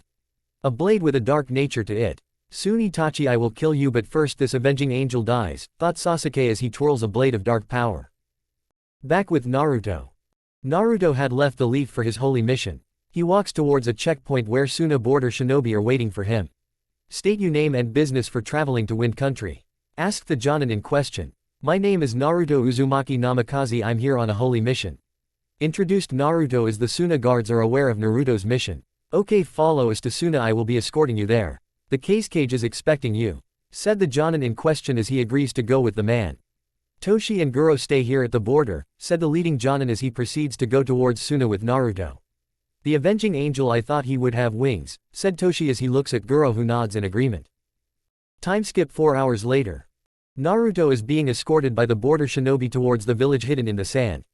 Here we are, said the Jonin as he gestures towards a castle-like village. This reminds me of the building designs Richard the Lionheart shown me for desert regions, thought Naruto as he walks towards the gates.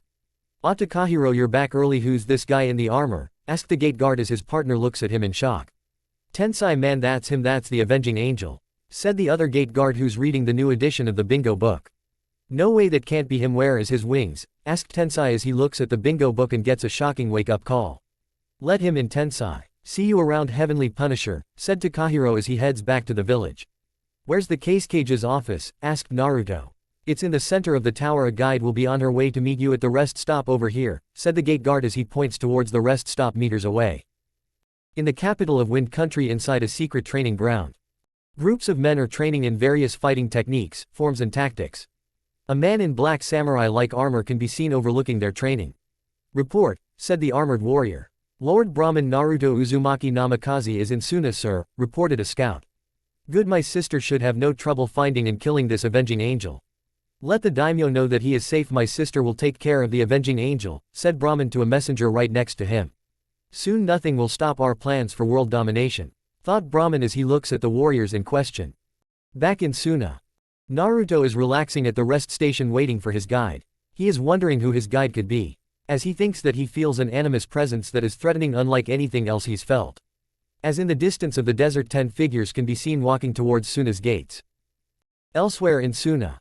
One Tamari Sabaku is walking towards the rest station to escort an important visitor to the cage office.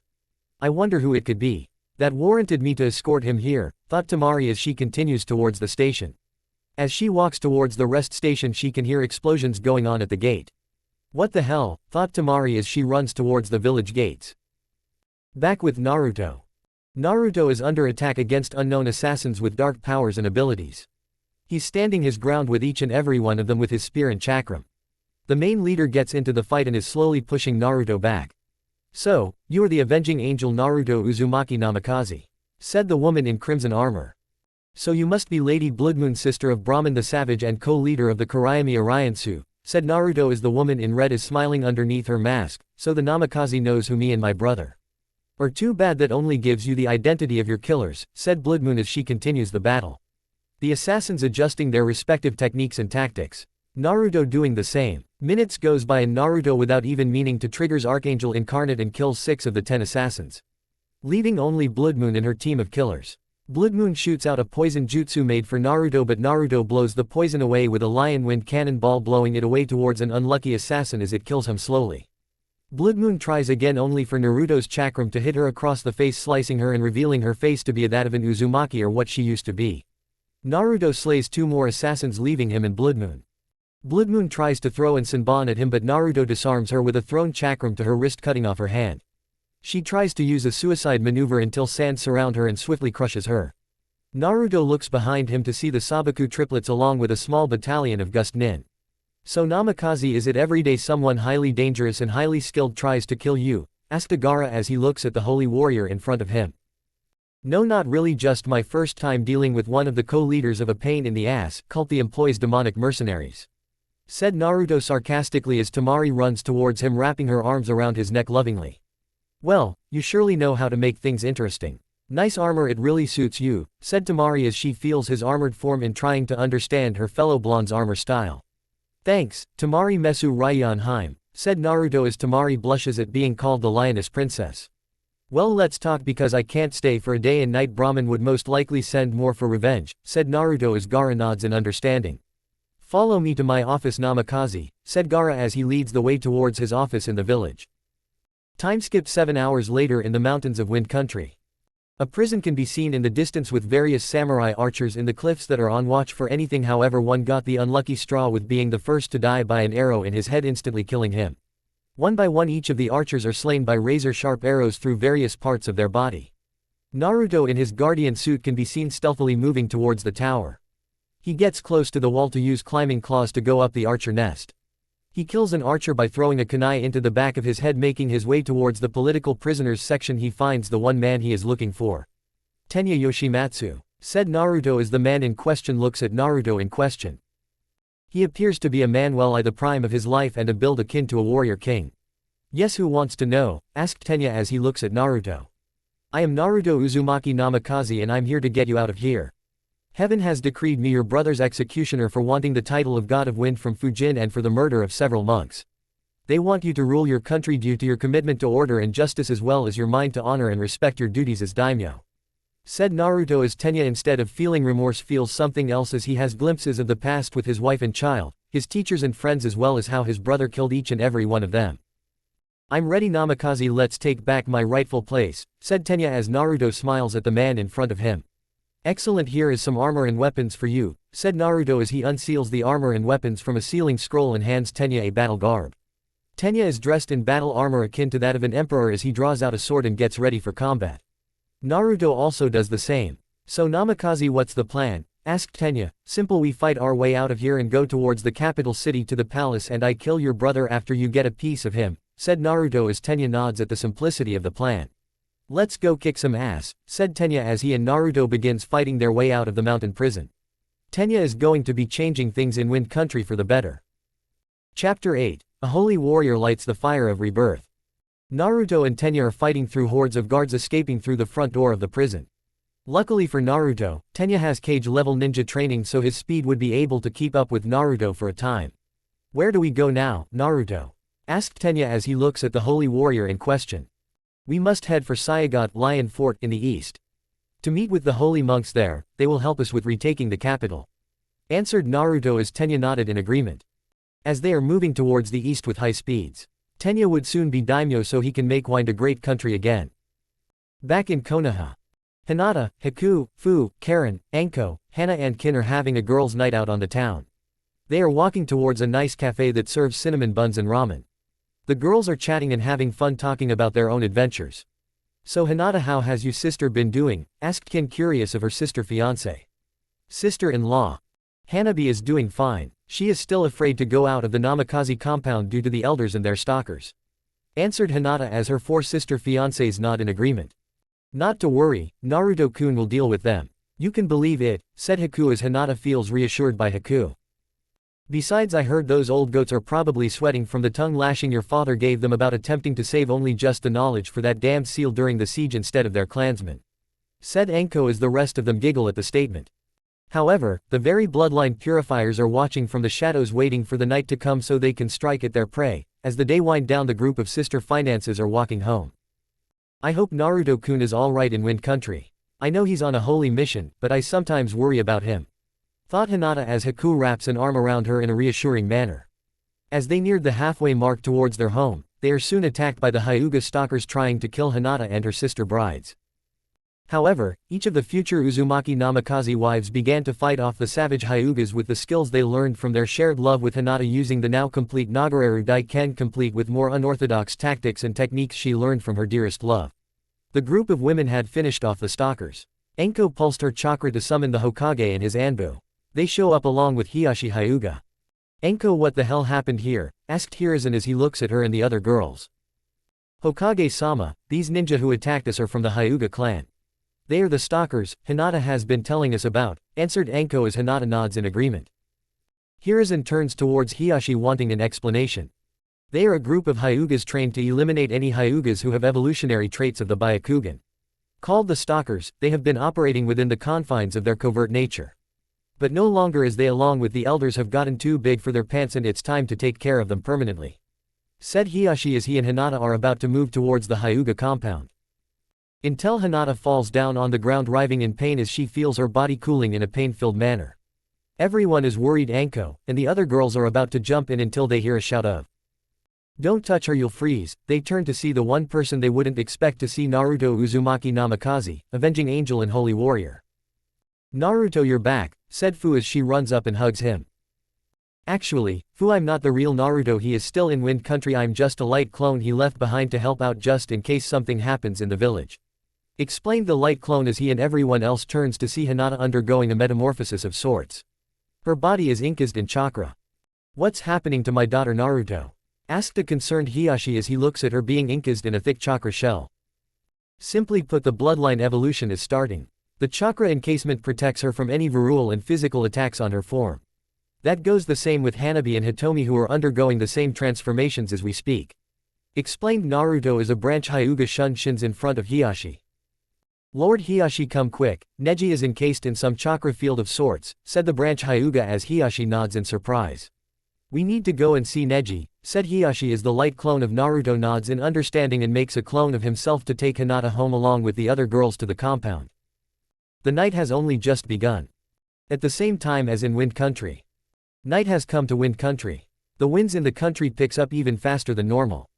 Tenya and the real Naruto comes upon a canyon where 6 lions surround Naruto. As they get close, their growls start to lower as they sense that he is no threat. Naruto pets the lions, who lick his face in return. "Husso, it's been a while since someone could tame those lions," said a feminine voice. Naruto looks up to see a woman with dark green hair with long orange tips tied in a bun. Her eyes are brown and pupil-less. Her outfit comprised of a sleeveless backless shirt with purple arm warmers, short tight pants, an obi around her waist, bandages around her feet and tights. "Who are you, stranger?" asked Naruto as he looks at the woman in question. "You first, handsome," said the woman in question. "My name is Naruto Uzumaki Namikaze," answered Naruto as the woman is in shock at who was in front of her. "You're the avenging angel I have been hearing about. I must say some of the rumors about your attractiveness do you no justice. My name is Pakura, formerly of Suna," introduced the now revealed Pakura as she walks up and caresses his face affectionately. "Nice to meet you, Pakura. Are you the beautiful guard to the passage of Stonehawk?" asked Naruto, who looks at the kunoichi in question, who nods her head in an affirmative tone, blushing slightly at the statement. "Yes, I will take you to the fortress gates, follow me," said Pakura as she winks at Naruto, who smiles at her. "Casanova angel," thought Tenya as he and Naruto follows the former sand kunoichi to the fortress gates. The fortress gates have a symbol of a lion in a fighting stance. The gates soon opens to see a group of warrior monks standing ready to fight. A monk who towers over both Naruto and Tenya. "Who are you two?" asked the head monk as he looks at both Naruto and Tenya. Sensing something of strength and purpose in the two. "I am Naruto Uzumaki Namikaze, this is Tenya Yoshimatsu, the future fire daimyo after I killed Doku," said Naruto as the monks look at the man and bow in respect Tenya doing. "Yes, an oracle had foretold your coming, avenging angel. I must say I thought you would have wings," said the head monk. "It would be harder to detect an angelic warrior without wings than one with wings," explained Naruto as the head monk had to agree with this logic. "Come, we have much to discuss," said the head monk as they head inside of the fortress. Back in Konoha. The future Uzumaki Namikaze wives along with the clone of their future husband are walking into the compound. The light clone had activated the seal that locks down the compound. "Naruto-kun, how are you not freezing when touching Hinata?" asked a confused Karen as she looks at the light clone in question. "Well, it's because I have storm release of 3 types, these being thunder, winter and windstorms. Her ice abilities don't pose too much of a danger to me," explained light clone Naruto, as they arrive at the compound's infirmary that Naruto had built weeks back. Naruto places Hinata's chakra encased form in a chakra chamber that would stabilize her form and keep her from hurting herself. Hitomi is also in a chamber right next to Hanabi's, who also felt her changes. "What now, Naruto-kun?" asked Fu as she looks at the clone of her love. "Right now we need to go to the Hyuga compound and help wrestle away control of the Hyuga corrupt elder councils and help in the village lockdown," explained light clone Naruto, and the original's fiancés go towards the armory. When they reach the armory, Naruto brought forward crates for each of them. "Naruto-kun, what is this?" asked Anko as she, Hana, Fu, Karen, Haku and Kin look at their respective crates. "Well, the original wanted these to be a surprise for when you wanted new weapons. But Naruto found that it would be an emergency. These weapons and armor are specifically designed to complement your respective fighting abilities in combat," explained Naruto as each kunoichi opened their crates to see particular weapons suited for them. "Alright darlings, let's remove a rat's nest from Konoha," said Anko as she spearheads the charge to battle with her sister's wives following behind. Back with Naruto inside Stonehawk. Naruto, Tenya, the samurai commander of the samurai guard who had defected to the resistance, and the warrior monkhood leaders make plans to assault on the daimyo's fortress palace that was reinforced with mercenaries of the Kurayami Ariansu alongside the samurai defenders still loyal to the current daimyo. "Okay, so we have everything ready. Commander Sozin, you and your men will act at the east wall. while me and Tenya sneak in through the tunnel system the monks had tunneled under the palace. Once inside we engage the forces. The mercenaries will most likely detect me after we get in, so prepare for combat. This attack will be tomorrow night, said Naruto as the leaders nod in understanding of the plan and the warning. They each get ready for a swift siege on the daimyo's palace. Naruto in his room is soon visited by one Pakura who has become smitten with him. They spend the night together talking and connecting with one another. She starts to be even more smitten with him due to his determination and spirit. They sleep together under the stars. Back in Konoha at the Hyuga compound.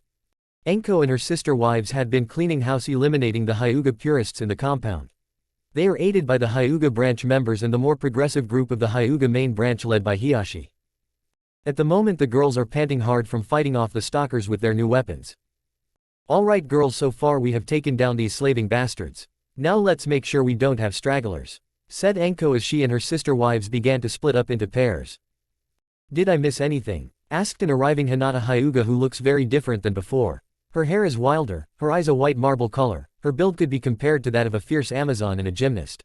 She has more distinct body armor, akin to a certain kunoichi. Hinata darling, you look great in your battle wardrobe. But what happened to you? Asked Hiyashi as he looks at his daughter with wonder and surprise. Seeing his daughter in a form that has evolved into an even stronger physical state.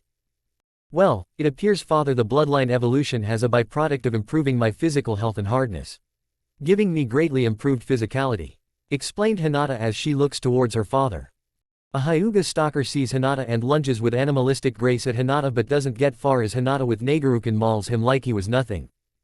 Hinata looks at the form of the man in disgust as she walks off to help purge the Hyuga clan of corrupt members. Back with Naruto at night in the wind's capital. Commander Sozin, are your forces in position? Asked Naruto through the comm set. Yes, all artillery is in position. We are ready for Operation Awakening, replied Sozin as replies back through the comm set on his end. Let the operation start, said Naruto as Sozin gives the signal to fire on the palace walls. The samurai fighters are ready for operation. The daimyo's palace is quiet, guards are making their rounds keeping their self-proclaimed god ruler safe. However, all peace ceased as cannon fire was heard striking the walls. The rebellion's siege has begun. The samurai forces loyal to Tenya are assaulting the walls, hitting it with cannon fire to draw out the corrupt loyalists along with some of their mercenaries in the mix. Naruto along with a large force of 15,000 warrior monks and ninja monks are tunneling into the palace as the samurai forces are assaulting the main gate. Alright, this battle will get intense, so whatever you do be ready to fight, is that clear? Said Naruto as all of them nods their heads at what the blonde has said. Elsewhere inside of the palace fortress. Brahman is in his battle station on the balcony overseeing the battle. So Naruto Uzumaki Namikaze defeated Bloodmoon, such as the fate of those who battle the avenging angel. No matter, I will see that he doesn't leave this battle alive, thought Brahman as he commanded 2 iron berserkers to the front lines. Lord Brahman, we have an intruder alert. Warrior Sohei and ninja monks are fighting their way towards the daimyo's throne room. The Namikaze is with them, said Brahman's personal guardsman as Brahman looks at him in a stoic tone. So he's here. Looks like things are getting interesting. Command all remaining Rakshasa warrior lieutenants to the hall leading to the palace. Commanded Brahman as his personal guardsman as is told. Back with Naruto. Naruto along with the prince and the force of 15,000 Sohei and ninja monks are fighting their way through the halls leading to the hall before the daimyo's throne room. As Naruto kicks in the double doors, he is hit with a throwing knife towards his leg. What is with demons in my legs? Thought Naruto as he pulls his knife out and sees Rakshas along with a warrior in samurai armor reminiscent of 3 certain warriors. So Namikaze, we finally meet for the first and last time, said Brahman in his green armor. Brahman, so you are here to protect the so-called god ruler. I get to kill 2 pain in the ass people and go and complete another mission, said Naruto draws out a Mongol saber. If you survive, that is, said Brahman as he gets his odachi, getting ready for battle with Naruto doing the same. Naruto and Brahman charge each other and engage in an epic sword battle. The warrior monks also begin fighting the Rakshasa warriors. The palace is the site of a savage battle for the future of Wind Country. Slowly the forces of light are gaining the upper hand. Naruto in a blade lock stabs Brahman in his left side, opening him up for an elbow strike, breaking his nose. This is followed up with a headbutt to his front teeth. Brahman whilst staggered tries to re-employ his sword play until Naruto with enough quickness leaps over Brahman and bisects him vertically, ending the second leader of the Kurayami Ariansu. As the warrior monks defeat the remaining Rakshasa's guardsmen in the room, Naruto and Tenya walk into the throne room to see a strangely armored daimyo who charges at both Naruto and Tenya. So the Avenging Angel and my brother the Lion King, what a pleasant surprise I get to kill you both and destroy the rebellion. All in my battle suit the wind dragon armor. Doku Yoshimatsu, the heavens have found you wanting and have decreed me your destroyer. Said Naruto as he and Tenya get into fighting stances. A 2-on-1 battle commences between the Avenging Angel, Lion King and the self-proclaimed God of Wind. The fighting becomes fierce and bloody. Both sides trade blows and doing massive damage to each other. Naruto is kicked into a wall by Doku, who shoots a beam of chakra at Tenya, who deflects it with his sword. Naruto leaps back in the fight and tackles Doku into a wall, damaging his laser cannon in the process. Doku kicks Naruto away again and switches to his claws and sword for more intense close quarters fighting. Naruto and Tenya in tandem attack, landing swift counters and parries to the armored tyrant. Doku for his part is greatly keeping up with the seemingly superhuman warriors. Tenya lands a critical blow to Doku, greatly injuring him. Naruto for his part is attacking with his wrist blade, stabbing into Doku in the side where the armor is weak at. Tenya hits Doku with a spinning elbow that is followed up by a low leg sweep, knocking Ryusei down. As the battle continues, the duo keeps attacking, demonstrating advanced skill and ability as dynamic combatants. Naruto uses a leaping axe kick that breaks the helmet of Doku's battle suit. Tenya for his part suplexes Doku. Before Doku can get up fully, he is stabbed in his throat by Naruto's wrist blades, ending the rule of a tyrant and self-proclaimed God of Wind and giving rise to an incredible leader and a kind man. Tenya goes over and sits on his rightful throne in place, as the rebellion's forces clean up the dead from the battlefield outside and inside of the palace. Tenya and Naruto look at each other with respect and admiration. Naruto Uzumaki Namikaze, thank you for overthrowing my brother and bringing justice to my land and people. I will make a sacred decree that none of my heirs will denounce Fujin or claim to be the next God of Wind. Said Tenya as he bows his head in gratitude towards the angelic blonde. It is no trouble. I only did as heaven asked me to do. Just remember to keep the decree in high regards to the daimyo of the future. Said Naruto as he bows in thanks. Naruto leaves the throne room and begins making ready for his hunt for the Slug Princess.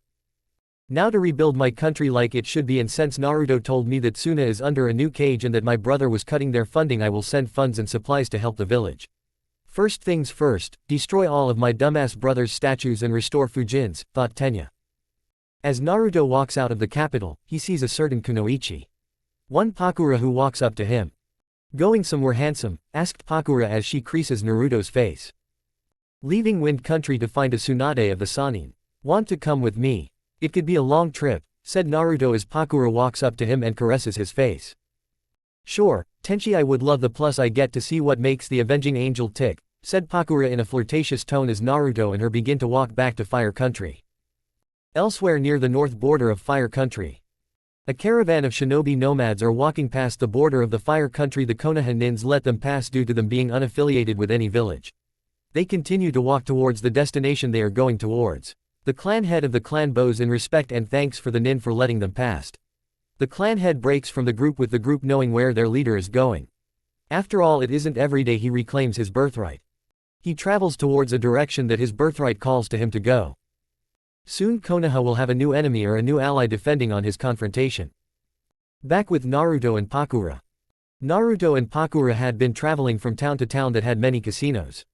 Only a few have seen the woman in question. They stop at a hotel to rest. Pakura went to get them something to eat. As she does so, two figures walk towards the room that Naruto and Pakura are staying in. Naruto at the moment is practicing his Aikido and Kenpo skills using efficient movement and technique over his more Street Fighter-like style. I'm going the wrong route with the search. I have forgotten Tsunade is a heavy drinker, thought Naruto as he practiced works on his Kenpo katas. This went on for 30 minutes. As he finishes his workout, he hears a knock on his hotel door. He goes over to open it to see an adult version of Sasuke Uchiha standing in front of a tall shark-like man. So, you must be Itachi Uchiha. I must say I thought you would be taller, and I see shark bait behind you as Kisame Hoshigaki, formerly of Mist IC. What do you two want? Asked Naruto in a calm voice. I wanted to see if the rumors are true. Are you an avenging angel? Asked Itachi as he looks into the eyes of the angelic blonde. Talk is cheap, I say it is just a rumor. Let me take him, Itachi. I want to see if the supposed avenging angel is tough after hearing how he defeated Yamata the Dark Samurai. Said Kisame as Itachi in his stoic state nods, wanting to see if the claim and rumor is an avenging angel. A fight between Kisame and Naruto is brief and short as Kisame, while an S-rank missing nin, hasn't fought someone of the Aikido specialists, much less a Kenpo expert such as Naruto, as he is suddenly beaten back. Alright, enough, let's see if your mind is as capable as your body is to be able to fight Kisame like you did, said Itachi as he activates his Sharingan and uses Tsukuyomi that sucks Naruto into the Tsuyumi world. Both Naruto and Itachi are fighting on even ground with one another in the astral plane of Tsukuyomi. Kisame on the outside is greatly amazed by the blonde's fighting skill and ability to be able to hold his own and defend against him incredibly well. Itachi for his part is greatly surprised by the blonde's mental power. Greatly battling as his equal, Itachi will soon release Tsukuyomi. The action leaves Itachi breathing hard and Naruto breathing somewhat out of air. Kisame, let's retreat, the rumors are true, Naruto is an avenging angel, said Itachi as Kisame smirks and says. Too bad, I was just warming up, said Kisame as they retreated from the fight. Naruto uses a sealing jutsu to repair the damages to the hotel. Pakura arrived with the food to see Naruto practicing Tai Chi, seeing how well his movements are in the form. So Naruto, any ideas where to find Tsunade? Asked Pakura as she looks at the blonde in question. Tsunade's an alcoholic, so let's try the bars next. We might get lucky, said Naruto as they begin to eat dinner. Elsewhere in Bear Country, Kurama and Tosen had killed the ringleaders who had taken over the Hoshigakure after killing the third Hoshikage. The pair had used special armor that blocks out the radiation of the star. Kurama suggests to the fourth Hoshikage named Natsuhi that they keep the star hidden away until the right technology is developed to properly train future star trainees, explaining the star could be used only when refined in safer energy amounts of the star itself, saying the star can be used for healing and training purposes. Natsuhi agreed. At the moment Kurama and Tosen are in a hotel cuddled up with each other. So, Kurama, how do you know about chakra-suppressing material? I thought Snow Country only knew of the materials, asked Tosen as he gets his neck liked by Kurama. Well, my Wolverine, I actually had experiences with earlier attempts to merely siphon my chakra by mad alchemists while I slept. Thankfully, they did it more respectfully. I had heard the materials they were using for their containment units and seen how they don't affect the environment outside separate from me. So, I merely memorized it, said Kurama as Tosen was surprised that his love had created memorized said materials from alchemists who only siphoned some of the chakra instead of all of it. Well darling, you're still full of surprises, said Tosen as they kiss deeply. You haven't seen anything yet, said Kurama as she and Tosen get out of their armor for much wanted sex. Back with Naruto and Pakura. Naruto and Pakura had searched 6 taverns and found one Tsunade Senju sitting right next to her assistant Shizune Kato, who was holding her well-pampered pig. They hadn't noticed them at all. Pakura, could you go around back to make sure they don't escape? Said Naruto as Pakura nods, understanding his reasoning as she walks around to cover the emergency exits with 5 of 16 light clones Naruto created. Naruto walks inside as Tsunade gets ready to turn in for the night. Tsunade Senju, we need to talk. Your old sensei had sent me to get you. I'm Naruto Uzumaki Namikaze, said Naruto as Tsunade is greatly surprised by Naruto's revealed name. You're the avenging angel I have been hearing about, said Shizune as she looked at Naruto in question and was surprised at the statement being true. What would the old man want? Asked Tsunade as she was taken out of her stupor by a letter Naruto had pulled out of his pouch. So, the old man's retiring and wants me to take his place. The hell that I'm doing that job is nothing but trouble and is a fool's dream, said Tsunade as Naruto with incredible speed throws a kunai at her cup and breaks it. Listen old bat, you're the only person capable of this job and Jiraiya is an imbecile when it comes to responsibility. Danzo is a brute and a tyrant in the making.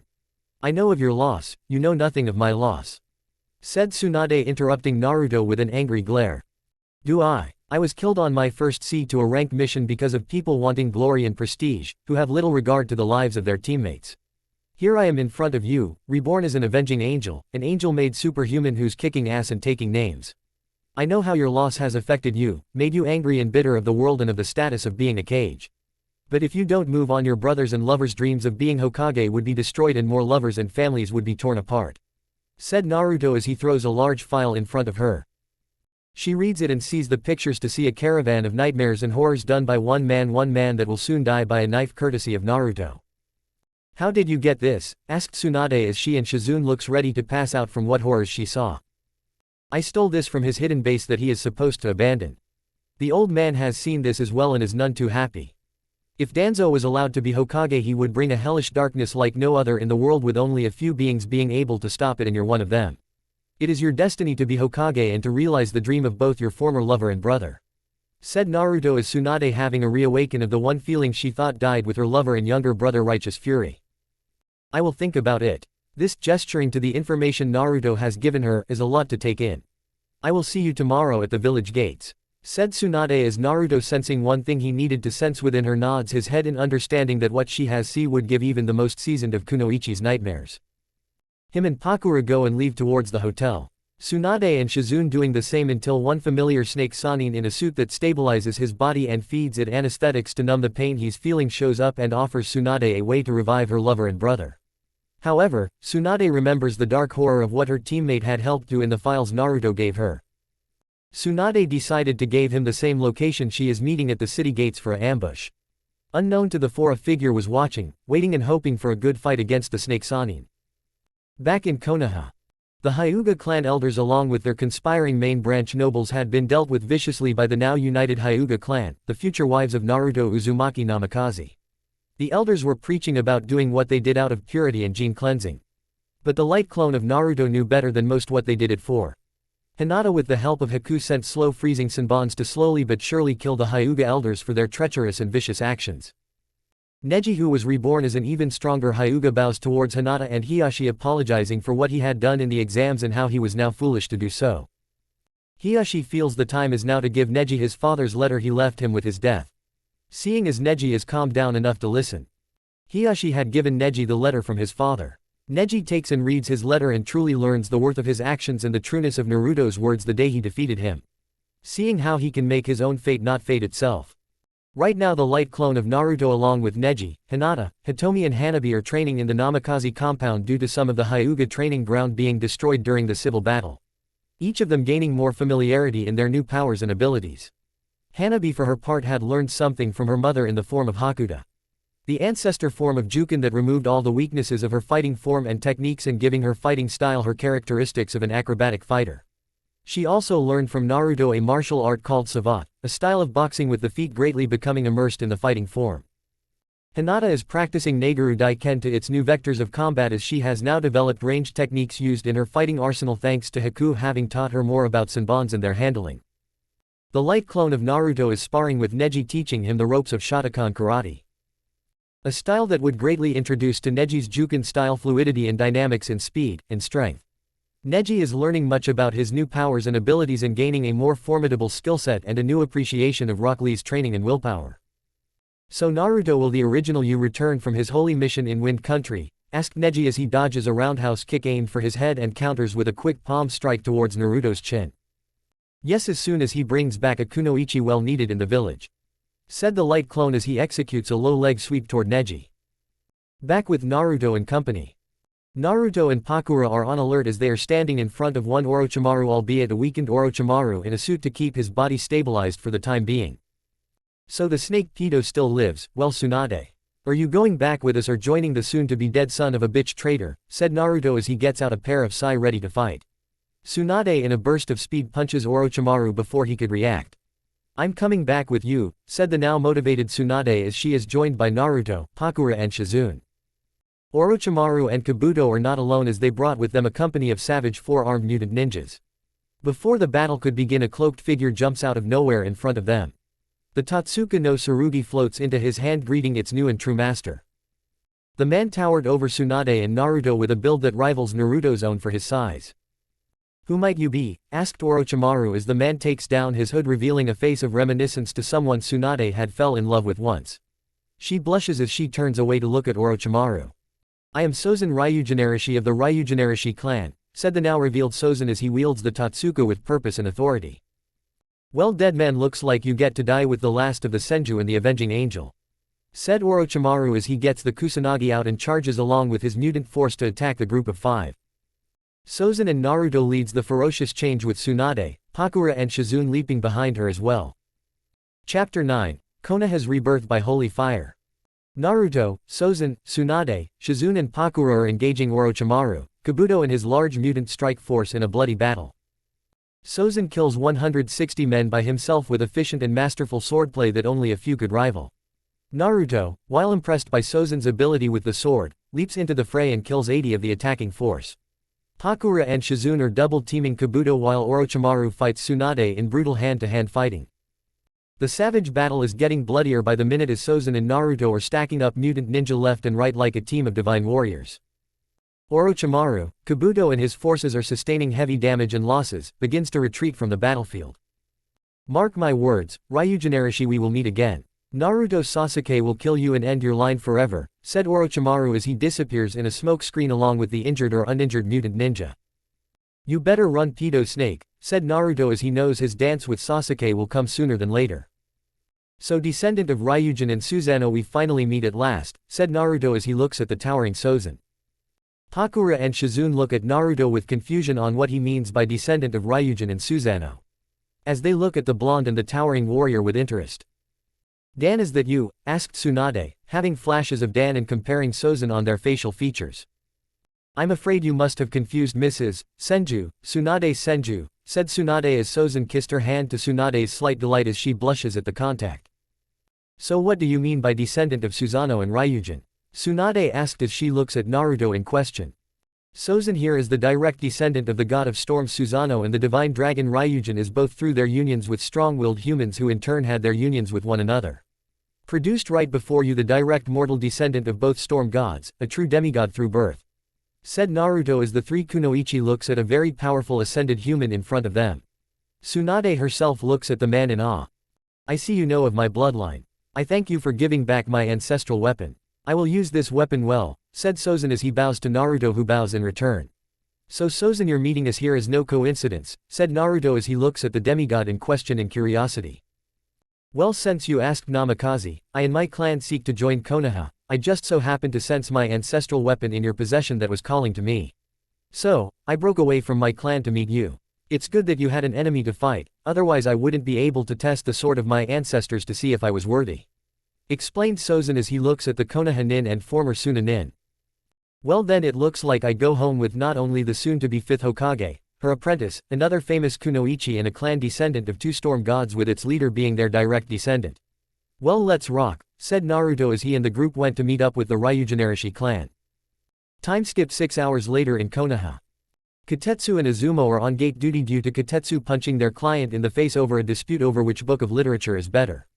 The Hokage, while silently agreeing with Kotetsu, still had to punish the two for the action. The two were playing cards until they heard a, "Hey guys, what's you doing?" They see the one person they love to talk to, Naruto Uzumaki Namikaze, and they see that he found Tsunade Senju and her assistant Shizune Kato. But what they also see is a man who looks like a war god in their eyes in a large clan like the man behind them, along with a woman who is thought to be dead. Whoa Naruto, what have you been doing, little buddy? You not only found Tsunade and her assistant but also a group of ninjas so fierce they look like they are related to the Inuzuka and Ikimchi on roids. As well as one of the fiercest kunoichi on the planet, said Kotetsu as Izumo had to nod in agreement. Boys, meet the Ryujinarashi clan and they are joining the village along with Pakura, formerly of Sand. Said Naruto as both are in shock, as they are the very first witnesses of a rebirth of Konoha as a fierce and powerful village.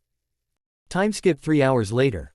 Tsunade is welcomed back into the village by Hiruzen. Hiruzen is surprised by who Naruto brought back first: Pakura, the evil eye formerly of Suna and the descendant of Susanoo and Ryujin Sozin Ryujinarashi, along with his whole clan who are waiting outside of the village. Hiruzen's corrupt advisors wanted Pakura to procreate for her bloodline and to swear eternal loyalty to the village, while one Danzo wanted Pakura to be put into his root program. Hiruzen had expressed no such things will happen as Pakura is willingly joining, all thanks to one avenging angel. Right now Naruto, Tsunade and Hiruzen are meeting privately at the Senju compound. Well Tsunade, it's good that you're back. I very much hoped Naruto was able to talk some sense into you. Said Hiruzen in his normal elder clothes. Likewise, sensei. But Naruto, I need to ask. What was heaven like? Asked Tsunade, curious about the angelic blonde in the room. It was marvelous, and a sight of the future. Said Naruto as Tsunade looks at him in deep surprise and awe. Excuse me Tsunade, but we need to talk about something else entirely, said Hiruzen as he takes out 2 folders and passes each to both Tsunade and Naruto. What is this? Gigi? Asked Naruto, curious as he opens the files to see horror. Tsunade also sees what's in her file as well. These files pertain to illegal black operations Danzo and his lapdogs have been doing. He has been targeting clans who would possess a threat to him and Konoha and eliminating them. He's also been having shipments of the bloodline suppressing drug being delivered to Kiri and opium being dealt here in Konoha. Explained Hiruzen. How is Danzo able to conduct these missions under both Guardians and Anbu's noises? Asked Naruto, curious of a possible breach in security.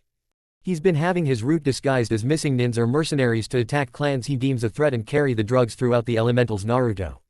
Here are my last 2 missions I want you to complete, said Hiruzen as Naruto has his ears open. What is it, Gigi? Asked Naruto in curiosity. I want you to take out all route clandestine bases in the sectors marked on your map as well as raid the opium dens in the red light district here in Konoha. Second, destroy any factory pertaining to Blaze. They are located in Demon and Ice countries also on the map. As soon as Tsunade is sworn in her place, these operations are to be carried out immediately. Meet with the contacts in both Demon and Ice country, said Hiruzen as Naruto nods his head. Naruto, I know this is a lot to do, but there's one mission I want you to complete for me unofficially, said Tsunade as Naruto is listening. What is it you need, Lady Tsunade? Asked Naruto. Terminate the Elder Council, leave none of them alive. I will deal with the Civilian Council, said Tsunade as Naruto knew Danzo and his lackeys have so much blood on their hands and how much evil they have committed in their self-righteous actions, it was only a matter of time before then. Sure thing, it will be done in 7 days, said Naruto as he knows the Angel of Death calls for their deaths. Elsewhere in Rain Country, in an underground lair. At a round table sat 10 individuals, each with unique appearances. Report, said a man with orange spiky hair with purple eyes with ripples wearing a black cloak with a red cloud. There are new developments involving Naruto Uzumaki Namikaze. It appears that the rumors are true. Naruto Uzumaki Namikaze is the avenging angel. Pain-sama, said Itachi as everyone minus Kisame and himself are shocked. No matter, soon even the avenging angel shall know pain, said the man named Pain.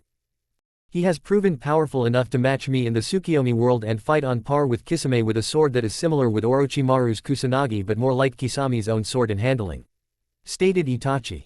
I heard, he also led a surprise attack on Wind Daimyo's castle and killed him in hand-to-hand combat. He also defeated the Demon Twins, the leaders of our rival organization Kurayami Ariansu, as well as defeating Yamata the Dark Samurai. His fighting abilities are extraordinary, said a man with green eyes.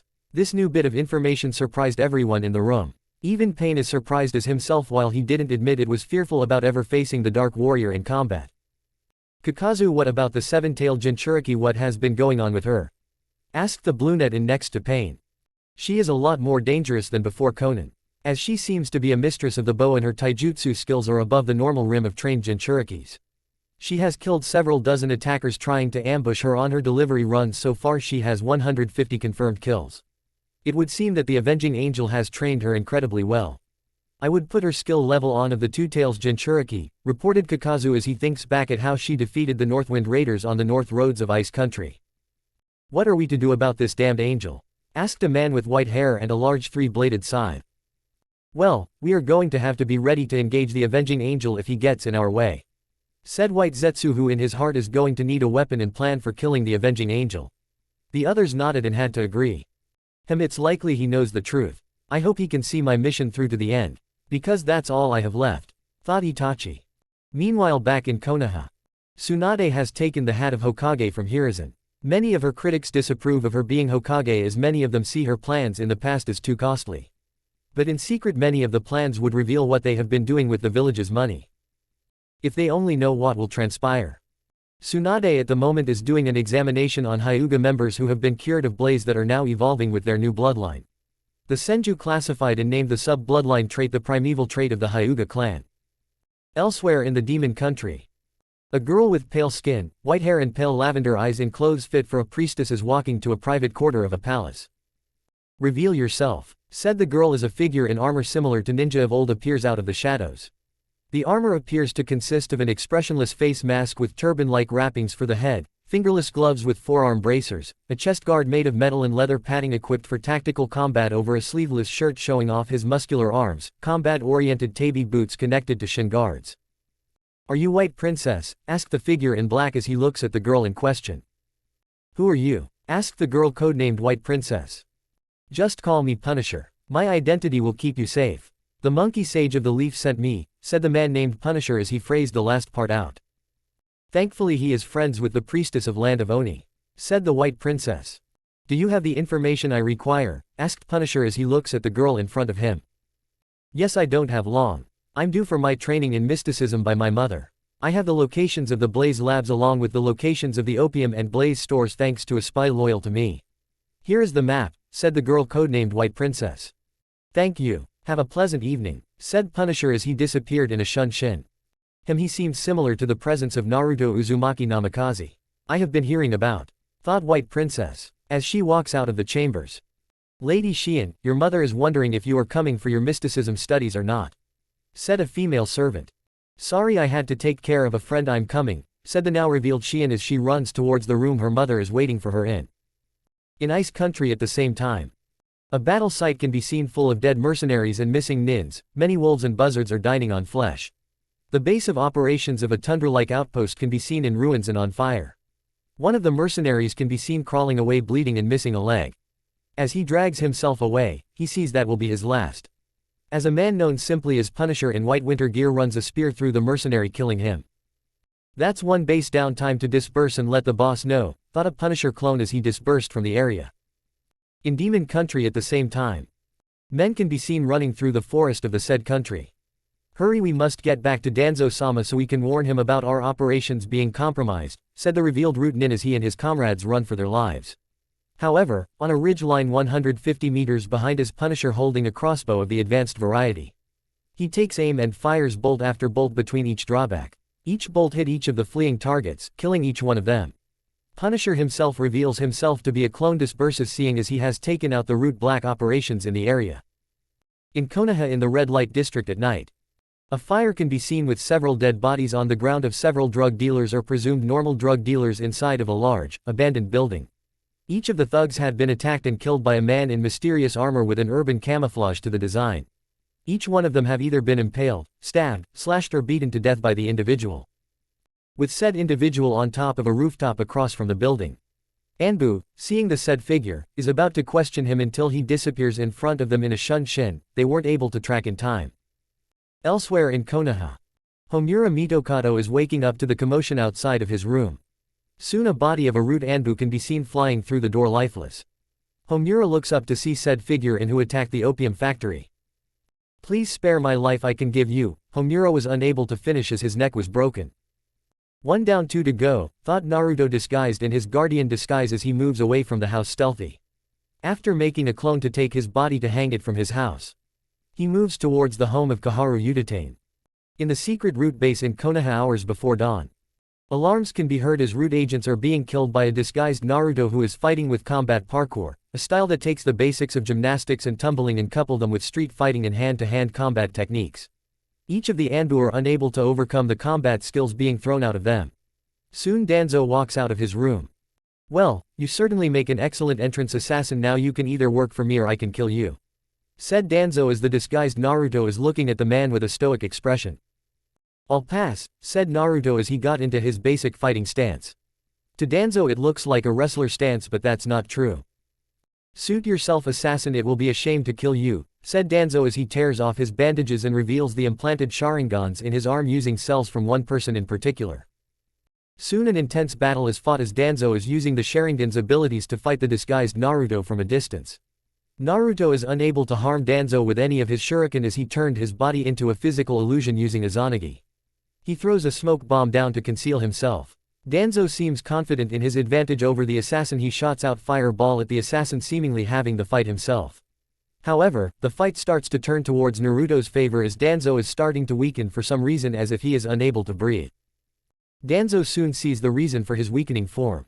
The disguised Naruto had thrown curare gas bomb at him in his attempt to hide from him. Soon Danzo is becoming paralyzed by the gas. The disguised Naruto walks up to him. Your death won't be swift. Your mask of a patriot is over, said the disguised Naruto as he looks at the man in question. Soon Danzo falls unconscious. The next day in Konoha, many civilians look out to see corpses of the elder counselors, with one Danzo Shimura being burned alive with strange fire. Many ninjas try to put out the fire, but they found that it was no use as the fire was a unique oil fire. Soon Danzo Shimura is burned to ash, with nothing left of his body. In the Namikaze compound, Naruto had explained to his lovers what happened the past 6 days. They are each proud of their fiancé for his contributions to his village. Konoha's rebirth is only just beginning. So, Naruto-kun, what will happen now? Asked Pakura, wondering what her angelic future husband is going to do. Well planned for the Akatsuki. But first I want to relax with my beautiful darlings, said Naruto as each of them knows what Naruto is thinking about. Luckily for them they came prepared. Inside of the council room, the civilian councilors are in an uproar as their 3 backers in the illegal drug trade has been killed in their factories. Silence, said Tsunade, silencing the civilian councilors. Lady Hokage, we have to find who did this and make them pay, said a fat merchant as he looks at the female Hokage with a serious look. I am the power in this village, and those 3 had committed many illegal operations behind the back of my predecessor for far too long. With evidence provided by their killer who did the killings, said Tsunade as she hands out a large stack of files that is passed around the table.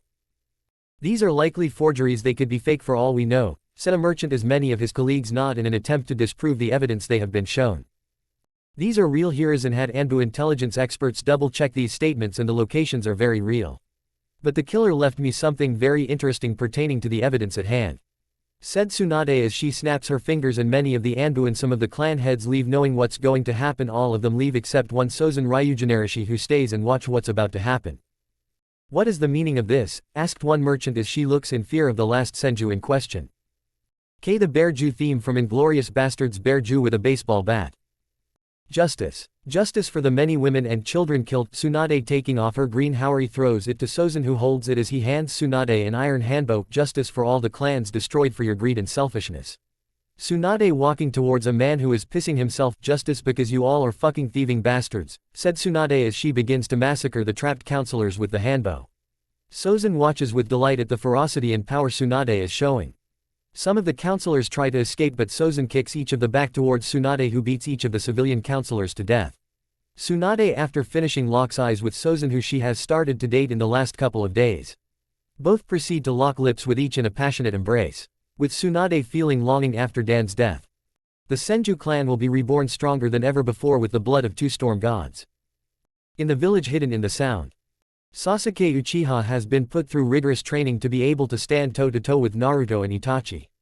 As he is training, Orochimaru walks into the room.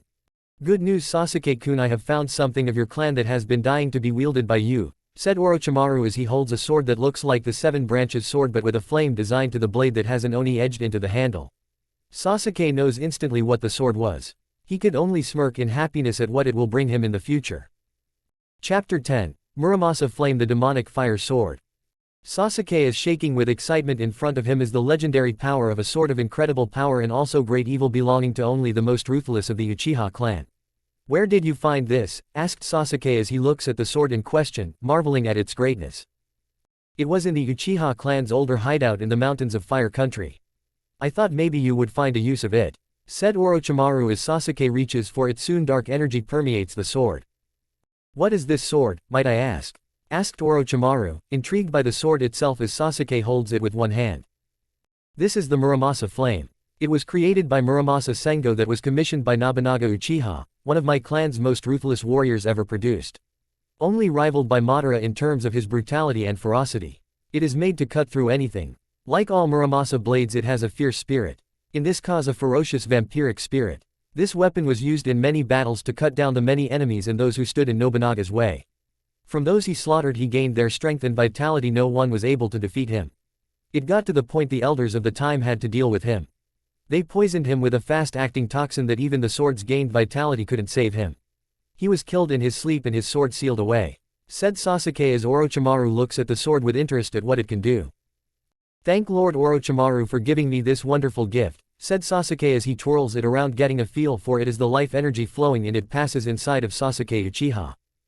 Sasuke's eyes soon turn a dark crimson, more tomos appear in his eyes than normal Sharingans. Sasuke's physique begins to improve drastically.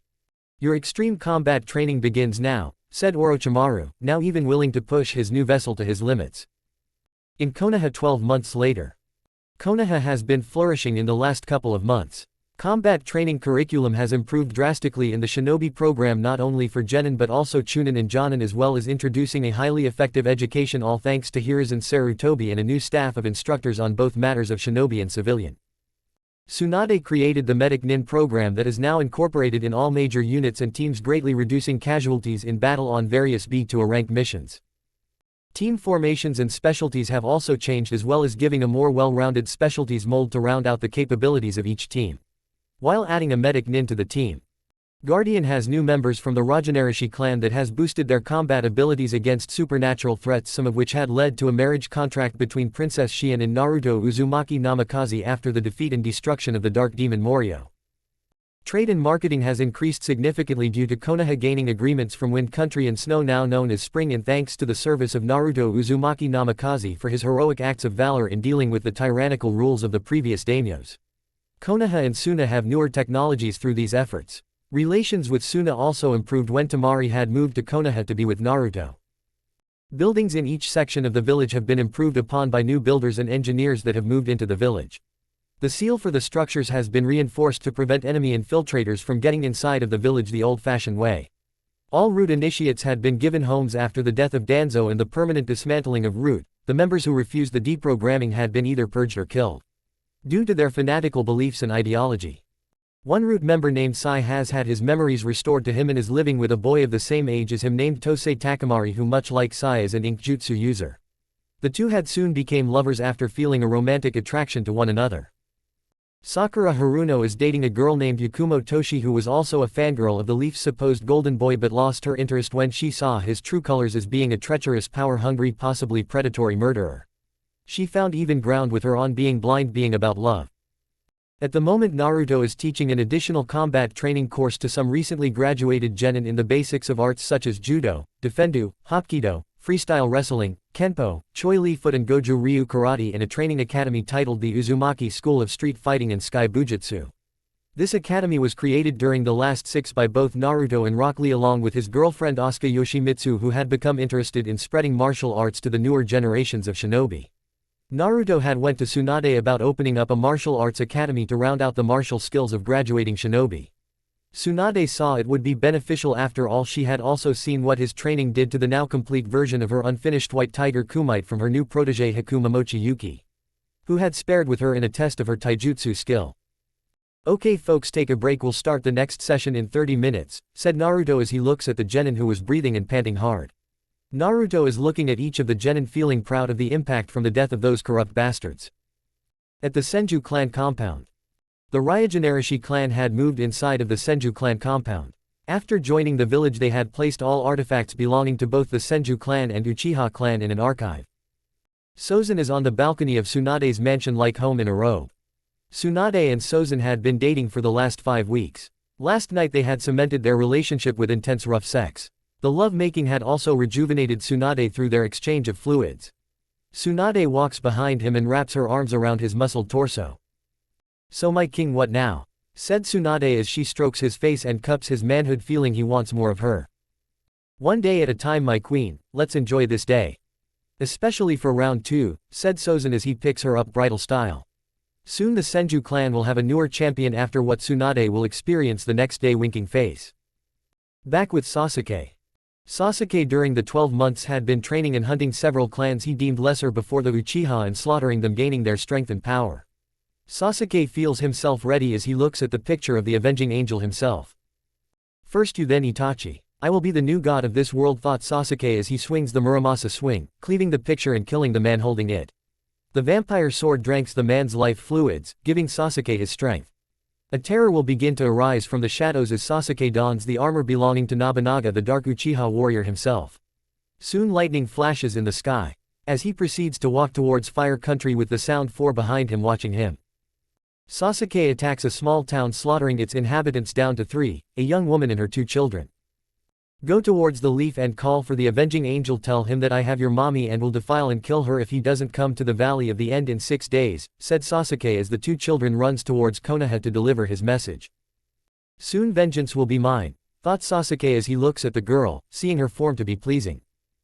"After I kill the dope, I can use her to relieve my stress," thought Sasuke, licking his lips at the thought of rape sex after his fight with the avenging angel.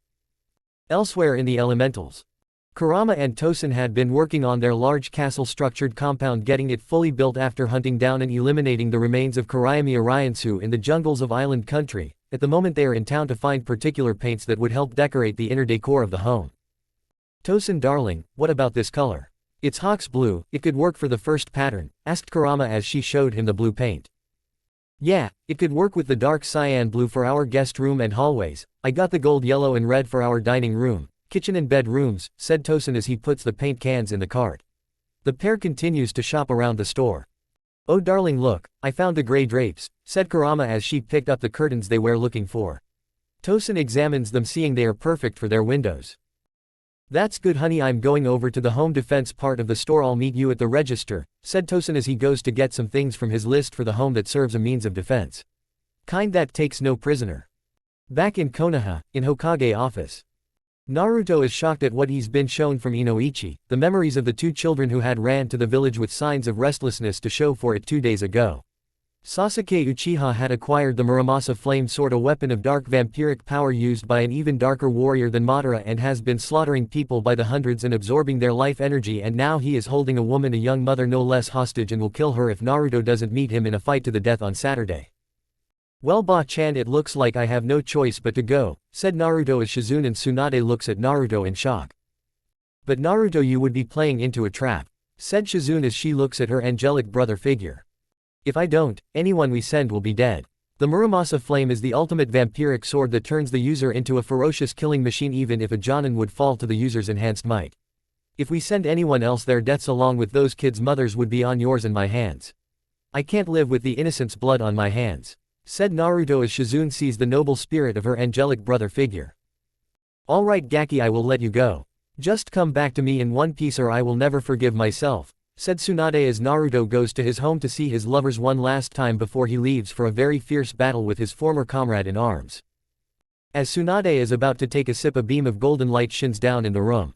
Shizune along with Tsunade get into fighting stances as two figures steps forward as the two reveal themselves as being two angelic warriors. One of which is the Archangel Naruto met in heaven.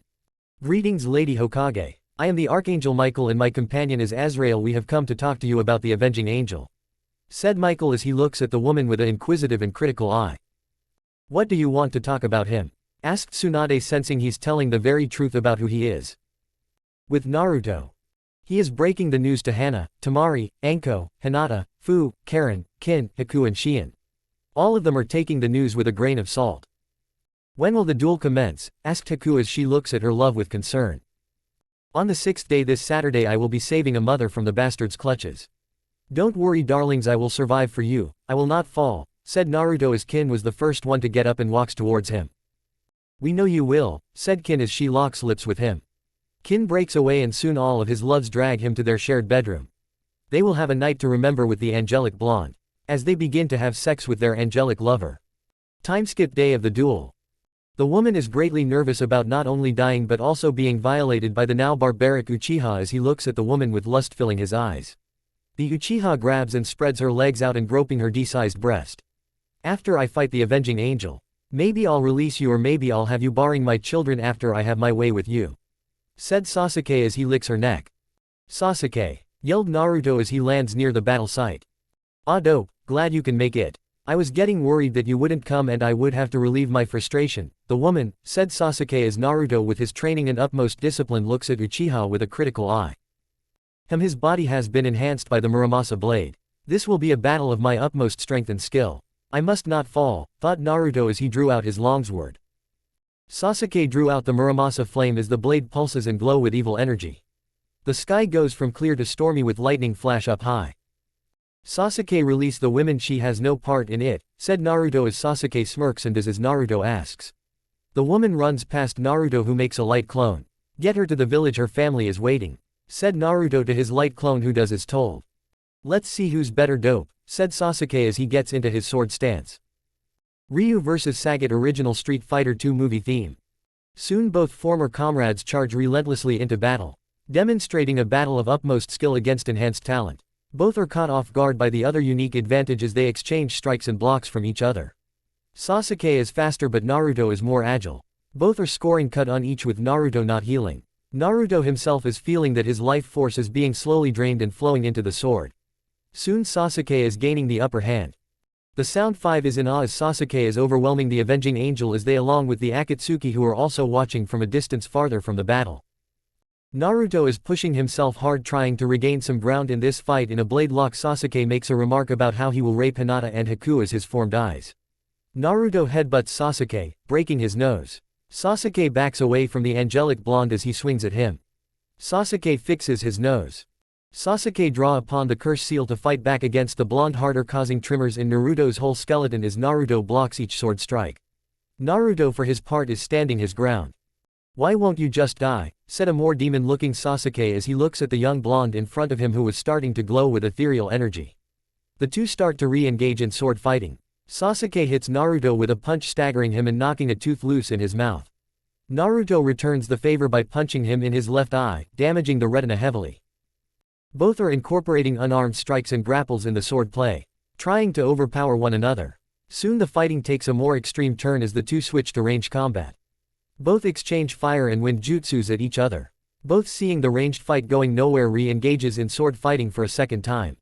Until Sasuke disarms Naruto of his sword. Naruto doing the same by hitting a pressure point in his arm. Both engage in brutal hand-to-hand combat. Sasuke using his improved interceptor fist and Naruto using his refined Street Fighter style taijutsu. Both are hitting hard and pouring every ounce of energy into their efforts to try and overcome the other. Sasuke is looking more demonic and Naruto more angelic. Soon they get into a grapple. Sasuke's strength is being matched and slowly exceeded by his angelic counterpart. Naruto creates an opening by kick Sasuke in the right knee, forcing him to one knee. Using the opening to his advantage, he places Sasuke in a blood choke, slowly choking Sasuke. However, Sasuke with the sudden rush of adrenaline hip throws Naruto, breaking the hold. Sasuke goes to reclaim his sword. He then goes to attack Naruto with his vampiric weapon. Naruto evades several strikes and flips over the Uchiha to get his sword back. The fighting is getting bloodier by the hour. Soon Naruto and Sasuke stand across from each other with hatred in each other's eyes. They lunge at each other, sword strikes traded, unarmed strikes exchanged, elemental jutsus cast out. Sasuke, while his greatest asset in this fight is talent, but his talent was only surpassed by Naruto's skills. A tiring Naruto knees Sasuke in the face, knocking him to the ground. Before Naruto can kill him, he is hit with shuriken, knocking him to the floor. Soon the Sound 4 lead by one albino named Kimimaro goes towards the bleeding and injured Sasuke Uchiha. Sasuke is helped to his feet until he breaks away from them. I want to leave a mark to remember me by on the loser's face, said Sasuke as he gets the Muramasa sword and walks toward a seemingly unconscious Naruto. Before he could get close, Sasuke is hit in his family jewels by Naruto and stabbed in his left eye. Here is one, said Naruto as Sasuke is screaming out in pain at his left eye being punctured by Naruto's hidden blade. He tries to get back to his feet but musters the strength to get to one knee. Pull back, Sasuke's test has failed, said Kimimaro as one of the Sound 4, a redhead named Tayuya, picks up the Uchiha. Suddenly Kimimaro is hit with a serious coughing fit that soon lets his comrades know that his time is near. Sorry Kimimaro, but you won't be coming back with us, said the 6-arm member as he, along with his rather husky teammate and the redhead who is more sympathetic to the albino, moves away with the Uchiha and his weapon. Kimimaro looks at the blonde who looks at him in a sympathetic way, asks, so you are what an avenging angel looks like, huh? I want to bow but my body is not letting me move, said Kimimaro as he is starting to suffer from his illness. Naruto, sensing in Kimimaro so much suffering and sadness, walks over to him. His form is again permeating with ethereal energy. Tell me your past, asked Naruto as Kimimaro reveals his past to him of how he was treated like an attack dog by his clan the Kagaya and how he came under the service of Orochimaru. Naruto for his part looks at Kimimaro with a look of understanding as he saw the same look in Gaara. Naruto makes a decision that would be beneficial for Kagaya's future. Kimimaro, I'm going to cure your body of this illness, said Naruto as he looks Kimimaro, who is surprised and stunned by the avenging angel's offer of being cured. Why would you do this? Asked Kimimaro, who looks at Naruto in question. Simply put, Kimimaro, I sense you are not an evil person, but a person who's following a lost cause that has led to nothing more to benefit one person's ambition instead of the dreams of others. I will not stop you from going back to Sound, nor will I take you to Konoha. You are your own person, you choose where you want to go, just remember you made that choice, said Naruto as he heals the Kagaya and cures him of his illness. So what is your choice, Kimimaro? Sound or Konoha you chose, said Naruto, who gets on one knee, tired and exhausted from his battle and healing the Kagaya. The Kagaya thinks for a moment. While he could try and kill the avenging angel, he thinks what that would bring him. For all Kimimaro knows, he could reform. If he goes back to Oto, he would have to sacrifice his body for Orochimaru. He then thinks about what he wants to do, as for all his life he was just treated as an attack dog and obedient enforcer. But at this moment he was treated as the one thing he was never treated as. A human being who wants to make his own choice. I will go to Konoha, said Kimimaro as he looks at Naruto as he does one thing he has never done in his life. He smiles. You made the right choice, Kimimaro of the Kagaya. Let's hope you build a new future for your clan, said Naruto looking at the Kagaya in question. Soon the two walked back towards Konoha. Before the two could start making headway, Naruto hears a voice he never thought he would hear. "Ah, Naruto, you're beginning to become a stuff of legends," said Michael as Naruto and Kimimaro turns towards the winged warrior. "Michael-sama, what are you doing here?" asked Naruto as he and Kimimaro looks at the archangel in question. "Simply put, Naruto, I'm here to give you your last bit of training that will be instrumental in the control of the power you have been permeating with," said Michael as he looks at the blonde, who is surprised by the archangel's statement. "What is it? I never knew what it is," asked Naruto, curious of his permeating ability. "It is called Archangels Incarnate. It's a power in which an avenging angel would be enhanced to newer levels of fighting ability beyond their normal scope. Once mastered, your own ability and physicality would be beyond that of a normal avenging angel that has come before you," explained Michael as he looks at the surprised blonde as he wraps his head around the ability he had unknowingly been using in his battle against Hinata and Sasuke. "When do we begin?" asked Naruto, wanting to master his new ability. "We begin now," said Michael as he opens a portal to heaven. "Kimimaro, I'm going to leave a light clone with you to explain your presence," said Naruto as the Kagaya nods in understanding. Naruto, after making his light clone, walks into the portal to the training ground to see a man in robe-like dress wear with light dark tan skin, dark brown curly hair with a build of an incredible athlete. Standing next to him is another archangel that Naruto is unfamiliar with. "Welcome, Naruto Uzumaki Namikaze, we have much to discuss," said the man as he bows to Naruto as Naruto returns the bow in respect. Chapter 11, A Triumphant Return. A tall, beautiful green-eyed woman with long auburn hair in a top knot wearing a blue dress over battle mesh is currently fighting for her life on a battlefield in a misty forest. She is leading a large force of 40,000 ninja against a ninja force of 45,000. The fighting is a losing situation for the attacking force. The auburn-haired woman is about to be killed by a ninja sneaking up on her until a blur swoops down on him with a vengeance. The man's back is broken. The woman turns to see a figure in silver-gray light samurai armor. The figure is wearing a kabuto helmet with a ninja-style plated mask. The figure's eyes were like a blue-white color. He draws out a tachi blade of extraordinary design and craftsmanship. The samurai warrior charges forward to meet a group charging at him and her. He slowly kills each and every one of the ninjas. "Come on, do you want to live forever?" said the samurai as he and the woman leads the charge into the battlements. The warrior kills 150 men in his path alongside the woman. Soon a figure jumps out to meet the red-haired woman. "Time to die, May Terumi, you and your bloodline abominations," as the figure draws out raw chakra from himself. "Not before you, Yagura," said the now-named May Terumi as the two engage in a fierce battle. The two are fiercely clashing in savage combat as their forces are savagely fighting on the battlefield. The warrior levels and equalizes the battlefield as May and Yagura are fighting. Soon Yagura's forces are being routed and destroyed with few surrendering. Yagura is about to draw raw chakra until nothing. May and Yagura are shocked. May, being the first one to recover, hits Yagura in the throat and knocking him out. May turns towards the mysterious samurai. "Who are you?" asked May as she looks at the armored warrior. "I'm something beyond normal human, maybe even superhuman, not by natural but of supernatural proportions," said the warrior as he turns towards Yagura as he places two fingers on his head to remove a genjutsu on Yagura. "Don't kill him. The truth behind his fall will be revealed by him soon enough," said the warrior as he disappears, leaving May to think about what he said of Yagura's deeds. In Konoha. Konoha is now a place of marvelous engineering and construction as well as institutes that has a high regard for academics and martial combat. With various clans now sporting effective and innovative training grounds. One Tsunade Senju is looking in the sky waiting for one Naruto Uzumaki Namikaze to return to Konoha. It has been 3 years since Naruto's superiors came from heaven to let them know they are taking him to be trained after they seen his new fighting ability. Flashback. Inside of the office. "So you two want Naruto to come with you two to be trained by his last teacher to harness his what exactly?" asked a curious Tsunade. "Archangel Incarnate ability," answered Azrael as he looks at the blonde-haired woman. "Okay, so what am I supposed to tell his lovers?" asked Tsunade as she looks at the two archangels. "Nothing, we already told them of the plan. They all know Naruto will return to them in years' time. They'll be fine," said Michael as Tsunade looks at him in agreement. "You won't have to worry about Naruto being marked in the bingo book after the duel," said Tsunade, reassuring the archangels of their charge. The two leave to get the one man they will have in mind for Naruto's training in the state of being.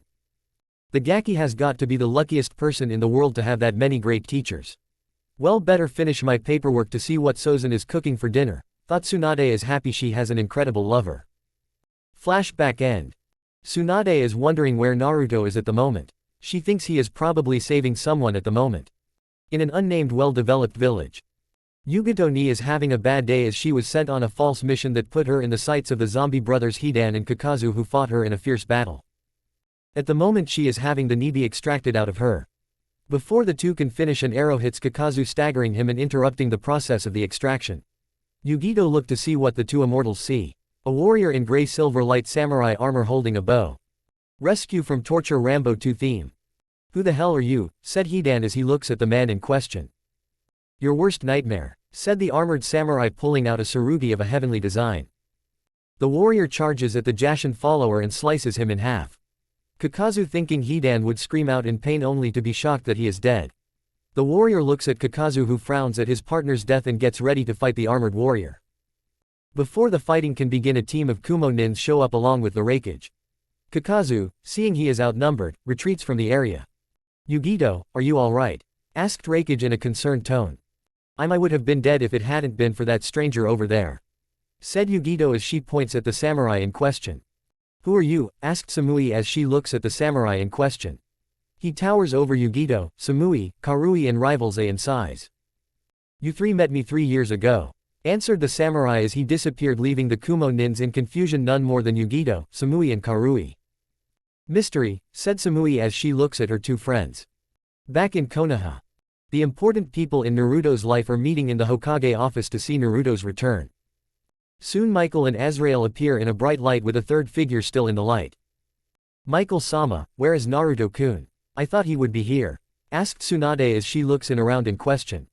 "Step forward, avenging angel," said Michael as Naruto steps forward in the gray-silver samurai armor. Naruto takes off his kabuto to reveal his face. He sports white, blue glowing eyes with long divine silver hair done in a braided ponytail.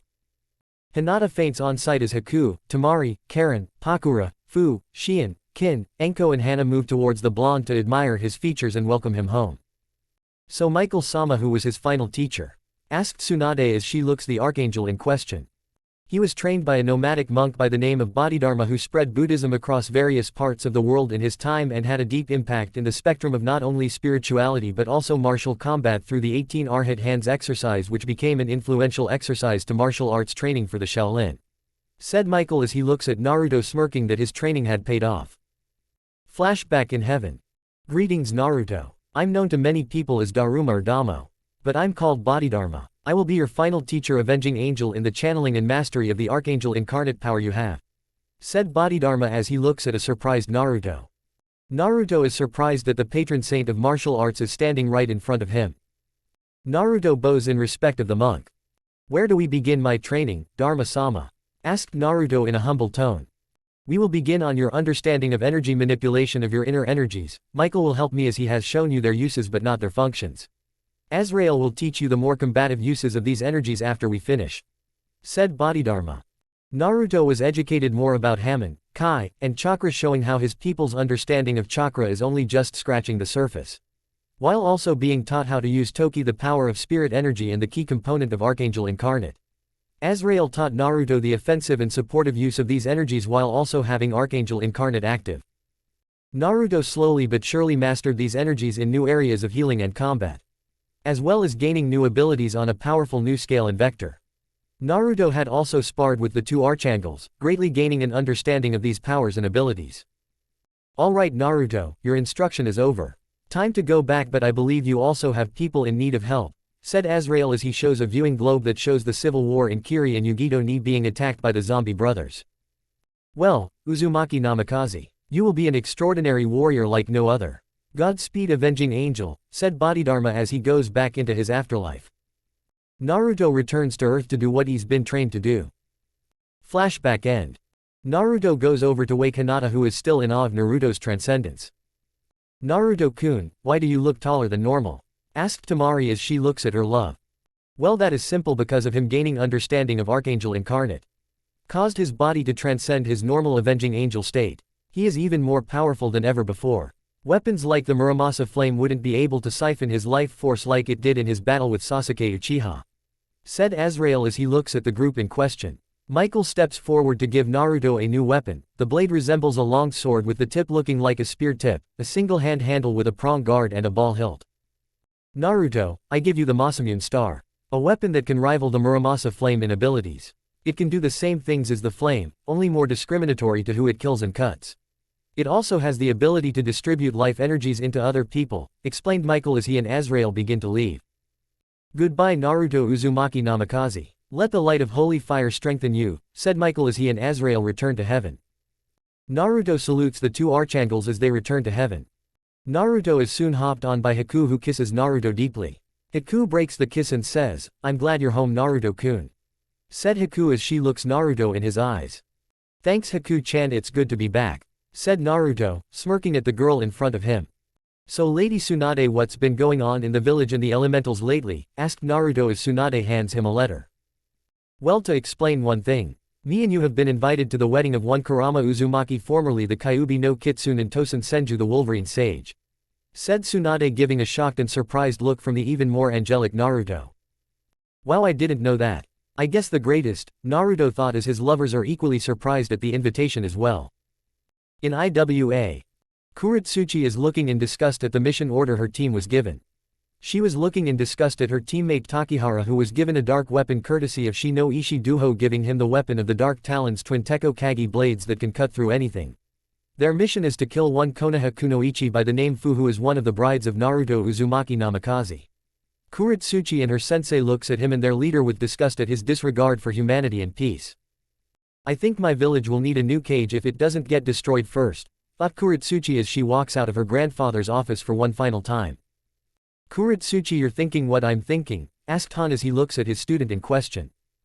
"Desertion might be a good idea because we have a dumbass as our cage," whispered Kuretsuchi as Han nods in agreement and goes towards his fellow Jinchuriki's home for the same thing. At a house on the outskirts of IWA, Han knocks on the door several times. It opens to see a man with red hair and an equally red mustache in his regular clothes, standing shorter than Han by a few inches. "Ah Han, how's it going?" asked the man in question.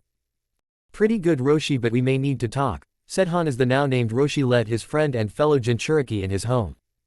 In Tundra, Naruto and Tsunade along with Haku, Sozan and Hinata are walking towards a massive fortress home. Soon they see two people seemingly waiting for them. "Welcome Naruto and Tsunade, I was having a feeling you two wouldn't show up," said Kurama as she looks at her former jail and descendants of her jailer. "We wouldn't dream of not coming to such a sacred event," said Naruto as he and Tsunade looks at Kurama with critical and analytical eyes. "Yes, especially if it's for the descendant of my jailer in my previous jail. But I invited you two here to say I am sorry and to bury the hatchet," said Kurama as Tsunade and Naruto looks at her in surprise. "Explain," asked Tsunade as the group walks inside of the fortress, looking inside to see the marvelous job that the pair had done in its construction and how well they chose the paint styles for the rooms. Time skip 3 hours later. Kurama had explained that after she was brought back after Naruto's death had settled upon being human, and that after she met, she had experienced the human experiences of life. From love and camaraderie, to war and strife, to heartbreak and triumph. She tells them that she wanted to make amends with the Senju of Konoha and the Avenging Angel, reasoning she now understands their suffering as human beings and found a new value of life. Naruto and Tsunade look at her in astonishment as the former queen of the tailed beasts is remorseful of her actions and wants only their forgiveness and friendship. Both sensing no tricky, only sincerity in her words, smiles internally at her. Their lovers also smile at the former tailed beast's want for forgiveness and friendship. "I'm glad to hear you have seen the light and have a willingness to make amends with the two of us. I only wishing you a good marriage and future," said Tsunade as Naruto looks at Kurama with a calm look. "I already forgive you," said Naruto as everyone is shocked at the manner in which Naruto says it. "I already know of the truth behind the attack on Konoha," said Naruto as everyone is shocked at the revelations of his knowledge. "What do you mean Naruto-kun?" asked Hinata, wondering what her love means. "Ka-chan and Makoto Obachan had told me about what happened that night, that an Uchiha with the Mangekyo Sharingan had controlled Kurama to attack Konoha, leading to my mother's and father's deaths in Kurama's ceiling," explained Naruto as everyone is looking at the transcendent blonde. "What are you going to do now?" asked Kurama, curious of the angelic blonde now knowing of her forced actions. "Avenge. But not right now, I need to plan a bachelor party for Gosen here," said Naruto as he and Tosen go separate the two for the night before their wedding. Elsewhere in the elementals, Fu is traveling toward Grace Country on her way towards the daimyo's palace. As she is 50 to 100 miles away from her destination, she starts to feel uneasy for an unknown reason. One Takihara of IWA is looking like a maniac. He looks at Fu with blood in his eyes. "Alright, I'll blitz her and you two make sure she doesn't get away," said Takihara as he gets ready to attack. Han and Kuretsuchi looks at Fu and notices she's just a postal ninja. "Takihara, this is crazy. Fu isn't even a military target. This is highly illegal," said Kuretsuchi as seeing that Fu would be under the protections of not only the law of the inter-village mailing system but also all daimyos by decree in the heavens. "The hell with that, this bitch dies. All of those can go fuck themselves," says Takihara as he goes to attack Fu, unknowingly walking into his death. Fu and Takihara engage in a fierce battle. Takihara at first was sure he could brute force the girl in front of him until he found himself unable to cope with the girl's combat skills and training. Greatly being outmatched by the highly skilled postal ninja, Takihara tried using the weapon he was given only for it to be destroyed when Fu shoots the blades with her chakra-enhanced bow. Takihara tries a suicide attack with an explosive tag attached to his chest, but before he could get closer, Fu shoots him between his eyes and spinal column, taking him out of the fight. "Well, looks like war has been declared," said Kuretsuchi as she and Han takes off their headbands. "Well, it's a good thing that we got all our loved ones who had enough brain cells to know when IWA was going to hell, right, Kuretsuchi?" said Han as he looks at his surviving student, who nods in agreement. "Yes, it is, thank goodness my parents aren't dumb idiots," said Kuretsuchi as she remembers telling her parents of her grandfather's plan for revenge. "Well, we now know where to go, let's keep it a secret. But first let's make sure that Mad Dog Tsuchikage is taken care of," said Kuretsuchi as she ties a particular scroll to her kunai and throws it to Fu before leaving with her sensei. Back with Naruto. Naruto and company are traveling back to Konoha days after the wedding. He was happy that he and his loves were named godfather and godmothers to Kurama's children. Naruto also gave them an important but very cherishable gift. Soon though, a small squad of ninja from IWA jump into Naruto's path. Naruto looks at them and says, "Let me guess, you guys are here to kill me, as he looks at the leader, who steps forward. "Yes, seed of the Yondaime, we already killed the girl Fu, now it's your turn," said the IWA ninja as he looks at Naruto in question, who senses that Fu is on her way home. Draws out his sword and says to the group behind him, "So you want to fight? I'll fight you, but this will be your last fight," said Naruto as Tsunade thinks it's time to wipe IWA from the map. Naruto demonstrates his even more advanced fighting ability, wiping out the squad of would-be killers with his skills with the sword in his bare hands. Soon the IWA squad lay dead or dying as the group move on from the battle site to meet Fu, who is happy to see her love coming back from the wedding. Fu also gives a scroll to Tsunade that was given to her by Kuretsuchi. She sees that it's a map to IWA with its defense plans. Elsewhere in the elemental nations, one Tayuya is running to the village with two boys, one with red hair, another with white and light blue colors. Reason are they're escaping Odo as it is falling apart after what one Sasuke Uchiha did to Orochimaru and her comrades. Flashback inside of Odogakure. Tayuya is watching Sasuke Uchiha and their master Orochimaru as they are sparring with each other in an intense sword fight. Soon Orochimaru is disarmed and knocked to the ground by Sasuke.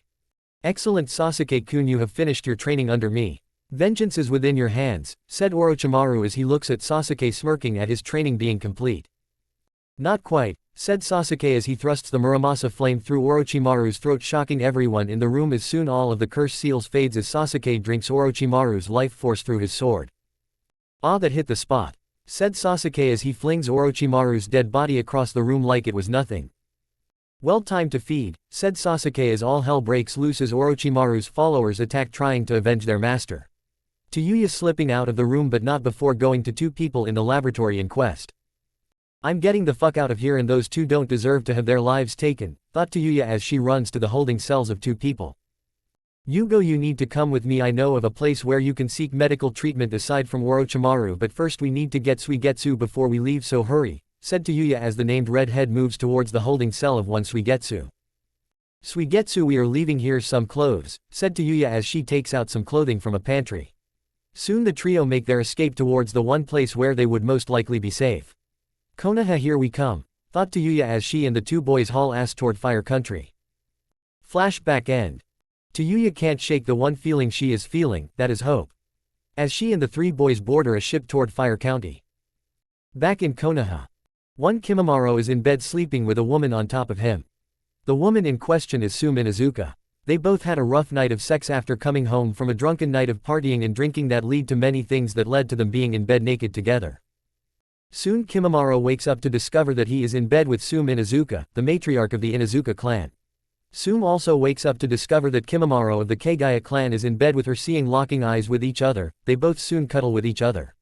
"So got any plans for today?" asked Sume as Kimimaro smirks at the question and locks lips with her with renewed vigor. Sume wraps her legs around Kimimaro's hip as he gets on top of her, mounting her. He and Sume grab the headboards. "Oh, he's an alpha alright, especially with his gift," thought Sume as she feels Kimimaro pumping into her slowly. Sume for her part enjoys the experience. The sounds of the headboard, moans and grunts can be heard by her ninja hound. "Well, looks like the clan is having new additions in the family very quickly," thought Kuromaru as he cleans himself. In the hideout of the Akatsuki. "What?" shouted a man with purple ring pattern eyes and orange-red hair as he looks at a hologram of Kakazu. "Hidan was killed by some unknown samurai who came out of nowhere as we were extracting the two-tails Jinchuriki's beast from her," explained Kakazu as a man in an orange mask shakes with visible anger. This is getting complicated. Hopefully we will be able to get the one-tails Biju before we go after the other remaining Biju," said Konan as she looks at the man next to her in question. "Yes, but the seven tails will be tricked since it's guarded by the avenging angel, Tamashi and the descendants of Suzano and Ryujin," said a man who seems like a hunchback as he looks at them in question. "They are of no concern as they soon will feel pain," said Pain as everyone went on about their business in capturing the Bijus, unknown that all hell is going to break loose in the elementals. On the Earth country border. An IWA patrol is minding their own business until an arrow hit one of the guards, killing him. They look to see Naruto in his armor without his helmet. "Do you four have any families?" asked a very serious Naruto as while two of their comrades charge the blonde and gets killed, the other two says, "Yes," as Naruto gives them a glare that says, "Go and get them out of IWA if you value their lives and yours." Naruto walks towards IWA as the two shinobi runs towards IWA to see if they can save their families before he arrives. As he walks, more patrols attack him, trying to kill him. Their attempts only showed how careless they are to attack him, especially with weapons made by the Shi no Ishi Duho, which was little more than mosquito bites to the avenging angel. Soon buzzards start to feed on the dead ninja. Inside of IWA 8 hours later. Several shinobis and their families had moved away from IWA, seeing that their cage brought upon them divine judgment. The IWA nins who stayed called them all fools. Little did they know they had the right idea. Soon Naruto was on the horizon as many of the shinobi of IWA looked eager to fight. Die. Shinobi of IWA, I am Naruto Uzumaki Namikaze, the avenging angel. You have sent assassins to try to kill me and they have all failed. When you target my loved ones, you chose death. If those who don't want to die, please, you may leave. If not, you signed your death warrant," said Naruto as everyone of the IWA nins laugh at Naruto's statement as if it was a joke. "Well, Namikaze, it's time to die and soon your whores will join you kicking and screaming as my ninja take turns on them," said Onoki, unknown that his phrase will be his last phrase as he looks at the Namikaze who puts his helmet on. Final countdown by Europe. Naruto makes the hand signs for the most powerful summoning jutsu. Soon Naruto summons 5 large animals. Each one of them makes the IWA nin look on with shock as Naruto summons some of the fiercest animals on the planet. "Also, you're the avenging angel, what do you need?" asked the lion with his telepathic powers. "Iwas has become a threat to me and my loved ones. I only seek help in its destruction," said Naruto, who is sitting in lotus position as the summons all nod in agreement to attack the IWA shinobi. The IWA nins fight back but are brutally overpowered by the combined assault of the lion, wolf, hawk, wolverine, and polar bear head summons as they attack and slaughter the IWA force gathered. Naruto fights and defeats Onoki and ties him to a pole after breaking his arms. The IWA ninja force has been destroyed. Soon Naruto make a large sum of clones to evacuate the orphanage and the hospital. All of the civilians fled the village as Naruto gives the command to level the village. While 2 of his clones make Onoki watch as the summons stop the once proud Iwagakure to dust as he screams out in horror and anger at seeing his home destroyed by the son of his most hated enemy. "You now have my permission to die," said Naruto as he leaves a now broken and beaten Onoki who looks on with horror at his home's ruins. Onoki, in sorrow over all the mistakes he made leading to his village's ultimate destruction, feels anger at himself for the first time in his life. Soon he loses all his will to live and dies a beaten and broken old man. End of song. Time skip 6 days later. News of IWA's destruction spreads as people are now calling Naruto the Heavenly Punisher due to IWA's actions towards him, his clan and lovers. A cage summit is called by Earth's daimyo as he wants death for the one responsible for IWA's destruction. At the moment Naruto is in his clan training grounds as he's training Shion in the use of her spiritual energies, giving her an even deeper understanding than what she knows. Naruto, look, I'm glowing with ethereal energy like you, said Shion as her focus slips. She pouts at being unable to permeate as long as her lover. Naruto chuckles at his lover's misfortune and soon he hears a hawk's cry. He turns to see a messenger hawk lands on a nearby perch as he walks towards the hawk in question. What is it, darling? Asked Shion as she looks at her love with worry in her expression. The cage summit has been called. I'm needed, said Naruto as he looks at Shion caressing her face.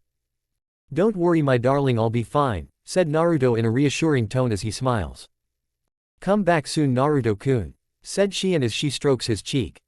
Naruto in his new armor goes to meet Tsunade at the village gate to go to the submit in samurai country. Naruto, Tsunade, Sozin and Tamashi travel to the land of iron. Upon arrival they see a well-equipped samurai waiting for them.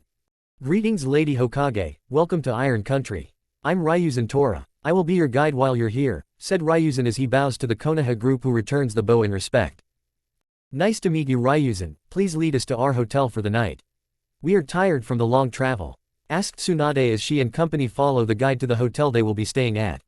As they are moving they see the marvelous craftsmanship of many samurai armors and designs. As they make it to the hotel each of them go to their separate rooms with Tsunade going with her lover Sozin leaving Naruto and Tamashi to go to theirs. All of them went to get some rest while Tsunade and Sozin sit inside of their rooms in each other's arms sharing a bed. So darling, are you nervous about tomorrow? Asked Sozin as Tsunade caressed his face. No, with you here I'm glad to have a strong pillar. Plus, Onoki had what was coming to him, I hope that the Earth Daimyo sees that, said Tsunade as they both fall asleep. The next day at Cage Summit. All of the remaining cages are arriving and greeting each other. One maid Terumi is in shock that the warrior who helped her win the civil war is the avenging angel Naruto Uzumaki Namikaze. Gaara Subaku is also surprised at his brother-in-law's new appearance. Yugito is deeply blushing as his new appearance looks majestic in her eyes. This summit is in session, please be seated. Lord Zero, you have the flower, said a old but seasoned samurai as he looks over to the merchant-dressed leader. Thank you Mifune. It has come to my attention that Konoha's avenging angel had attacked and destroyed IWA in my country. May I ask why? Asked Lord Zero. It was because of your Tsuchikage that has been trying to kill him and that his attempts also targeted his loved ones. Naruto felt that it was time that IWA had to pay for their aggressive actions against him and his lover, who might I add was protected under the Internation Postal Clause that prohibits attacks on said messaging and mailing ninjas, said Tsunade in a calm but assertive tone fit for a leader.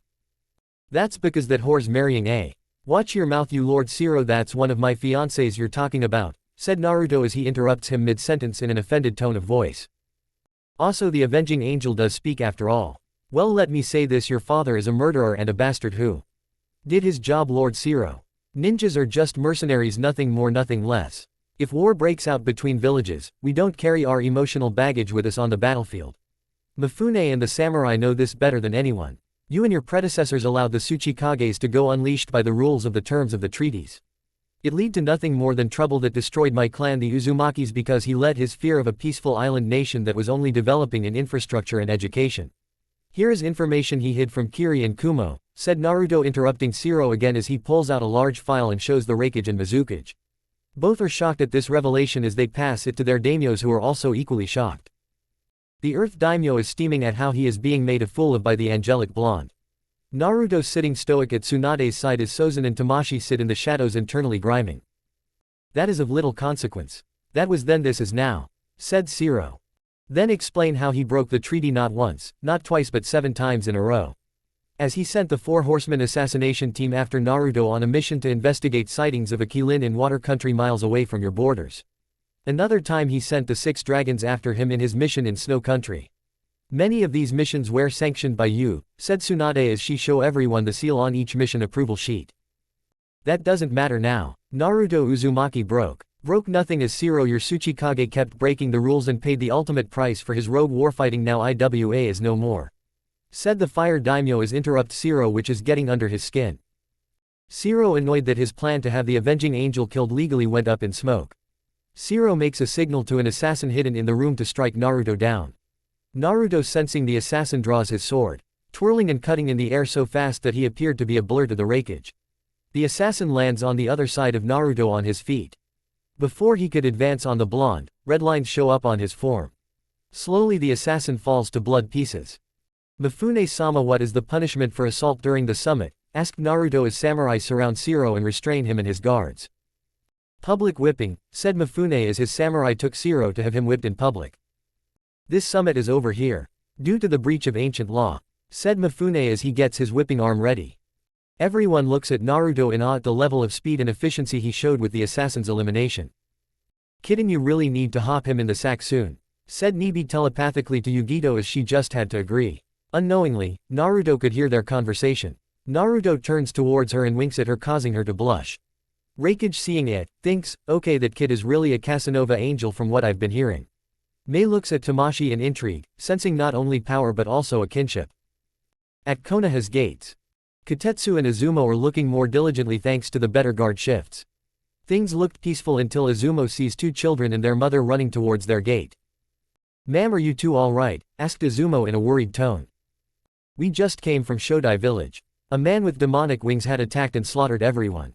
Told me to give a message to the avenging angel of Konoha to meet him at the Valley of the End or he'll attack the Surgi Dam near Hokai, said the woman as she and her children pass out. Kotetsu goes to the comm system at their post. Lady Shizune, we have an emergency at the gate. We need a medical team immediately, Kotetsu said in a comm system. Chapter 11 End. Here is my first omake in a story. Go easy. Jiraiya sneaking inside of the double fence of the hot springs to sneak a peek on Tsunade. After he makes the hole, he sees a sight of horror in his eyes. Tsunade is on her knees in front of Sozin giving him oral sex in the private section of the hot spring. Sozin is enjoying himself as he senses Jiraiya's horror face. Capitalizing on Jiraiya's horror, he stops Tsunade and whispers something in her ear that makes her lick her lips. She gets down on her hands and knees with her legs spread for Sozin. Sozin gets behind her with his still hard member. Sozin is still sensing Jiraiya and thrusts inside of Tsunade, causing her to moan in pleasure at being humped from behind. Jiraiya feeling dread and anger all in one moment. That's not fair, there was time, that's not fair, thought Jiraiya as he watches Sozin and Tsunade climax in ecstasy. Jiraiya runs away with angry at losing his chance to have sex with Tsunade. That ought to teach that creep a lesson. Especially how he two-timed Naruto, thought Tosin as he gets his towel back on. Chapter 12, Avenging the Innocent Part 1. Naruto is on the Cage Mountain looking at the moon in deep thought as he is thinking about Sasuke Uchiha, who is nothing more than a savage vampire now. He thinks about the slaughter he caused and how the souls of the people he killed are not only unavenged but also trapped inside of the Uchiha and his sword. He draws the Masamune star he twirls and practices his swings with the sword. Thinking about the people he loves and cherishes, Naruto gets on his knees and prays for luck for his final battle with Sasuke Uchiha. He goes towards his home to see his lovers waiting for him. They all go into the bedroom for the night knowing that Naruto may be facing a dangerous mission that even he could die in. In Konoha's hospital, Jugo is being looked over by one Ino Yamanaka. Ino had been assigned to treat Jugo ever since their arrival to Konoha. Jugo himself had been treated well by the heiress of the Yamanaka clan. Ino at first was shocked that Jugo has a bloodline that turns him into a senjutsu-like beast. Ino would have refused until he seen in Jugo's eyes his need to be healed.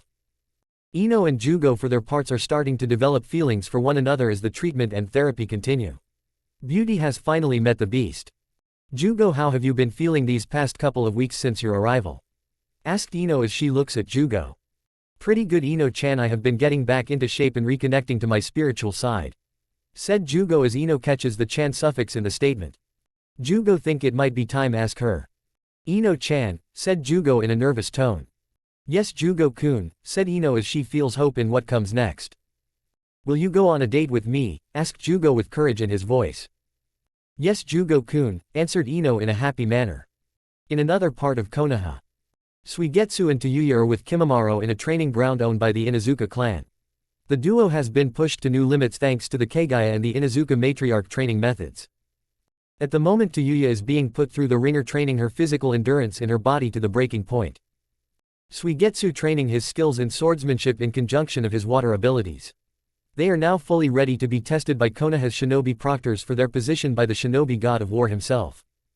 Kimimaro and Sum can only pray for their skills being enough to make it in the shinobi world, especially since the seal masters removed Tayuya's curse seal.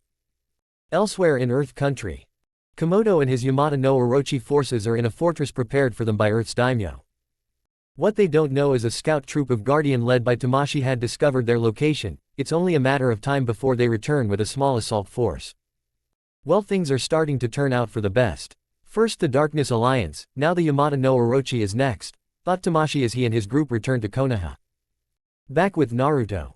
Naruto is traveling towards Sergi Dam at top speed. However, what he senses is two people that he's met years back. Stopping and leaping down to the forest floor. Naruto turns to the two people in question who lands behind him. So Itachi, how long do you have to live? Asked Naruto as he turns towards a surprised Itachi as he and Kisame. You know, said Itachi as he looks at the angelic blonde. I know of the disease killing you for some time. I'm surprised that you hid it so well. Answered Naruto as Kisame is surprised at the revelation of Itachi's sickness. Well, I'm going to do this for you, said Naruto as he moves toward Itachi and heals him of his illness. That should do it, said Naruto as Itachi feels health and his Mangekyo Sharingan changes from red to blue. Why did you do this to me? Asked a confused Itachi. I know of the Uchiha clan's treachery and how your mother and a few others had tried to stop it. Only for them to die. I know of your struggles under your oppressive father and elders. I must say you are a true spirit of perseverance, said Naruto as he turns toward Kisame as he says the next thing that surprises Kisame and confuses Itachi. You can drop the hinge, Kisame. I know your true form, said Naruto as he looks at the shark man who drops the hinge and reveals to Itachi a woman with short black hair and a curvaceous athletic body. How did you? My chakra sensory is better than both the Sharingan and Byakugan. You're not fooling me, answered Naruto. Interrupted Kisame as he looks at the now revealed shark woman. Itachi, you know what I must do with Sasuke. I will do what I must, especially if an Uchiha possess the Muramasa blade, said Naruto as Itachi looks in disappointment to his failure to redeem the clan. What will you do with me after Sasuke is dealt with? Asked Itachi, wondering of his fate. Itachi, heaven has seen your struggles and your commitment to redeem what is irredeemable and defend your home. That is why it has given your clan a fresh new start with you. You will be the rebirth of the Uchiha clan in a new light and image. It is only fitting you do it instead of Sasuke, said Naruto as Itachi looks at the angelic blonde in question. Itachi has a realization that he is right, while Sasuke is a savage beast and killing machine. He himself isn't corrupted by hate like those he killed and is the only Uchiha with enough common sense left to do what is necessary for the sake of not his own personal glory but the sake of other people. Standing before him is the avenging angel of heaven that has told him he has been chosen to restart the Uchiha clan after he had cured him of his illness. Itachi does one thing that he has never had done before. Since the death of his people, he cries. Kisame, looking at her partner, comforts him in his new hour of light. Thank you, Naruto, you gave me a chance to start over and with the help I need, said Itachi as he holds Kisame's hand as he smirks at her. My pleasure, Itachi, but I need to deal with Sasuke. Could you and Kisame help with the people in the valley? In case I can't hold him, asked Naruto in tone that sounded like he needs help with the situation. Kisame and Itachi nods in agreement. Naruto goes towards the dam. Good luck, Heavenly Punisher, thought Itachi as he looks at Kisame with a calm look. So are we going to talk about this when we can, let's focus on the task at hand, Itachi-kun, interrupted Kisame as Itachi nods at the statement. Naruto comes upon a sight of horror. Many of the workers of the dam had been killed and left as lifeless husks. Naruto lets their spirits know he is here, and he will avenge them. Naruto comes up in the sight of Sasuke Uchiha in his mutated stage 3 form in Oni samurai armor. Ah, dope, are you ready to die? Said Sasuke as he looks at Naruto with predatory eyes. Let's dance, said Naruto as he gets his armor on. Beat it by Michael Jackson, this for you, Michael. Sasuke and Naruto begin their final battle, testing the waters with their newly gained martial skills and fighting abilities. Both are trading sword and hand-to-hand strikes, trying to overcome one another. Sasuke discovers he can't absorb the life energy of his rival. Sasuke is fighting back harder, trying to brute force his rival and kill him quickly. However, Naruto is prepared for the battle at hand. The battle starts to become a fight for survival for the fallen Uchiha. Naruto is striking fast and striking hard, bringing his old rival to one knee blow after blow. Sasuke disarms Naruto of his sword with a joint lock. Before Sasuke could behead Naruto, his own sword is kicked out of his hand. The two fights bare-handed in taijutsu. The two are fighting with their unique forms. Sasuke with his complete interceptor fist and Naruto with his more advanced brawler taijutsu. The two trade punches, kicks, headbutts, throws and takedowns. Like 3 years ago, Naruto is overpowering Sasuke due to his more advanced training from Bodhidharma. Naruto is hitting even smarter and harder than ever before. Sasuke sees he's outmatched in hand-to-hand combat, creates some distance by throws out fireball jutsus at the blonde trying to kill him. Naruto dodges and sends out a thunderball jutsu at Sasuke, sending him flying. The two exchange elemental jutsus. In the valley with Itachi and Kisame. Itachi had convinced the village leader to evacuate the village of civilians due to a ninja battle between two higher-ranked nins. Soon the villagers are being moved to higher grounds away from the dam's kill range. Many of the people are the sick and old. Back with Naruto. Naruto and Sasuke stand across each other as both are panting hard. Sasuke shoots a great flame destroyer jutsu at Naruto. Naruto counters with a heavenly saint ice jutsu. Both jutsus have an elemental beam struggle trying to overpower one another. Sasuke soon discovers that his body is not able to keep up the beam struggle, breaks it, jumping over the beat of ice. Naruto for his part sees this, summons the Masamune star to his hand, re-engaging in the sword fight. Soon Naruto and Sasuke get into a blade looks. Dope. After I kill you I'll show Haku what a real man feels like, said Sasuke unknowingly. His words are his last. Naruto breaks the blade lock with a very strong headbutt, staggering Sasuke and opening him up for attack. With enough strength and technique, he cuts Sasuke vertically in half, ending the bad blood of the Uchiha forever. Sasuke's stolen life energy is released in a beam of light as many of the people slain by the Uchiha bow in respect to the young blonde as they ascend to the afterlife. Naruto bows in respect to those souls freed by him. Every one of the villagers of Hokai look towards the sky in wonder as a monk nearby the site bows in respect for the souls freed by the avenging angel. As he walks toward Itachi and the group in question. "What do you want to do with this monstrosity?" asked Naruto as he holds the Muramasa flame. "Destroy it, make sure nothing can be used by anyone. The Uchiha clan is no more," said Itachi as Naruto uses Amaterasu flames on the sword, surprising Itachi. "What, you thought you're the only one who could use the flame," said Naruto as he shins away. Kisame and Itachi look at each other and take off their cloaks and throws them in the fire along with their rings. They walk away from the site holding hands with one another. Itachi for his part smiles, feeling hope for the future. Time skip 4 days later. Naruto explained that the Uchiha clan had been destroyed. With Sasuke's death and the destruction of Uchiha's dark weapon. Tsunade for her part was glad Naruto came back not only alive but also triumphant over his former friend. At the moment he is in the Hokage office as Tsunade is explaining the situation with the Akatsuki, Shino Ishi Duho and Earth Country, explaining how they are now threats to all elemental nations. But the best part, Kiri, Kumo and a new hidden village Yushin want to make an alliance with Konoha through him in a political marriage of Karui, Yugito ni, Samui, Kuritsuchi of Yushin, and Kumo. Along with a trade agreement with them. Maid Terumi wants a political marriage with Tamashi of Guardian. Naruto and Tamashi are surprised at the outcome. "Well kid, you are playing in the big leagues now, what's the plan now?" asked Tamashi as he looks at his partner. "Now I'm playing for keeps," said Naruto as he and Tamashi listen to more news from the Senju. "On another note, and as you can see I'm pregnant, so I'm going to need Tamashi here to take my place so I can give birth to my child," said Tsunade, shocking both superhumans in question. In Tundra Country in a hospital. Kurama is screaming out as she is giving birth to a twins. "Push honey push, you can do this," shouted Tosen as he holds Kurama's hand tightly as she is giving birth to her children. Kurama and Tosen soon hears cries of twins as the midwife walks to them saying, "Congratulations Miss Uzumaki Senju, you are a mother of twin boys." "Tosen darling, what are we to name them?" asked Kurama as Tosen looks at them in question.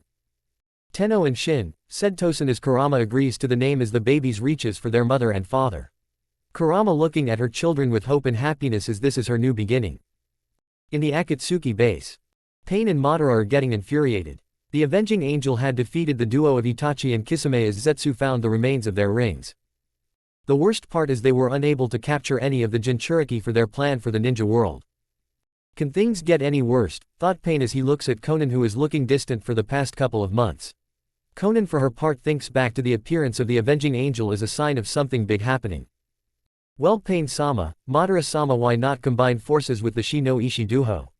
That why we can take down Konoha and the avenging angel," suggested Zetsu, hopping to fulfill their plan of global domination. "That not a bad idea Zetsu, after all we can use the help to overcome the avenging angel's superhuman fighting ability," said Madara as he sees the idea to join forces with their enemy's enemy. In Earth Country.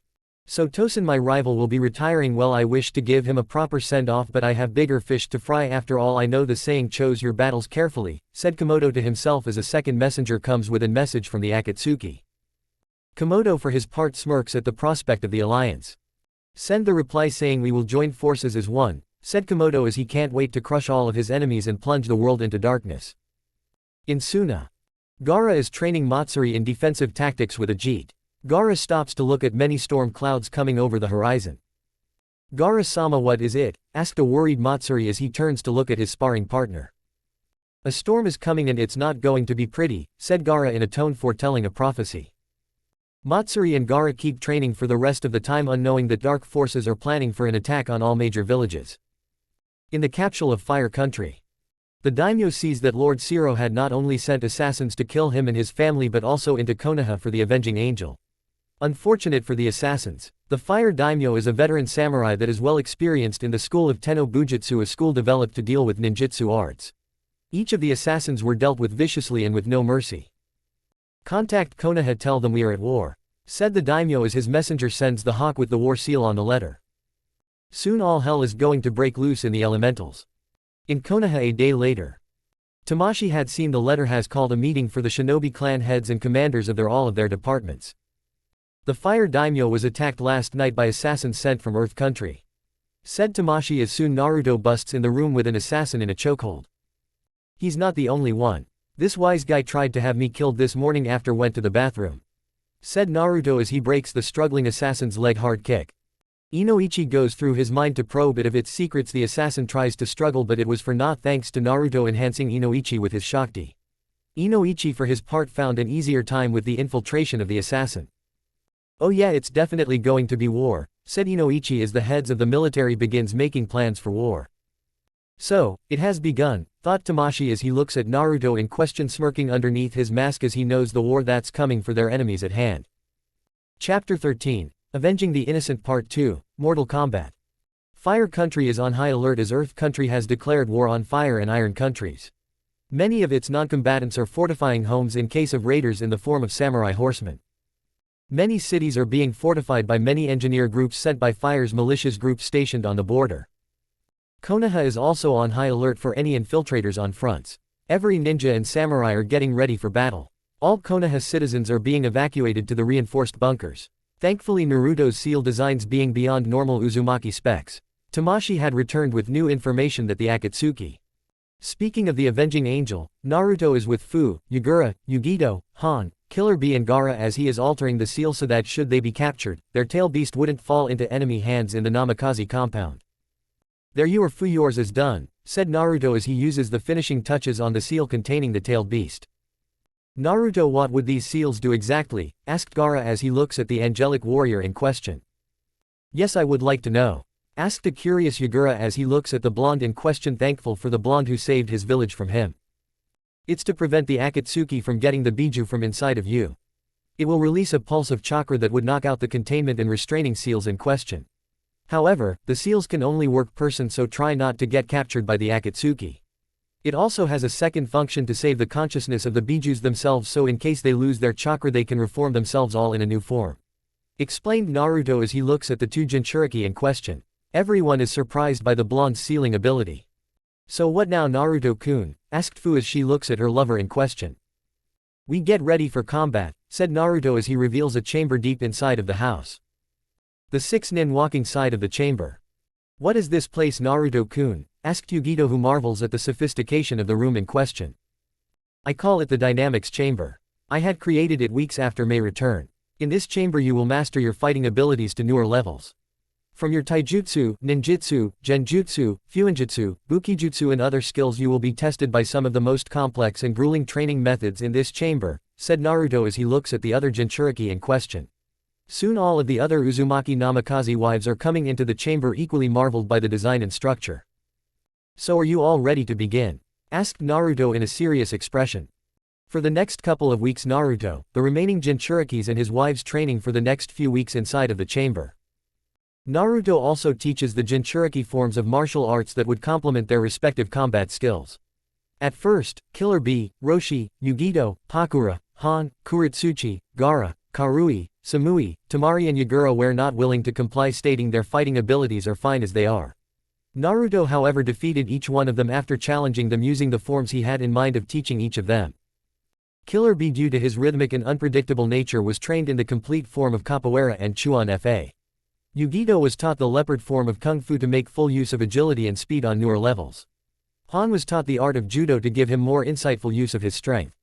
Gaara was taught aikijutsu due in part of his defensive shield. Karui and Samui was taught wushu to help make their kenjutsu more fluid and improve their unarmed combative abilities. Temari was taught the art of Taito and Pakua to improve her aerial acrobatics and combat techniques. Kuretsuchi was taught tiger-style kung fu to improve her technique in the heat of battle. Yagura was taught savate street tactics to improve his hand-to-hand abilities. Pakura was trained in eskrima, improving her already deadly skills in hand-to-hand combat.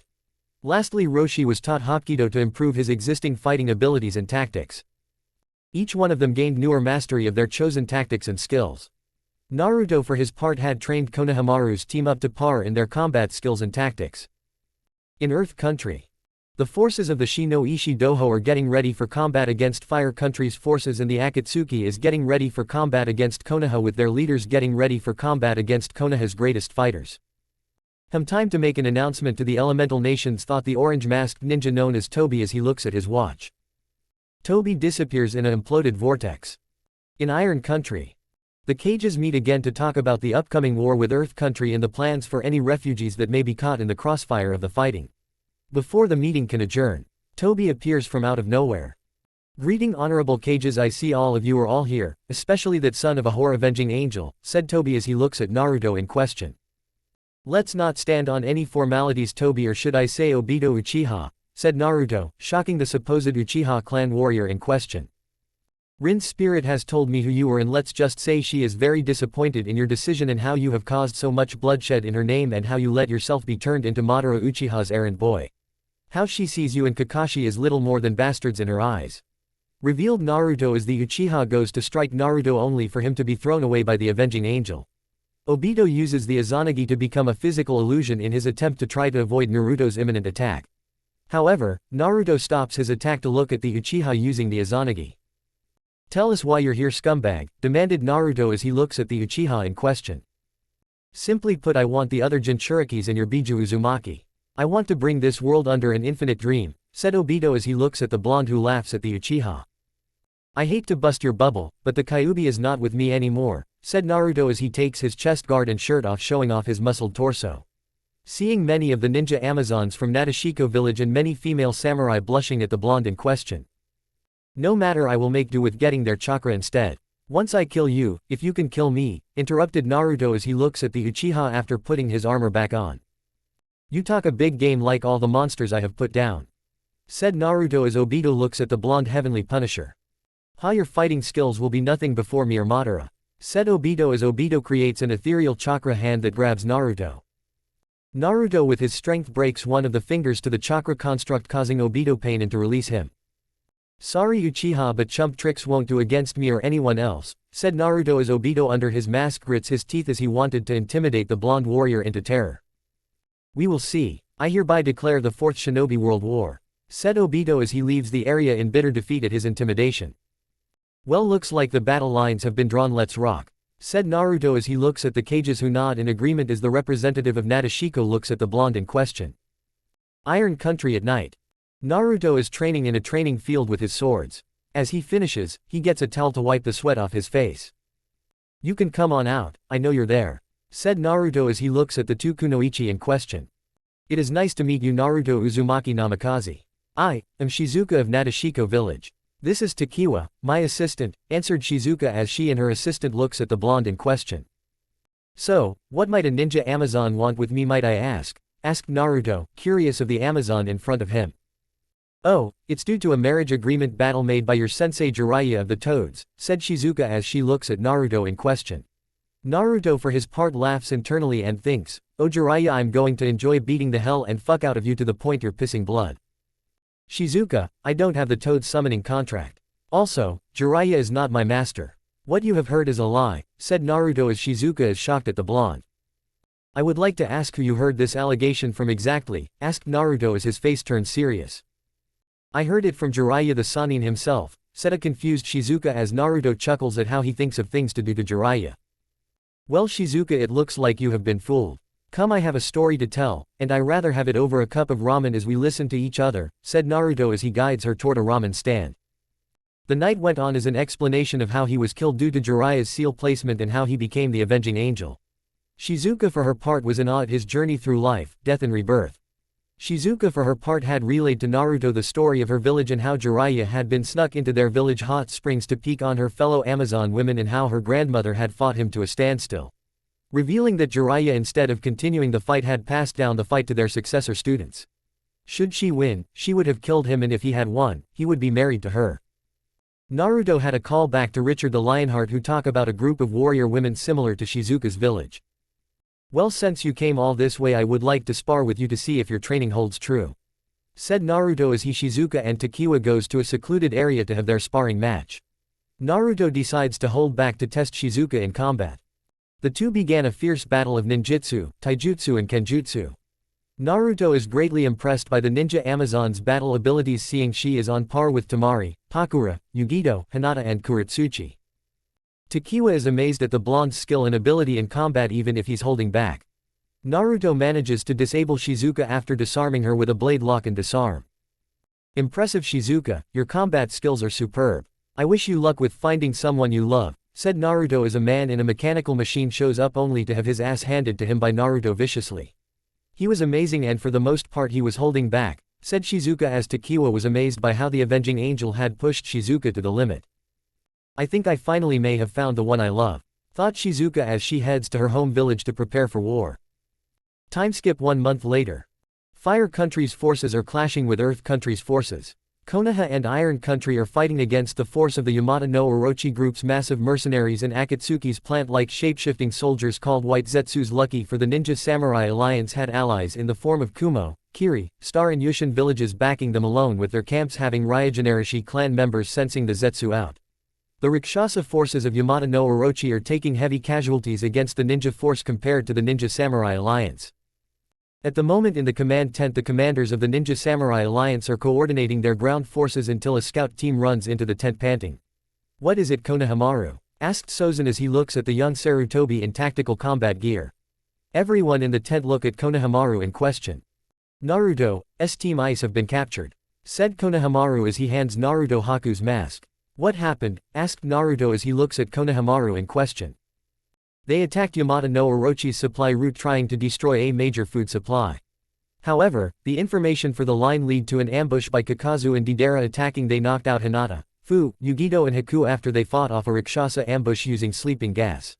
When they spotted us they told us to give you a message," said Konohamaru as he hands Naruto a scroll with a location in aim and a message saying, "Come alone or your precious ones don't see the end of the night." Naruto, thinking that it would be a clear trap, would prepare for the fight at hand. "Naruto, you're needed here," said Tamashi as he looks at his partner. "No, I'm not. I have a feeling I'm going to be taking out a key player in this war," said Naruto as he goes to get ready for combat against the Akatsuki. "You're a wildcard, Naruto," said Raikage as Naruto stops and turns around to look at the man in question. "No, I'm an avenging angel, a heavenly punisher. Avenging and protecting is what I do," said Naruto as lighting strikes around him. "Go get em, heavenly punisher," whispered Tamashi. In aim in the secret headquarters of Akatsuki. Haku awakens to see herself in a cage in front of a large and ugly statue. As she is looking around, she hears, "So you are awake, Haku Momochi Yuki," said Konan as Haku looks at her in shock as she recognizes Konan from the Chunin exams. "Konan, what are you doing here?" asked a surprised Haku in question. "I am one of the founders of the Akatsuki," said Konan as she looks at Konan in question. "What do you want with the bijus?" asked Haku as she looks at the woman in front of her. "Simply to end all war in this world," said a figure who steps out of the shadows to reveal a man with orange-red hair and purple eyes with ripple patterns in them. He looks as if he is Naruto's brother. "Who are you?" asked Haku as she looks at the seemingly identical Naruto clone. "I am Pain, leader of the Akatsuki and a founding member," said Pain as he and several other similarly purple-eyed and orange-red-haired ninjas surround the cage. "The plan is simply we want the other-tailed beast to revive the 10-tailed beast you see behind me. Once that happens, we will control the world with our super weapon. Once I have control of it," said Pain as he goes near the unconscious Yugito and Fu to extract the tailed beasts from them, only for the security seal Naruto put on them to glow and send a pulse out that knocks out the rings the two Akatsuki members have. "Naruto, you are a genius," thought Haku as she looks at the two Akatsuki founders in slight humor as Naruto knocked their rings out. Outside of aim. White Zetsu warriors are patrolling around the village gate as many of the genin have been evacuated. All is quiet that is until a cart full of gunpowder is rolling towards the gate as Zetsu manages to stop it and removes the visible explosive tag. Unknown to the soldier, it was a decoy as Naruto had a Greek fire arrow sent flying at barrel, blowing the Zetsus in the area to smoking pieces. Naruto glides down, assaulting with his modified glide bomber, attacking using flaming arrows and impact bombs, decimating the Zetsus in the village. Several Zetsus are throwing kunai and shuriken at the bomber as Naruto dodges and evades multiple kunai. However, the glider takes damage from the Zetsu horde. Naruto finds himself jumping out of the glider but not before crashing in front of a horde of Zetsu. Naruto gets out his Masamune star and Tetsu no Kiba, slaughtering many Zetsu in a quick session. The Zetsu try fighting back but they are unable to slow the angelic war machine as he slaughters their numbers. Inside of the Akatsuki base, alarms are going off. "Zetsu, what's going on?" asked Pain as the alarms get the remainder of the Akatsuki in question. "The Avenging Angel is here," said Black Zetsu as he shows security footage of the blonde Heavenly Punisher killing multiple Zetsu in rapid speed. "Sasori, Deidara, Kakazu, go out there and kill that Gaki," said the Uchiha as they all move towards the top. On the surface, Naruto wipes out what appears to be a close combat team of Zetsu. As he is about to move towards the center, he jumps away as two clay birds fly towards the ground where they exploded, front flipping and landing on the ground. Naruto turns to see Deidara the Mad Bomber, Sasori of the Sand and Kakazu the remainder of the zombie duo. "Let's really see if the Avenging Angel is true," said Deidara as he readies some clay explosives. "Yes, he may make my finest puppet today," said Sasori, getting out his puppets for the battle. "Not before I get the bounty on his head," said Kakazu. "Are you girls going to fight or are you going to talk me to death?" said Naruto as the side charges into battle. Weapon of mass distortion by the crystal method. Naruto remembers everything from his training that has led to many fierce battles up to this day as he fights.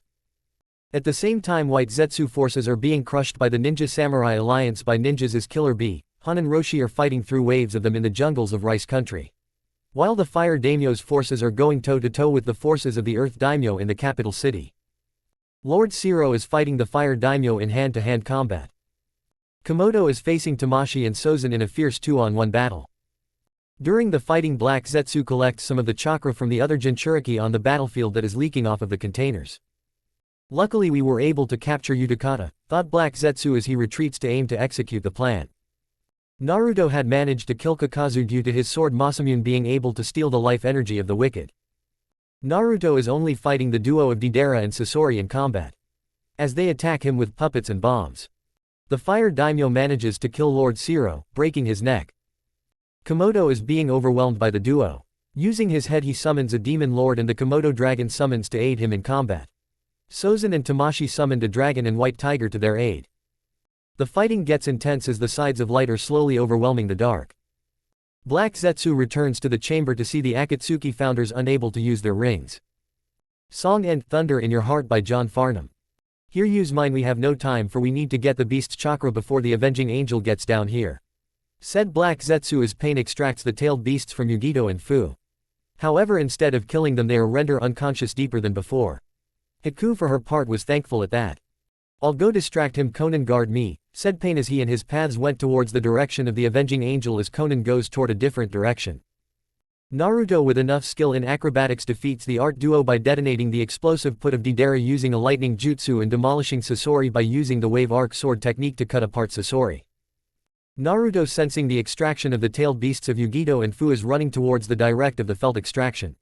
Before he does, Naruto is attacked by Pain and his paths. Naruto is fighting on par with each path of Pain. "Avenging Angel, you will not stop the world from feeling pain," said Pain as he looks at Naruto.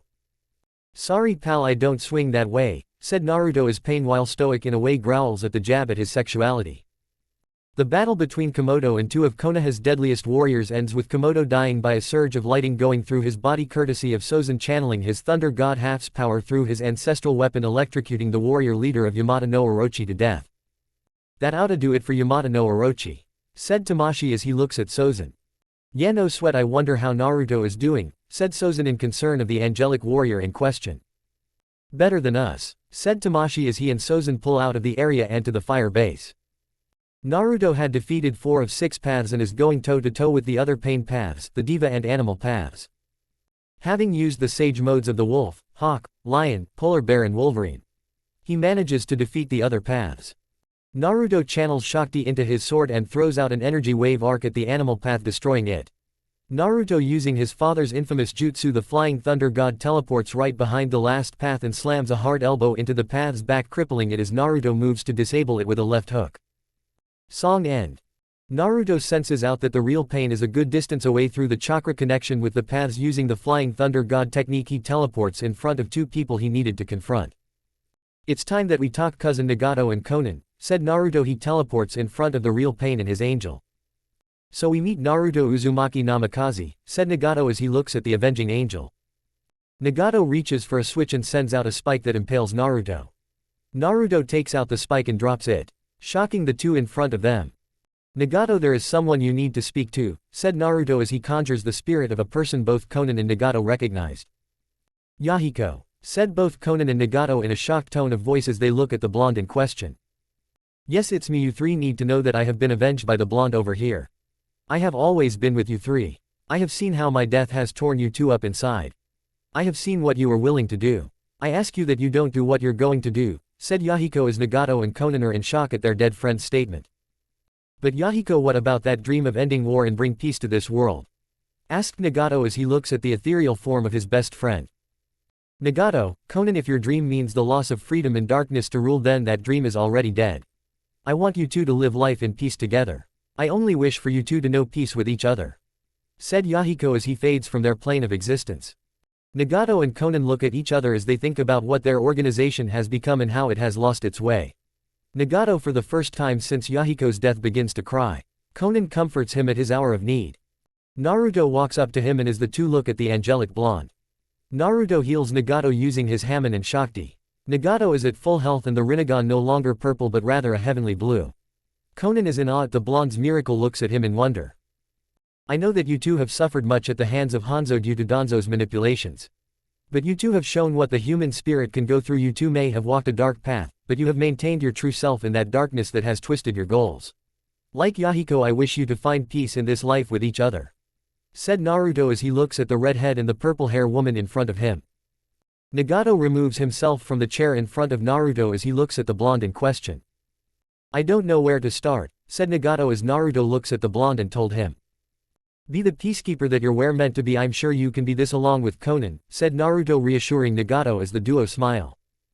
"That's touching, but unfortunately I need those eyes for my plan," said Obito as he teleports into the room and steals Nagato's eyes and Kamui's to the statue of the Ten Tails. Naruto runs towards where the Ten Tails is.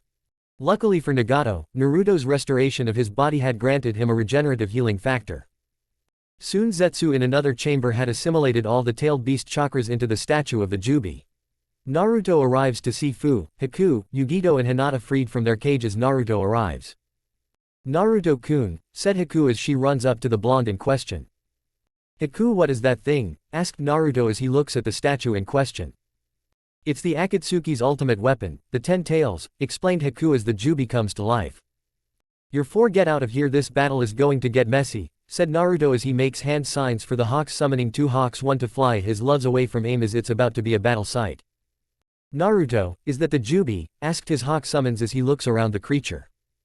"Yes, it is," said Naruto as he circles around the Jubi. Soon, however, Obito, using the modified Rinne Sharingan eyes, had sealed the Jubi inside of himself, become the ten-tailed beast Jinchuriki. He uses the infinite Tsukuyomi on the moon, which began trapping people all over the world in chakra cocoons. The only ones safe are the people in the modified bunkers Naruto made, Ryujinarishi clan members and his lovers. Naruto tells his summons to teleport back to his dimension. Naruto lands meters away from the blonde. Naruto for his part looks at the ascended Uchiha in question. Obito looks at the blonde in question. "Looks like you're too late. I will bring Rin back so I may love her," said Obito as he looks at the blonde.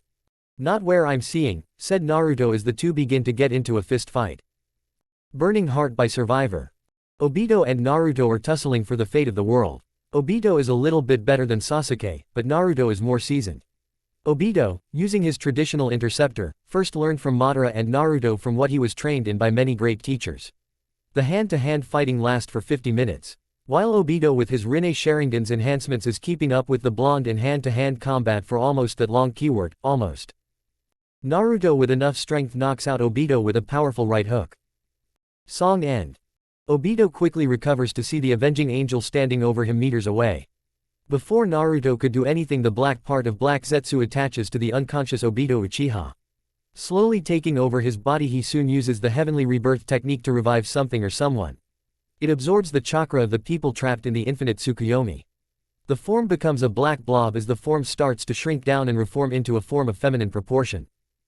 Soon a woman with pale white hair with markings similar to the Kagaya clan with long sweep white hair in an elegant kimono. She awakens, her eyes are similar to that of a Hyuga.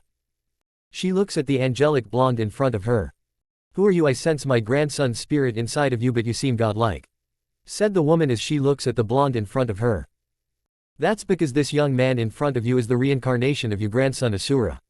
Only he has become an avenging angel, a heavenly punisher, Mother Kagaya," said Zetsu as the woman in looks at Black Zetsu in question. "No matter, I will take his chakra," said Kagaya as she moved to drain Naruto of his chakra but found that nothing was happening. Why is this not working?" said Kagaya as she looks at Naruto in question. "Well, you are not truly divine because only the divine of the very highest order can take my power away from me," said Naruto in question as Kagaya is in shock. "Before anything can transpire, Mother," said a voice that rings out as Naruto. Kagaya and Black Zetsu looks to see a man of elderly disposition. He had pale brown hair and features similar to Kagaya's own. "Hagoromo," said Kagaya and Black Zetsu as Naruto looks stoically at the old man in question. "Yes, it's me, Mother, however I go by the Sage of Six Paths now," said Hagoromo as he looks at his mother in question. "Why are you here, my son?" asked Kagaya in a concerned motherly tone. "Heaven has sent me to reason with you, as they have seen that you would be revived regardless of the efforts of my child of prophecy here," said Hagoromo as gestures towards Naruto. "What if I didn't listen?" said Akaki Kagaya as she looks at her son. "The avenging angel here will kill you," said Hagoromo, and Kagaya looks at the avenging angel in question. "Oh, how will the avenging angel do that?" said Kagaya as Naruto in blinding speed hits all of her pressure points in her body, causing her to be paralyzed. Kagaya for her part is shocked as she can't move. "How did you, pressure points? You may not be human, but you still have human-like points to hit," said Naruto as Kagaya is gritting her teeth at how she was rather easily defeated. "So, are you willing to listen or not?" asked Hagoromo as Naruto stands to the side of her as she looks at her options: reason or death. Kagaya chose to reason over death, seeing as she doesn't really have a choice. For the next 3 hours Hagoromo relayed to Kagaya how war is a necessary evil of humanity that's need for human development. While he states the downside of war, he states the reality that with no war peace wouldn't be possible, seeing they both balance the nature and the development of humanity itself. He tells her that the Otsutsukis will eventually find the planet and that while she is powerful in her own right, she has no real mastery over her power. Kagaya said that what's real mastery have to do with power? Naruto for his part shows her the difference to prove Hagoromo's statement true in battle. Kagaya for her part fought decently against Naruto, but she was ultimately no match for the heavenly punisher as she was overwhelmed by the blonde's adaptability and ninjutsu arsenal. Kagaya, deeply humbled by the battle, reflects on the many shinju fruits she ate, seeing that they never really made her stronger, only gave her talent a boost. She now realized that power and skill are two different things.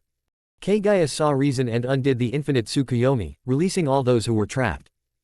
"Thank you, my son, and thank you, heavenly punisher. I have been a fool to see that I have been gaining power instead of any proper mastery of my powers," said Kagaya as she looks at the blonde. She bows her head in thanks at the blonde, greatly humbling her and letting her live.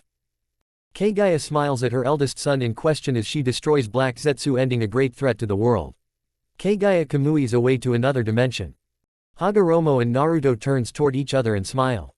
"Well, Naruto, my boy, you have done it. You have helped the world in its darkest hour and saved it. You truly are a great ninja. I wish you luck for many battles you face," said Hagoromo as he fades away, leaving Naruto in wonder of the experience has gained.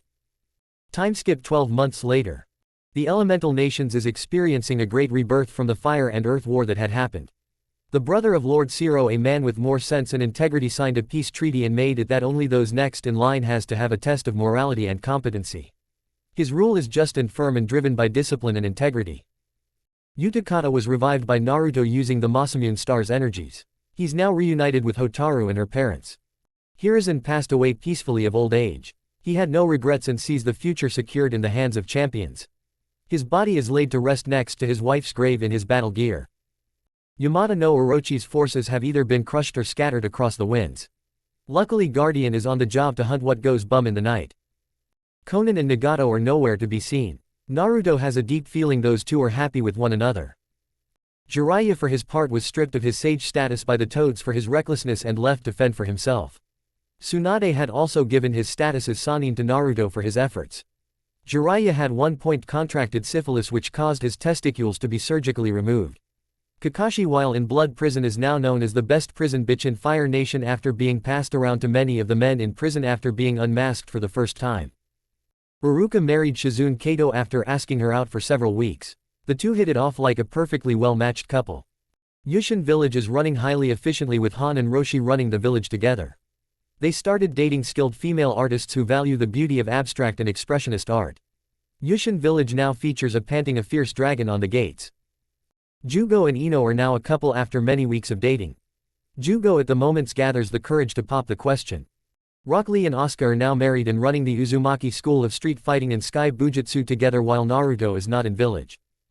Neji and Tenten are a couple after many dates. Neji himself popped the question which Tenten said yes to. The Hyuga clan had gained a rework of the clan structure due to the primeval bloodline becoming more dominant in the clan. Kimimaro and Sum are married and having several kids on the way. Kimimaro for his part found kinship in a clan that prides itself on strength and loyalty, eternally thanking the avenging angel. Reikage married his assistant Mabui. She found herself one of the luckiest women in the world with what she'll experience when they are alone. Suigetsu and Tayuya became close and started dating. They are often seen in the red light district in a hotel. Neiko, also known to few as Yugao Azuki and Hayate Gecko, are teaching their son Wado their kenjutsu forms. Tsunade gave birth to quadruplets named after Minato, Dan, Kawaki and Kenshin. Kurenai is married to Asuma with Kurenai giving birth at the moment to a daughter named Mirai. Itachi and Kisame are married with Kisame pregnant with twins after moving into mountain country to restart the Uchiha clan with a new tradition. Konohamaru is dating Hanabi while Udon and Moegi are dating each other. Might Guy had become a more serious but eccentric teacher in the academy. Gaara found love in Matsuri and got married to her weeks after she confessed her feelings to Gaara. Kiba and Kankuro found love in the form of twin Kunoichi from Yushin village. Shikamaru, Shino and Choji found love in several clanless Kunoichis of Star Village, which are now teaching a safer form of the Star Method thanks to trade from Konoha and Snow Country gaining new technologies. Naruto had married Shizuka after he fought the ninja Amazon a second time. She went on to remove the powers of her village elders, rendering them only being an advisor role of the leader. The veteran Amazons wanted to protest, but Shizuka put two of their youngest members to the sword. Nadeshiko village has a strong alliance with Konoha thanks to the avenging angel. Tamashi and Mei have a daughter named Suki, Phantom, Terumi. Mist is rebuilding and reforming its most dangerous unit into a solid combat force. Kaguya had traveled the lands of the elementals in human guise. She falls in love with the war god Hachiman, who himself was in human guise. After they had met during a trip to Grace Country where they met over the beauty of pottery and art of the country. Kaguya at first was disgusted at the god of war's status but rethought about her actions that led to a war. She realized and came to terms of war being a necessary part of nature. The Bijus minus Kurama have gained their freedoms after a secret meeting involving what's coming to the earth soon with the cages and daimyos. Kurama and Tosen are getting ready for what's to come while raising their twin sons for what's to come. The villages began an intervillage trade on infrastructure designs and curriculum ideas. Naruto at the moment is in bed with his many wives, cuddling with the blonde as the night before was the greatest night of sex they had ever had or experienced yet. Soon the Uzumaki clan will have a fierce rebirth. So Haku-chan, do you like your blessing? Asked Naruto as Haku kisses him. It's worth everything, my love, said Haku as Hinata wakes up and kisses both Haku and Naruto. I'll say, said Hinata as she and the other women in bed look at their blonde angelic husband in question. Naruto smiles at them as they caress his face and muscles. Last night was heavenly, Naruto-kun, let's go again, said Fu as she and her sister wives look at him with desire of what they want from their angelic husband. Naruto smiles and obliges his wives. Sounds of moans and screams of pleasure can be heard from the bedroom of the Uzumaki Namikaze home as Naruto and his wives are another round of passionate sex that would make Jiraiya die of blood loss. When the Otsutsukis do arrive to Earth, they will face an iron fist of some of the greatest warriors on Earth. Comprised of a demigod, a genetically superior swordsman and an avenging angel. And on that day of their arrival the Earth will be well defended by its fierce defenders as the world goes into a new age of development. Story end.